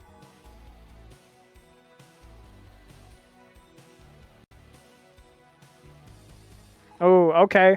There's where all the starports are. So Mass BC looks to be the transition that Strudel was looking for here. I mean, that's always ideally the comp you want to eventually get to, TVT, right? Yeah. Tank BC so strong. We see Nesh does... Let's see if he's scanned. Oh, he does scan one starport. He knows now. Yeah, I guess he would. With that add-on, that probably gives it away. He knows this is split map scenario here.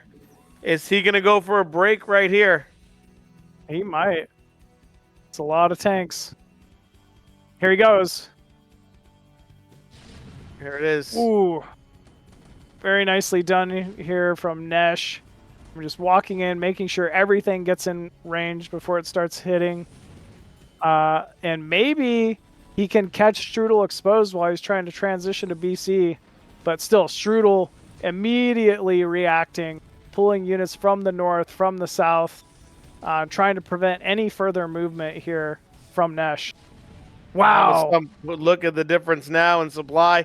Nesh taking advantage of this moment. Can he just push it in the bottom right over here, Machine, and just cancel out these BCs? I mean, the BCs are out now, though. That's only 3 Goliaths. I'm a little concerned still for Nesh. Because he could just pull those 4 BCs right now and clean these things up. You know, at this point in the game, you're not really too worried about losing some SCVs or whatever. And the last time I checked, tanks don't fire up. Yeah, not yet. Blizzard will patch it at some point. Sure. Sometime. Balance update. Could you imagine, like, Terran just go tank versus everything, literally? Like, Siege up, destroy these BCs in a second. Wow, big damage being done here at 6 o'clock, though, by Nesh.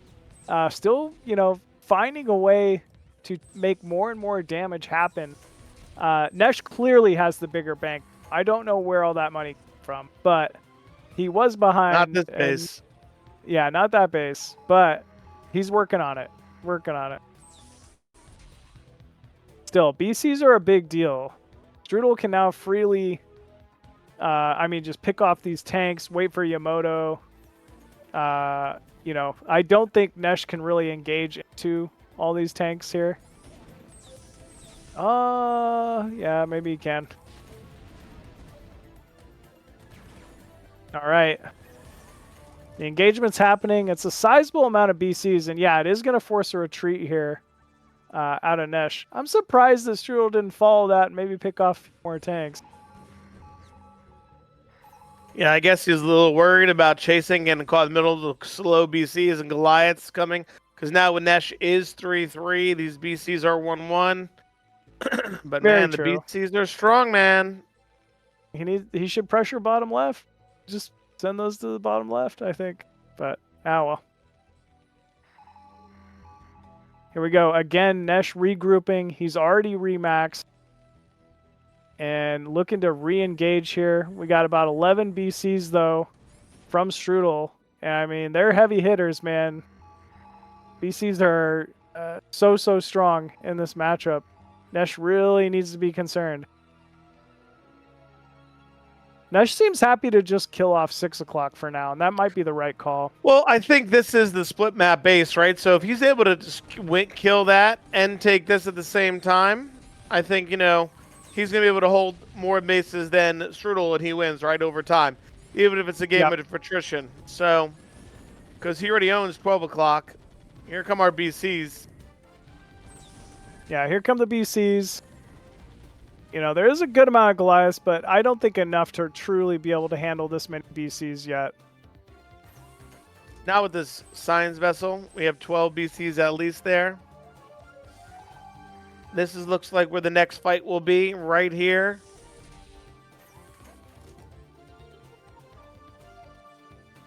Nesh looks happy to just retreat, I guess. Coming forward now. Yeah. Or Strudel is at least. Yeah, Strudel coming forward a little bit. Nesh truly just... I mean, he's stacking money at this point. He has the better eco. Definitely has secured himself the better eco. He's about to lose his army here. Yeah, these BCs are really starting to do some care. I mean, if this is what Strudel's doing, he needs to go. He needs to run this army over and head bottom left. Yep. Nesh just securing the position still, but BCs are strong, man. Look at them go. Yeah, they add up over time. I'm sure he's continually working on those air upgrades as well. 1-1. Doubles. Yep. Tanks coming out down here. More BCs down here. Retaking this space. Nesh, man, should be building 1 million turrets, dude. Where is he not building 1 million turrets? Yeah, he's got the money for it, for sure. Oh, good positioning here, though, from Strudel. Oh, no. That's a big drop-headed bottom right, though. Nesh trying to shut off the mining here, bottom right of Strudel. Meanwhile, Strudel just barreling down with these big, massive groups of BCs. Oh, no. A lot of dropships dying. Down. Yeah, pretty big. About These 4 BCs can go down here. Yeah. That's so many BCs, though, from Strudel, I gotta say. This is, insane amount. I think we know where his bank went. Yeah, exactly. Leading this up at home, and while he does that, he is going here. Nesh does have a massive bank, but if these two bases get shut off, he will barely be mining. Here he goes right here, clearing out these siege tanks. Yeah, if he had Yamoto, he could just turn the command centers off. I haven't seen it yet. Old Yamoto. We're seeing all the spells today. Yeah, really, we are. Thanks to Mazur. This is so many BCs, Razz. 12. I wonder how close he is to plus... Oh, he just got +2 air. Wow, with the tanks as well? Oh, man. This is not going to end well for Nesh if he chooses to engage that. There we go. No, do not engage tank BC. It is like one of the ultimate comps. And Nesh continuing to stay on just factory tech, adding another starport now. Is he going to try for something like Cloak Wraith? I don't even know if that matters at this point. We have so many scanners. Yeah, I don't know if that matters. Yeah, it'd be a risk for sure. I mean, both players are at least using the scans up quite a bit. Strudel not really mining, though, Machine. Look at this. Look at the SCV counts. Yeah, he's just... Every time he lost something, he just made BCs. And it shows. Yeah, we have a 200 army of just BC tank. I mean, it doesn't sound bad. I'm not going to lie. Yeah. Here we go. Huge engagement. Man, there's so many BCs here from Strudel. He's going to back up and try to get into the tank. Okay, he's got Yamato now. He heard me. Like, if Machine says it TBT, it must be true. Yeah. Yeah, TVT Master. I don't know, man. Are these BCs just too much? I kind of get the feeling they are. He's trying to be sneaky with this group of units and kill off bottom right, but I think Strudel will just collapse bottom right now. Well, if he can get a kill on a bunch of BCs, that would be huge, right? And kill the production? Yeah, definitely. Okay, that was significant. Their big Eventually, brothers are coming Strudel's- here, Machine. Dun, Yeah. dun, dun. Yeah, there's no recall here for Nesh. No, these units are dead. Strudel doing a good job pulling the BCs that are wounded, carrying them. I will say, you keep going back to it, but there's just no SCVs for Strudel. If there's one thing that's real concerning about, it's that. Oh man, Strudel, you should have just. I think Strudel should have just engaged with the BCs there, but that's fine. Doesn't want to trade them. I get it. I guess he's going to try to win the game with this push, but we do have a ton of Goliaths up here, man. Oh my goodness. I mean, he has to. This is it. Oh man. 3-3 BCs. Here we go. That is so many BCs. It's like, this is definitely the end game boss of StarCraft. Like, how do you... Well, Nesh Here we may go. have what he needs to take care of it. Here we go. These BCs are dwindling. They're red. Yeah, supply dropping. Strudel had some BCs left over at the third. I think he needed to take them. Strudel will come out on top, but just barely. Not before. I mean, that was definitely Wow, a trade. what a fight. Yeah, it was definitely a good trade for Nesh there. I would be setting these tanks down here, man. Yeah. Don't be sending your BCs in to die to turrets. Another round of Goliaths. The question is, how many more of these fights can Nesh sustain? He also is not mining well. Like, how do these Goliaths get down here? I don't know. He's mining a little more than Strudel, I think. But yeah, this is going to be rough. 2 Wraiths, actually, with Cloak Wraith. coming in here. Oh, but he's got a Vessel.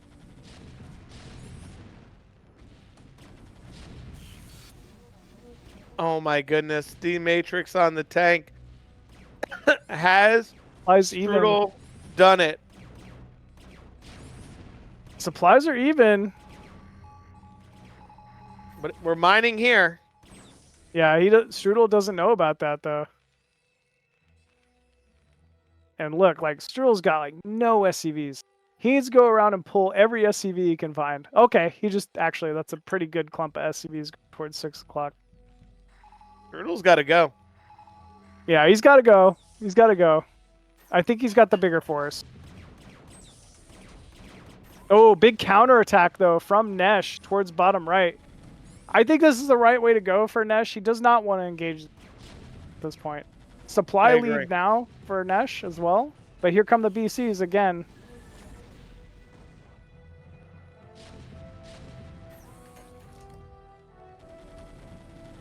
Nesh has essentially shut off the mining of Strudel.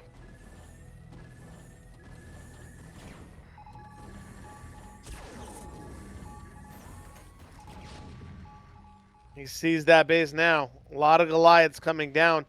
Is it enough to kill this many BCs plus the 2 tanks when he gets his army together? There is no more mining for Strudel. He's going to have to get it done with this group of BCs. Yep. If you're Nesh, do you just try to engage this? Like, because he's about to shut off both the mining bases of Nesh. As long as he realizes that other one's even there. He scanned it. He knows it's there. Go. Nesh Nesh is cannot fight up slowly this closing in. this hill with this army. Yeah, you're right. Strudel could just Yamato that CC. Good. Oh my god, the SCVs are all together. Nesh could mine from here. This is wild.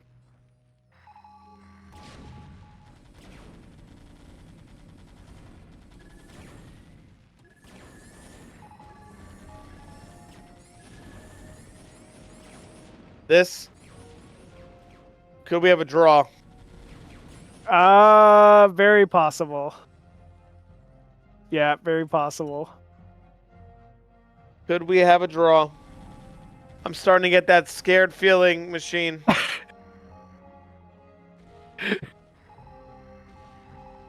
Yeah. Yeah. Yeah, yeah. You're not wrong.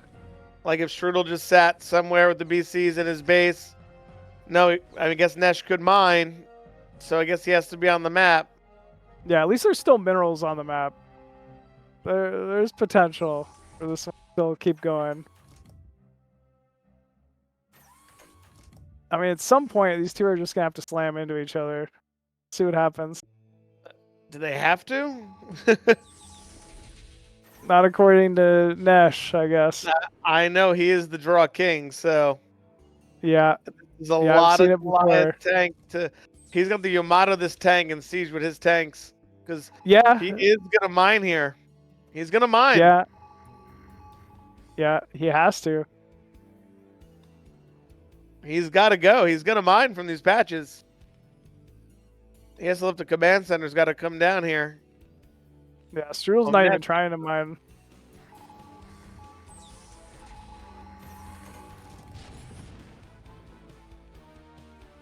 Yeah, I guess if Nesh just avoids forever, maybe he's got a shot. Oh, Yamato, where did it go? Yeah, there was a command center here. Whew. I mean, over time, the Yamatos are just going to add up. Like, he could just pick off single Goliath after single Goliath. Unless he runs his army around and just mines. Yeah. To bolster up his forces. Strudel has not lifted. Oh, he does. He has lifted a command center. Yeah, he's got 4 SCVs mining. That's something. He's got a SCV repair and everything. That's smart. He's got to pull all the SCVs off all Vespian geysers around the top. This is winning right here. This is the winning position. You think so? I'm not so sure. Oh, yeah. Wraiths too. Okay. If he lifts all his command centers and there's no scan. I don't know about this. Is Nesh. Yeah.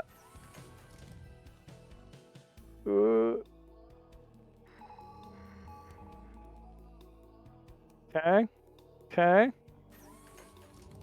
Strudel thinks he's mining and he's doing it, but he doesn't realize that Nesh is mining way more effectively and making way more units. Are the Wraith the best choice now versus the BCs? I don't know. I don't think so with scan. Unless Strudel runs out of scan at a very key moment, no. They're not going to trade versus 3-3 BCs.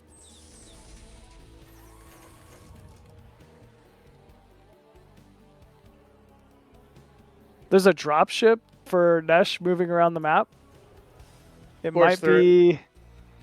Yeah, of course there is. This is so crazy. Why Strudel's not attacking down here? He's scanned this base. I don't know. Yeah, I don't know. Because Nesh is going to keep making units. Like, he's building up. The Goliath Wraith will probably take out this many BCs. Yeah, if it keeps going.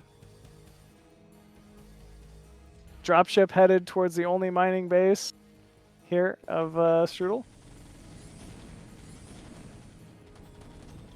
Focus firing those SCVs down.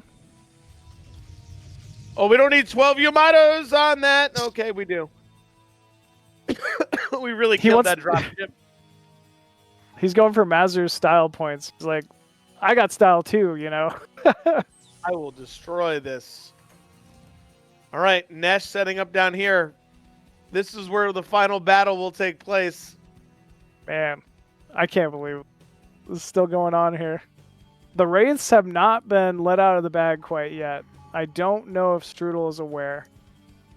I think Nesh he's going to use them to... Yep. Yeah, it looks like it. There's a single BC by itself in the middle of nowhere. Could be a good target. It's right next to those wraiths, coincidentally. Yep, Oh, it's called it dead. out. Wow. This is how we get back in it. I think Nesh has done it. He's mining effectively now. He's got, money going here. I mean, he's locked in bottom left, though. Like, the one thing Nesh had going for him before was that mobility. There's no mobility if you're locked inside the... Like, Strudel brings everything bottom left and turns this into a fight with more tanks. I actually still think Strudel wins. I'm going the other way. Turrets, Okay. Wraith, Goliaths. I'm going Nesh has got it with what he's got here. Okay. Okay. You could be right. Unless these tanks do insane damage to the Goliath and the Wraith get the BC, or he kills I this. mean, that's what I was thinking. Is like he's gonna need to use the siege tank. Oh, he got the vessel. Do we have a scanner? We do. One energy. Only one energy. No way, dude. Strudel, don't go in. You need to wait for a scan. He used the scanner. No, Oh, dude. that was Nesh. That was Nesh. Okay. Yeah, he needs to save him, man. He's in trouble here. Nesh doesn't even realize it. Okay, he's got 2 scans. We have so many units here. Nesh has got to come down here. I don't know what Strudel's waiting for. There's only one tank. Here we go. Here we go. Oh no, we're bleeding off Goliaths. Yeah, this is what I was saying, man. This is how it could go. Off Goliaths. He didn't use the cloak either, and Strudel didn't use the scan. He's He Yamoto's that tank. Nesh is going to look to counter, but Strudel's not even mining anywhere. There's nothing to counter. Oh my god, he's going to get it, isn't he? Oh no, he didn't. Okay. Oh, dude, he should have. Oh my gosh, dude. This is killing me. Killing Making me. our own Wraith? We have Yamato. Here we go. If he uses the range on these tanks versus the Goliaths. Here we we have go. the SCVs too. All right, the boys have been pulled. All right, well, we're not doing it all in control. Oh my god, we're down to 2 tanks. We've lost tanks to this. Here we go.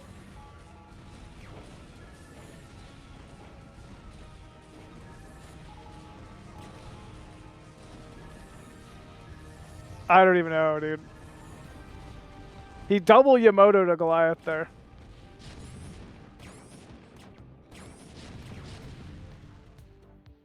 What?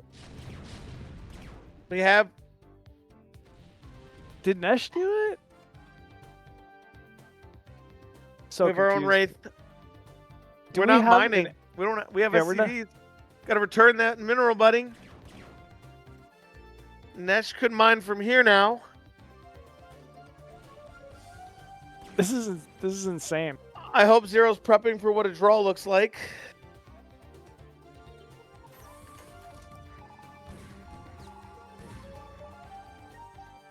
Nesh countering the vulture counter by... I Or think... Strudel countering the vulture counter by not having SCVs. I think Nesh has done it. Yeah, he doesn't even have money. He's got 2 SCVs, but he just can't do them. Why make the raid? Oh yeah, we got it. We got it. Yeah, he's probably got this. He's probably got this. He's got it. Yeah, I think Nesh has it.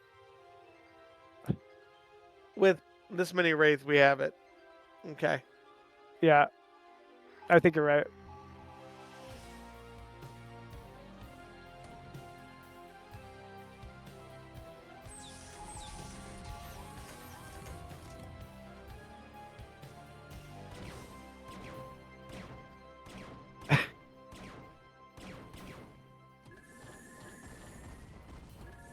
He should lead with the Wraith.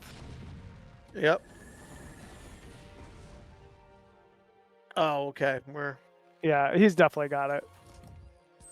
Does he recognize that he has it, though? No, he still is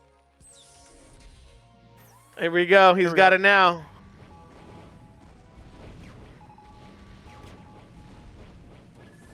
All right.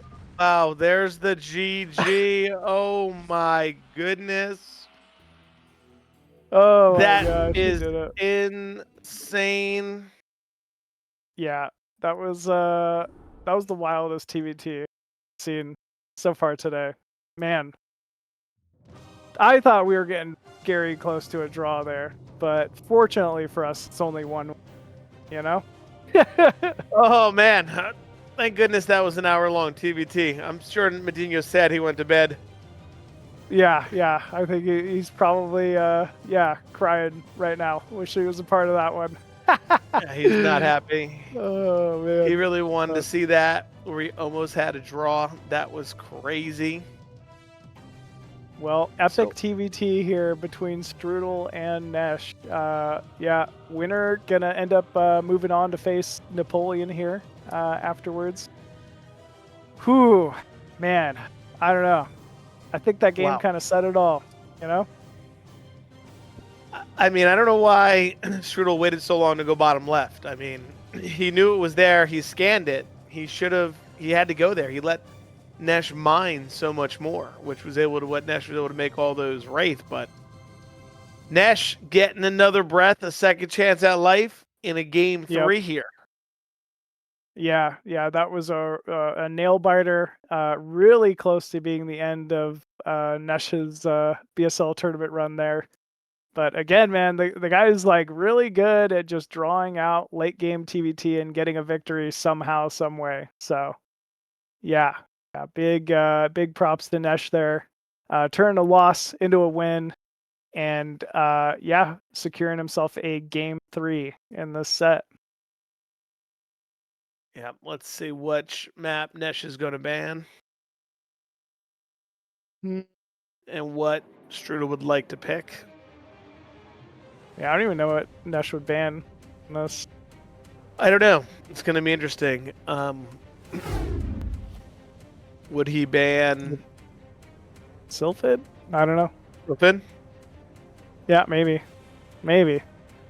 It's a guess, but we'll have to wait and maybe see. Sylphid. Maybe that the extra map Dragon's Lair that was added in, maybe that would be a ban. Yeah, if you haven't played it much, that kind of makes sense, right? Yeah. Wow. Whew. Nesh pulling out the big W. Draw that.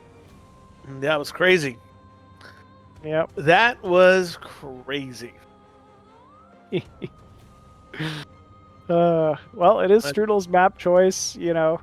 He's played 2 very, competitive games, getting that W game 1, narrowly losing 2 here. He's still got to be feeling pretty confident versus Nesh. Maybe with his own map choice here for game 3, that might be the difference maker he needs to end up pulling out the win. So we'll have to wait and see. Yeah. Nesh asking what maps are. Come on, Nesh. You don't know what maps are in the map pool in the league you're playing? I sent him the link to the map pool so he knows. Smart. Oh, boy. Yeah. Well, that was a wild one. After this series, we still have 2 more sets. Mazur, Jimin will be facing off in a Zerg vs. Protoss best of 3, with game 1 being on Attitude. And then winner of this series playing versus Napoleon in a best of 1 after that as well. Okay, Napoleon had to go. We're hearing from Zero. So winner of Nesh Strudel. This is actually a round of 16 set right now. So the winner of this next game will be moving on into the round of 16 for BSL. So they go to the tiebreaker. They go to the tiebreaker round. Right, the tiebreaker. You're right. So either way, even more excitement now added on top of this TVT set between the two. So real interested to see how this one's going to go. All right, the map choice is Attitude. Ooh, Attitude. Okay.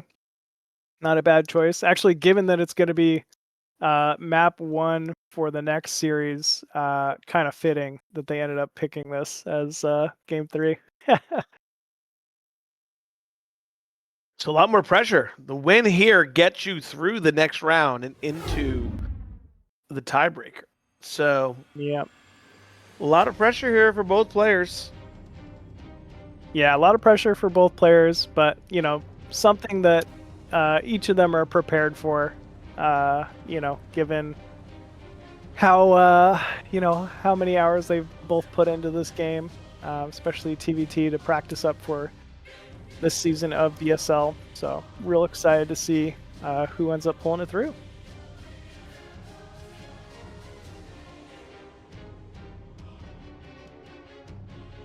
All right.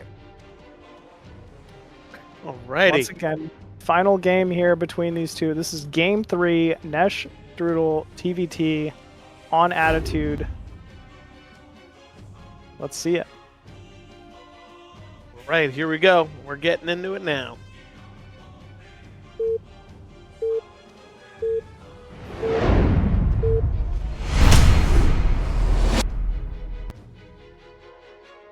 All right. And spawning in the bottom left of Attitude, it's Strudel. And spawning at the top left side as the Red Terran, we have Nesh. Man, here we go. All right, TVT Attitude. Is Nesh going to pull out a center Rax to then scout the right way this time? Nope, he's going to pull out a center axe to scout the wrong way yet again. All right, all right. That's what I like to hear. I'm not really sure what advantage that's kind of giving him by doing the center axe, but who knows? Yeah, I don't know. Both players looking very focused, I must say. General Strudel at attention. Not looking tired at all. Nesh already looking like he's laying down to go to sleep. Given that standard Nesh horizontal posture. Seriously, I don't know how he does that. He's like very leaned back. Like I could not play Laying like on this that. couch. Yeah, I mean, it might as well be a couch. Oh, is he going to make a barracks in his main this time? Whoa, Nesh switching it up. Didn't know you could do that. Yeah, me either. Thought that was illegal. TVT. It's not allowed in the rule book. Ooh. I don't know, man. Sometimes after you play like an hour-long game, just going for it sometimes is the way to go. Oh, for sure. You know, But TVT BBS, is- some crazy, you know, like you just go for it. TVT is the worst matchup for that, too. It's like, Yeah. if there was any matchup where you get punished for being over-aggressive, it's TVT, you know? I don't know. If you truly want the dub, I think you got to grind it out. I really do. So, see what the choice is here.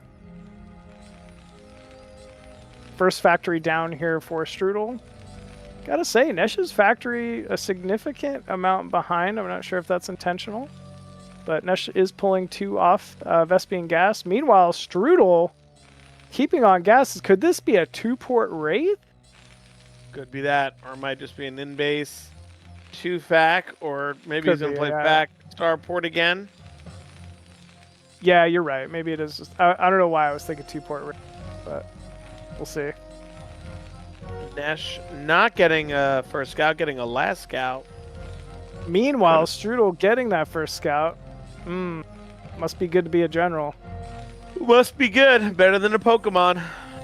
Yeah, better than a Pokemon. 3 Marines, that might give it away.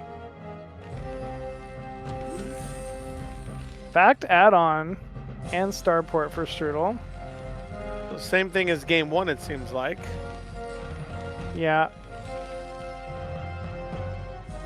I mean, it ended up working out for him first game. Ooh, Strudel with the scouting SCV in the corner of the natural. He's going to see this CC timing. Not a bad call here. I wonder if that's a tank first? I think it's going to be. And Strudel going up his ramp. I guess he doesn't want to take any damage from the Vulture. That should tip off Nesh, though, as to what is going on. Yeah, we'll have to see. Ooh, Nesh not taking the bait and going up the ramp. Probably a good call here. First Wraith out. Forward for Nesh. And Strudel you know, getting a full scout, man. Getting the full scout. very And well by done full here. scout, I mean behind the mineral line scout. Yikes. Good cleanup there from Nesh, but still, even he saw the command center. He has to have some kind of an idea of what he's up against here. He's going for it. He's going all in here. He's going to go Siege, Tank, Wraith, and he's going for it. Nesh also managed starting Siege. Starts a bunker. He'll probably put another bunker back here. But he's going for it, man. Here we go. Yeah, this could be nice. See how this turns out here for old Strudel. That tank will have range on that early bunker, even without Siege. So it's got to start poking away at it. There we go. Tank starts shooting the bunker. No second bunker underway yet here for Nesh. Oh, you got to fly your barracks over it, man. Yeah. Fortunately, it's going to go up the ramp. Still, Nesh has his own siege tank in production here. First Nesh Wraith now out for blocking Strudel. Nesh blocked his pathway, man. He can't Wow. reinforce. That's very nice. Now he can use his own Wraith to start kind of cleaning this up. Still, though, those are two siege tanks with very fast siege right outside Nesh's base. Got to move, though. If he doesn't move up, he's in trouble. Can't kill the barracks. Got to win the game. Got to go for it here. Strudel, I mean, he needs to unsiege. He needs the pressure. Maybe he's afraid there's already mines in front, but as we know, there's not. What's also going to be interesting is, like, who's going to win the Wraith war here? Both players have a starport. Both players have a Wraith, but doesn't seem like there's any further committal to air from either player. Ooh, did that blow up the turret or did you just cancel? I think he canceled it. Okay. Got to unsiege to get in range of that command center right now, Strudel. He could just pull the boys. Siege mode's done for Nesh. Didn't quite get in range in time. We Those can Wraiths range is the Strudel. gas. That's big enough. And actually, even the command center looks like it isn't ranged. I mean, that'll add up over time. Sure. Ooh. Looks like Nesh going for Cloak Wraith. Do you have a turret here? Yeah, that's pretty big. Strudel's going to need to just hang on to this position for a while. If he had the second tank in range, I think that would have been diabolical. Yeah. But as is, I don't know Nesh if he can move it up right now, yeah. Oh, he's lifting off. Oh, he lifted it. Why did he lift it? I think he was mining just fine. Guess he I don't couldn't keep think up he with the needed it. repair. Yeah, Wraith He here.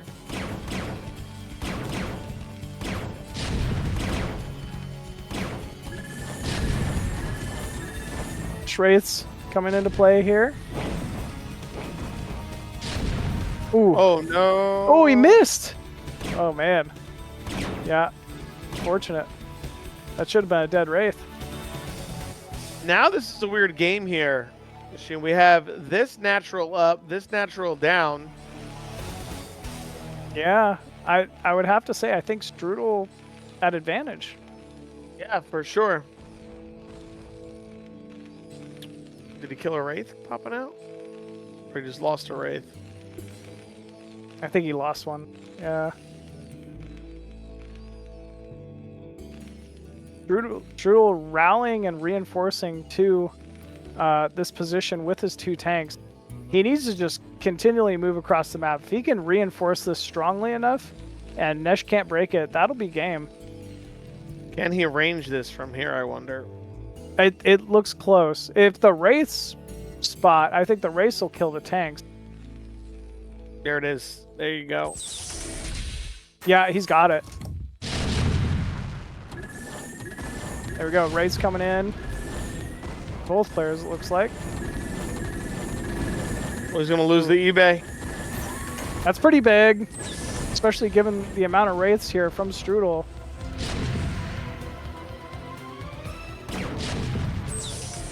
Oh, no, here he goes. He shot the SCVs. Oh, no. Yep. Oh, my goodness. He got the tank out, but Nesh is now mining again. So that's huge. That is huge. That's the Wraith very big for this. Yeah, the Wraiths for Strudel could continue to harass here. Yeah, it's messed up. Yeah. Ooh, Cloak being researched from Strudel.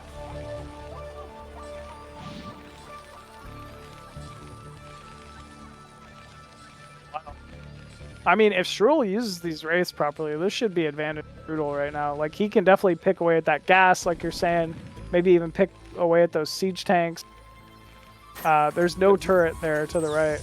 Yeah, because this one bunker tank is not going to be enough.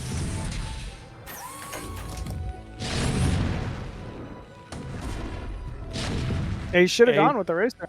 Cleared that tank. Could have killed another tank, yeah. It looks like we have a pretty dead even game again, Razz. Yeah. Wild. Nesh, maybe I wonder if he'll jump right into a 3rd CC since he's floating money. Yep. Say that. 3rd CC, 3 factories. Yeah, probably a good call. Get those additional bases going here. Looks like Strudel also trying to clear potential mines towards 6 o'clock, so I would expect Strudel also looking to continue expanding.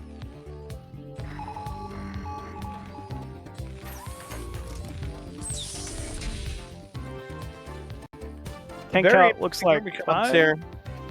Yeah, 5 for Nesh. The army composition for Strudel's interesting here. They'll be continuing to make Wraith. Yeah, that could. I mean, it could be good. It could bite him, you know, in the end as well.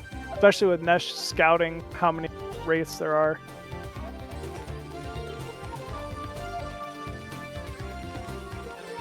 Yeah, 1 turret inside the main mineral line, 1 at the natural mineral line. I mean, Strudel's advantage is these Wraiths. Like, it's like Muta, like Zerg vs. Terran. He needs to be engaging with these constantly.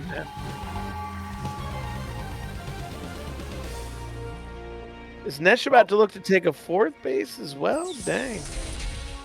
Yeah, he might end up looking to take a 4th here. 7 factories from Nesh. Yeah, I mean, that tells me he's looking for a big timing. Only 3 for Strudel here. I mean, the unit production should be in Nesh's favor, but again, it's actually Strudel that has the supply advantage here. Nesh taking, you know, that 3rd already, but it is just a mineral only. Looks like he has an SCV in position at the 4th to do the same thing. Both players just playing very passive. At least Strudel's set up. Nesh is just kind of idle with his units outside his natural instead of going for like siege tanks lines. I'm assuming that's because he knows Strudel has like Wraith advantage at the moment. Yeah, I'm thinking if Nesh scans 3 factories, he may be more inclined to push, right? He may be able to just say, let's go for it. Reinforce, you know?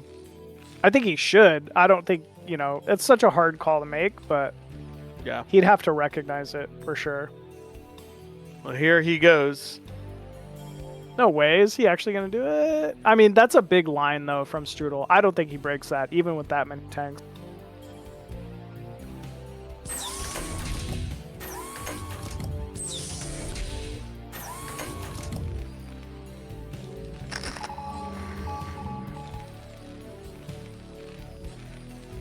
again, this is pure tank from Nesh. There are so many Wraiths not doing anything for Strudel. Strudel, use the Wraiths.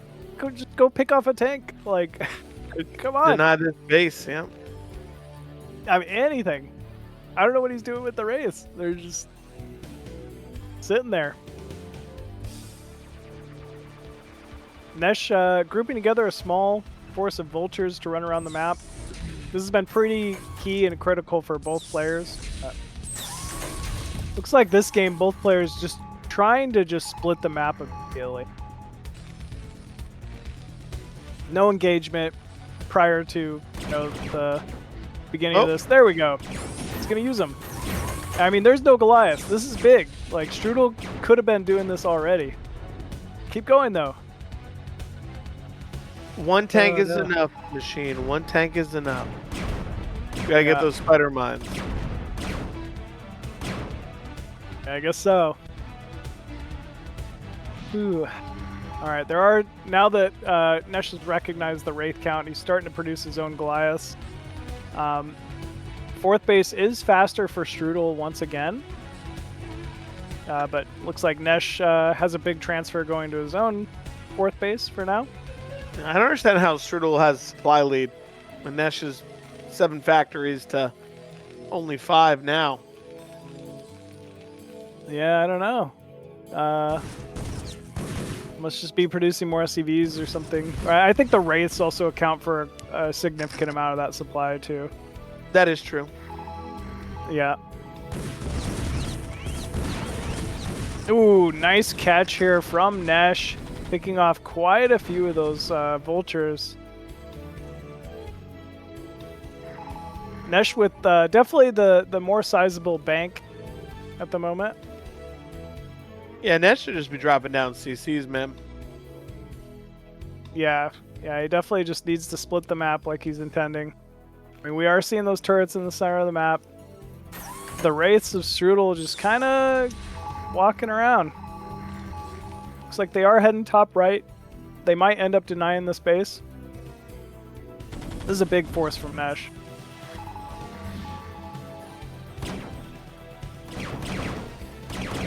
Good force cancel. Yeah, that is a good force cancel. Nesh coming in here. Ooh, sees the tank line, chooses to engage anyway, and... I mean, that's so much red here from Nesh moving in. That's going to break the line. Where are the Wraiths? Oh, here they come. Man. Coming from the east side of the map. Cloak Wraiths jumping in. It's only 4 Goliaths left. That might be enough to clear all this here. So well done from Strudel. Yeah, Strudel doesn't even got to send any more units in. Just use the Wraith. Oh, no, Nesh bringing in his own Wraith. Oh, very nicely done here from Nesh. Oh, man, supplies kind of plummeting for both players, though. These mines. Yeah, these mines are just insane. Wow. I mean, the siege tank line's cleared from both players. Nesh does have Wraiths remaining, so that might be enough to just kind of gain the advantage he needed here. But again, supplies have just been dead even between these two. And Nesh taking the positional advantage. No Goliath. Yeah, no Goliath from either player. Looks like they're both kind of... well, I guess Strudel getting off Wraith. Meanwhile, Nesh now has Wraith advantage. Nesh retaking that top right expansion. Strudel yet to take any of the bottom right bases. Double command center. Okay, so he's just going to build them at 6 o'clock and then move them. Ooh, Nesh still has tanks remaining here. Ooh, he's going to go in for a big counter timing at 6 o'clock. And it looks like he's in position to do some serious damage this time. Wow. Yeah, having to cancel both these CCs. This may be it here for Strudel. Nesh's push here may have done it. Look at, oh my god, the mines again. Especially with these vultures. Oh man, yeah, this is doing some significant damage. He brought the Wraiths along too. It would definitely secure the kill this base, but actually he might have done it anyway. Yeah, we're seeing for the first time a significant supply lead here. 146 to 107. But here we go. Strudel running in with the linebackers. Again, this did save him in the first game. Maybe just some SCVs is all he needs to really re-secure this base. Yeah, I mean, the damage is done right here. So many SCVs dead. Tanks dead. Base is not mining. Nesh pushing up here. Yeah, Nesh, I mean, really starting to take a lead in this game. Up by 40 supply for now. And here comes Nesh again. Strudel struggling on gas right now. Nesh having this top right base. Yeah, Nesh having that top right base is going to start giving him like an exponential resource lead. He can kind of afford to just start throwing units away. Still, though, it was very nice of Strudel to be able to hang on to that 6 o'clock base, even after such a committal from Nesh. Yeah, I think Nesh is moving in to try to finish this series right here. He is pushing forward. He is doing damage.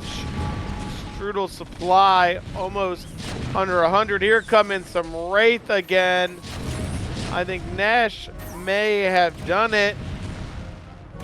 Yeah, I think he's done it. Wow. I think he's finally broke it. Doing a great job splitting off a couple vultures towards 6 o'clock. Ooh, but Valkyries coming in here from Strudel. Seems to really love those Valkyries TVT. Good control, by the way. But still, Nesh is now in range of sieging this mineral only. He's opened up, you know, the 6 o'clock expansion as well. Yeah, Nesh is doing a great job trying to close this game out. Yeah, Ness's push was great. His Wraith ended up being a big difference maker in that fight. And now Strudel kind of trapped at his rally. Yeah, never really a position you want to be in. Oh man, so many siege tanks remaining here for Nesh. We're seeing supplies start to plummet completely for Strudel here. Still though, Strudel has a significant bank. You know, if he's able to break this contain, you know, he might be able to make this one go on, but it is absolutely looking to be in Nesh's favor here. Yeah, Nesh, I mean, the supply now tells the tale. The bank tells the tale. Strudel's got some decent amount of siege tanks here. Oh my goodness, Nesh scans it right away anyway. GG is called, and there it is. Nesh gonna be going through to the round of 16 tiebreaker match. Yeah, very well done for him. I mean, that was a very close series between those two. Game 2 especially was, I mean, the closest thing to a draw I've seen so far in this season of BSL. Gotta say, hats off to Strudel, man. He had an excellent showing versus SPX, excellent showing today versus Nesh, and he was just this close to making in to that round of 16. But yeah, looking forward to seeing more of him next BSL season. Yeah, well played from him. Really close game. Series could really, that game 2 could have went either way, right? It was very, very close. But Nesh was able to pull it out. So Nesh going to secure that round of 16 tiebreaker spot. Congrats to him. Congrats Strudel for a good showing. All right, we're back and we're jumping right into it. Here we go. In the bottom right, we have our American Zerg player. It is Jimin. And in the bottom left, hailing from Poland, one of the coolest Protosses of all time, it's Mr. Mazur. All right, let's see what happens here. Jimin, very specific, usually an overpool player, goes for, if you go gateway open, he likes to ling all in. If you're going to go forward, he'll play the 2-hatch Muta or 973. So let's see what he has in store for us here now, Machine. You say this like you've played him before. Yeah, we played him and I have played many games, and it doesn't ever change. I mean, he's good at it, right? If it ain't broke, don't fix it. He's got a very good overpool opener. Overpool, definitely one of those like one build catch-all styles of builds that can kind of work against anything. So, you know, I don't hate it. I use overpool a lot myself, and I think it's a strong way to play. This is actually I think it's safe for opens, you know. Yeah, it's not bad. This is a forge first, though, out of Mazur. I gotta say, I mostly see just about always forge first out of Mazur, which should be advantage versus this, right? If you go put the forge down, if you go forge Nexus cannon, it is advantage versus overpool. So he's done his homework. So I've been hearing that even that is not fast enough for an overpool on this map because of the rust distances horizontal. So I'm curious to see what happens here. Okay. Looks like the drone is in position to block the Nexus. No way. Very well done here from Jimin. Well, he could have got it down there. Still could have got it down there. I think he's making him chase so he get his lings out, man. See, look. He doesn't have a cannon down the ling. He's got to get the cannon down. You got to get the cannon down. He's got to get the cannon down. Oh, no. It's only 2 lings, but ooh, that's bad. Yeah. A player like Jimin will, if you're late on your cannon, he doesn't care. He's going to take advantage of it. Yep, he's running right by. He might just kill his cannon. I think he kills the cannon. I think he kills the cannon. He's got to pull probes. He's got to recognize it already. Okay, he does recognize it. Good on Mazur. Good probe block so far.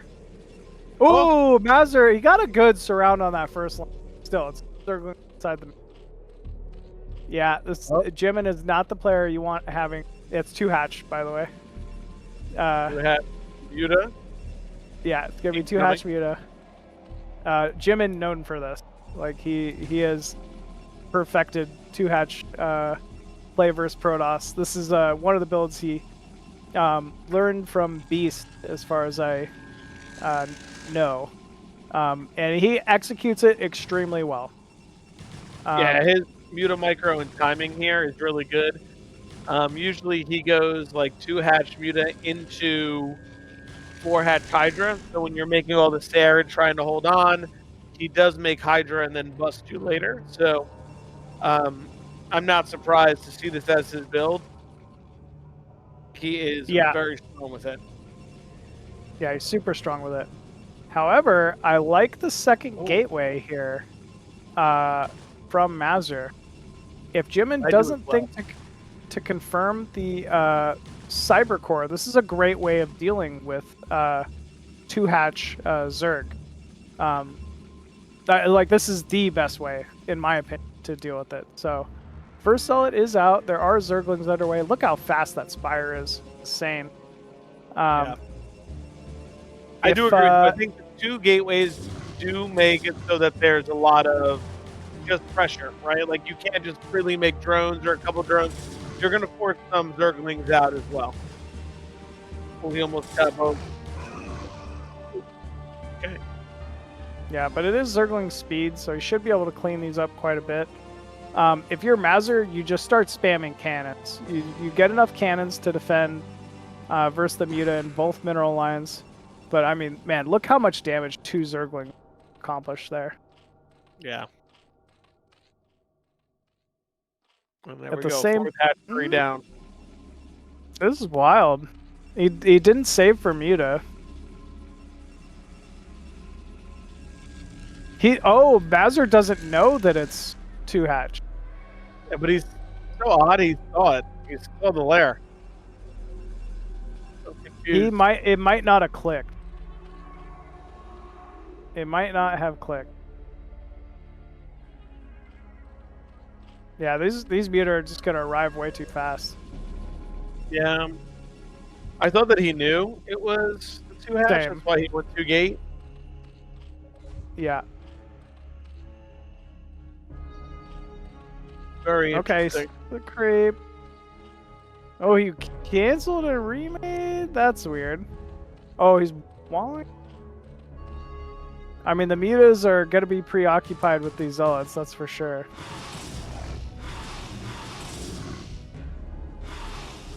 Yeah, he'll buy himself time to get a couple cannons up. He needs to run right past these Sunkens and into the main. Yeah, definitely. Okay, got a drone. Yeah, you don't want to fight these Sunkens with this. Yeah, the mutas are in time. They're gonna crush this. I think Jimin is in a command now. Yeah, one cannon versus 6 mutas is not enough. I think it's going to be the game over right here, because then he'll also just follow up with. I'm surprised he's not diving on the cannon. Yeah, he could. Maybe he thought the second cannon was going to come up faster. Yeah. But yeah, he's going to dive on there. Yeah, that's game. Because now he just follows up with Scourge and puts them on the Stargate, and that'll be it. Yeah. Yeah, Jimin's very practiced at this. You know, even with the couple Dragoons, he's making a Corsair. There's just not enough.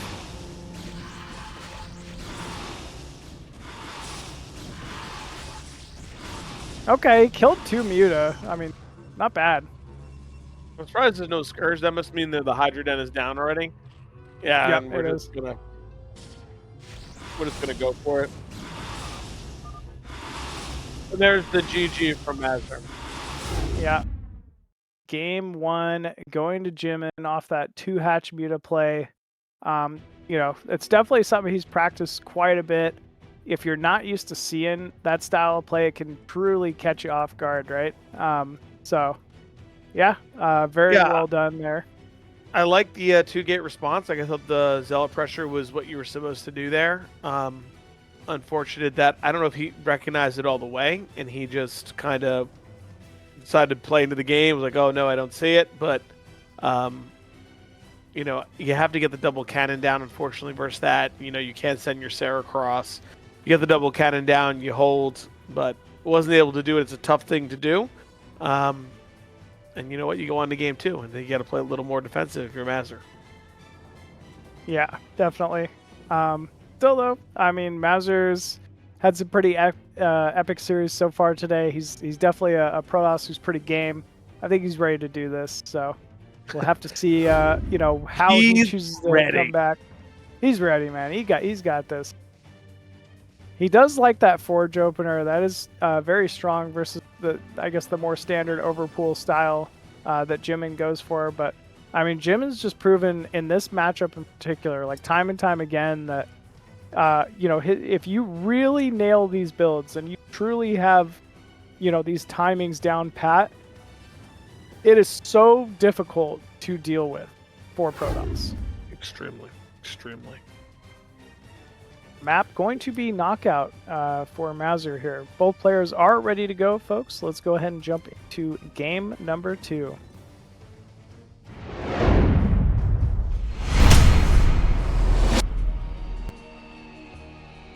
And spawning top right side as the red Zerg from USA, it is Jimin. And in the bottom right, it's Mazur. All right, I assume he picked this map because it's probably a little bit easier to hold against Hydra bus, things like that, right? With the double ramp. So I'm assuming that's what his thought process is here.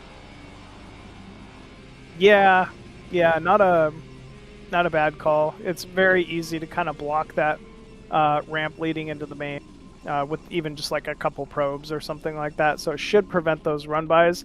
Still, though, he should know if my Nexus is being blocked, like, I need to get a camp down. Like, you can't take those shortcuts this far into a league like BSL, man. Like, you got to know what you're up against here.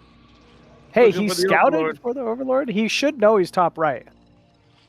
So I think that was actually a good call here from Mazur. And again, I think this is an overpool out of... Yep. Can't mess around with our cannon this time. Just get it up.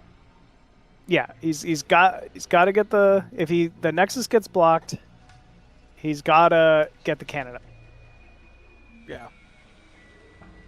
This time the drone won't be in a position to block it. Yeah. Jimin hiding his drone. Dude, 14. That's not right. It should be 13. Yeah, good. At least he got the cannon down first. Cannon first. Yeah, he has to there. It should be 13-13 if he's going to go with the Forge or the Nexus first. 14 was one too many. This should be drones then out of Jimin. And again, this looks like a 2-hatch open. You can kind of tell from the gas timing how early that gas is. So Jimin again saying, if it ain't broke, don't fix it. I wonder if he'll go... He's definitely not the kind of person to do the same build 2 times in a row very often. So just based on knowing his style of play, I think this is going to be a Hydra. It might be 2-hatch Hydra. Yeah, it could be a 2-hatch Hydra bust. I agree with you. I think... No, I agree. I think mixing it up is always good. We'll see what he does with this 100 gas. Oh, no, he's going for it again here. Yeah, I was wrong. Yeah. You know what I'm saying, though? Like, he normally, I think, would go for, like, a 2-hatch Hydra time thing, but... 100%. I agree with you. I usually, like, 2-hatch Hydra... You know, wouldn't be beyond him to cancel the lair and go for double din. Oh, nice scout here from Mazur. We'll see that lair. I can't believe he slipped by that Zerg. It looked like the wing blocking, but not. At least he scouts, you know, no Hydra Den. Sees the lair. He's got to have a pretty decent idea of what's going on. And with only one Zergling in the main, this should get scouted. You know, he's no Zealot. He's playing, you know, very greedy in the main with just pure probe production so far, and I think that's what you need against it. Yeah, don't cut probes, get up your Sair, get up your cannons, and go from there, right? Like, you know if you hold the Muta, you're in an eco lead. So just make probes nonstop, get the cannon up, don't skimp, because if you live, you're in good shape. Because he's only really on 2-hatch production, right? So... Yep, yeah, he's only on 2-hatch production. In fact, getting a very fast Vespian Geyser here already is Mazur. Alright, you gotta block. You gotta block. You gotta do your due diligence here. Some people in verse 2, if you know it's 2-hatch, you can go double Stargate. Yep. You can go double Stargate and absolutely crush it. The problem is, what he's going to do here is he's going to go with the Hydra too. If you don't have your storm timing, you're in trouble. So you really want to make sure you're getting that Citadel up. Look at that. Expands towards the Protoss. That is also a Jimin thing to do. Like, you're absolutely right. This is not a Muta. This is a Hydra follow-up that's meant to kill. So, 4th hatchery is underway. No gas at the natural yet for Jimin.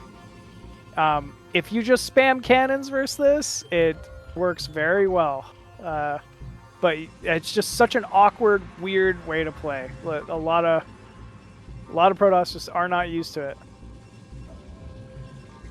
The other thing, cannot go scout with the first force there. Can't send the first Sair. Not versus 2-hatch. No. Yeah, you just sacrifice it. Can't do it. It's the only thing. Oh boy. Don't lose it. Well, it's odd. He made 4 Scourge instead of Muta this time, right away. Okay. Mazur may be dead again, man. You think so? Yeah. You might. Well, with the Dragoon, we'll see. Maybe if he loses these Sair, he's big trouble. Got to get a second cannon in the... No. The Dragoon's going to help quite a bit.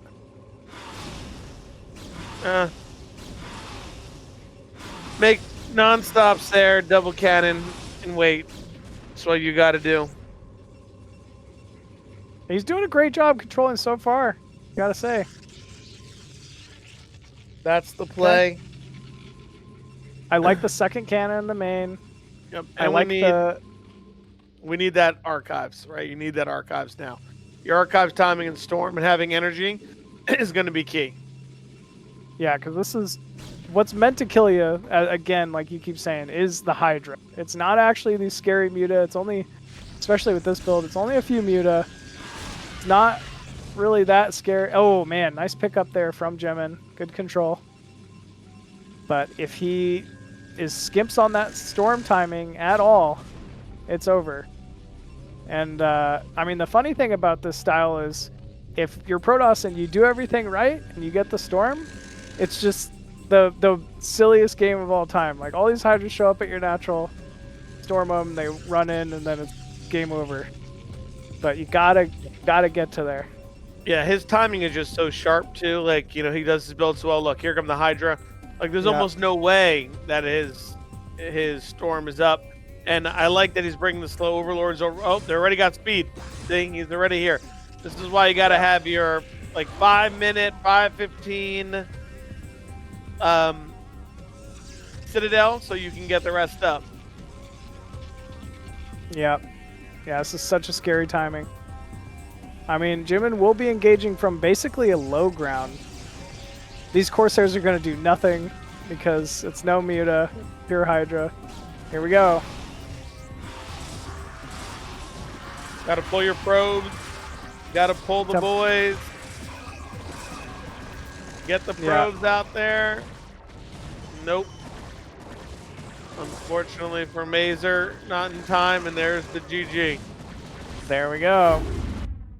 Another really well executed build there from Jimin, doing what he does best. You know, just a couple of muta, transition to Hydra, and getting the bust. Really well done from him, well played.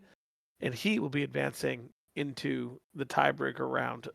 The only non-Terran to do it there, Machine.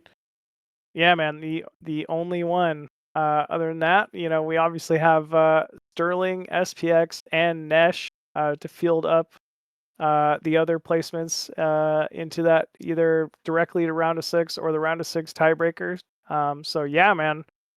Yeah, a lot of Terrans. Good season to be a Terran player. It really seems. I know we were kind of joking about it before. But then obviously we got Jimin to round things out with very strong performance as a Zerg player. So looking forward to seeing more of him as well. Yeah, a lot of good games today. A lot of crazy games, man. Yeah, man. The hallucinated arbiters. That was a Pippa's plays move for sure. Yeah, big deal over there for Mazur. Well done from him, man. Very exciting, that game. Yeah, very, very well done.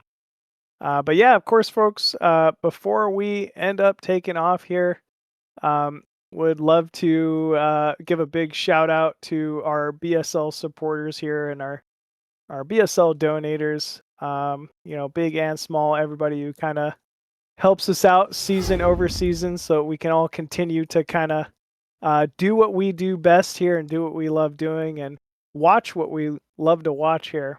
At the you know, big donations there. CRVT, got to call him out, $2,000 donation. Wolf of Wall Street level, $200 a month. We have Andrew. At the general level, $100 a month, we have My Fleeting Dream. At the Colonel level, $50 a month, we have Striker. And at the major level, $20 a month, we have Kyasu, Jong Young Woo, KJ Streaming Channel, LML, Mr. MadiNho himself, Nicholas Schuler.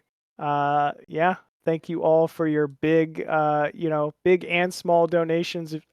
Also at the major level, Scheming Gypsy, Steven Robertson, Tom, and Torso Driver. So yeah, again, thank you all so much for supporting and allowing me to do what I love doing, and that's sitting here and talking about StarCraft with y'all. So yeah, and also, of course, goes without saying, but big, you know, shout out to Zero for, again, dedicating all his time, you know, being the observer, being the guy behind the scene, pushing the buttons, you know, making this all come together, and also participating in, you know, BSL among other leagues as well. So yeah, man, he's really he's the man. Still continuing this, so very much appreciate it. Absolutely. So we put on good production, some good videos this year. Some Yes. long casts into the late night for him. We know it's definitely late over in Europe and Poland. So thanks for making it happen over here on the weekends. We appreciate it. Thanks to Machine and all the other casters that are putting in the time and helping out. It's been an awesome day casting with you. I won't be on Saturday because I'm supposed to play. So if you're there, awesome. If not, other casters, thank you for joining in. Yeah. Well, couldn't have said it better myself, Razz. Thank you all for tuning in. First and foremost, wouldn't be here if you guys, weren't. So appreciate all your support. Thanks, Razz, for joining me, man. This has been a lot of fun. Congrats to all the participants in BSL today for your competitions. And looking forward to seeing you all next time here in BSL.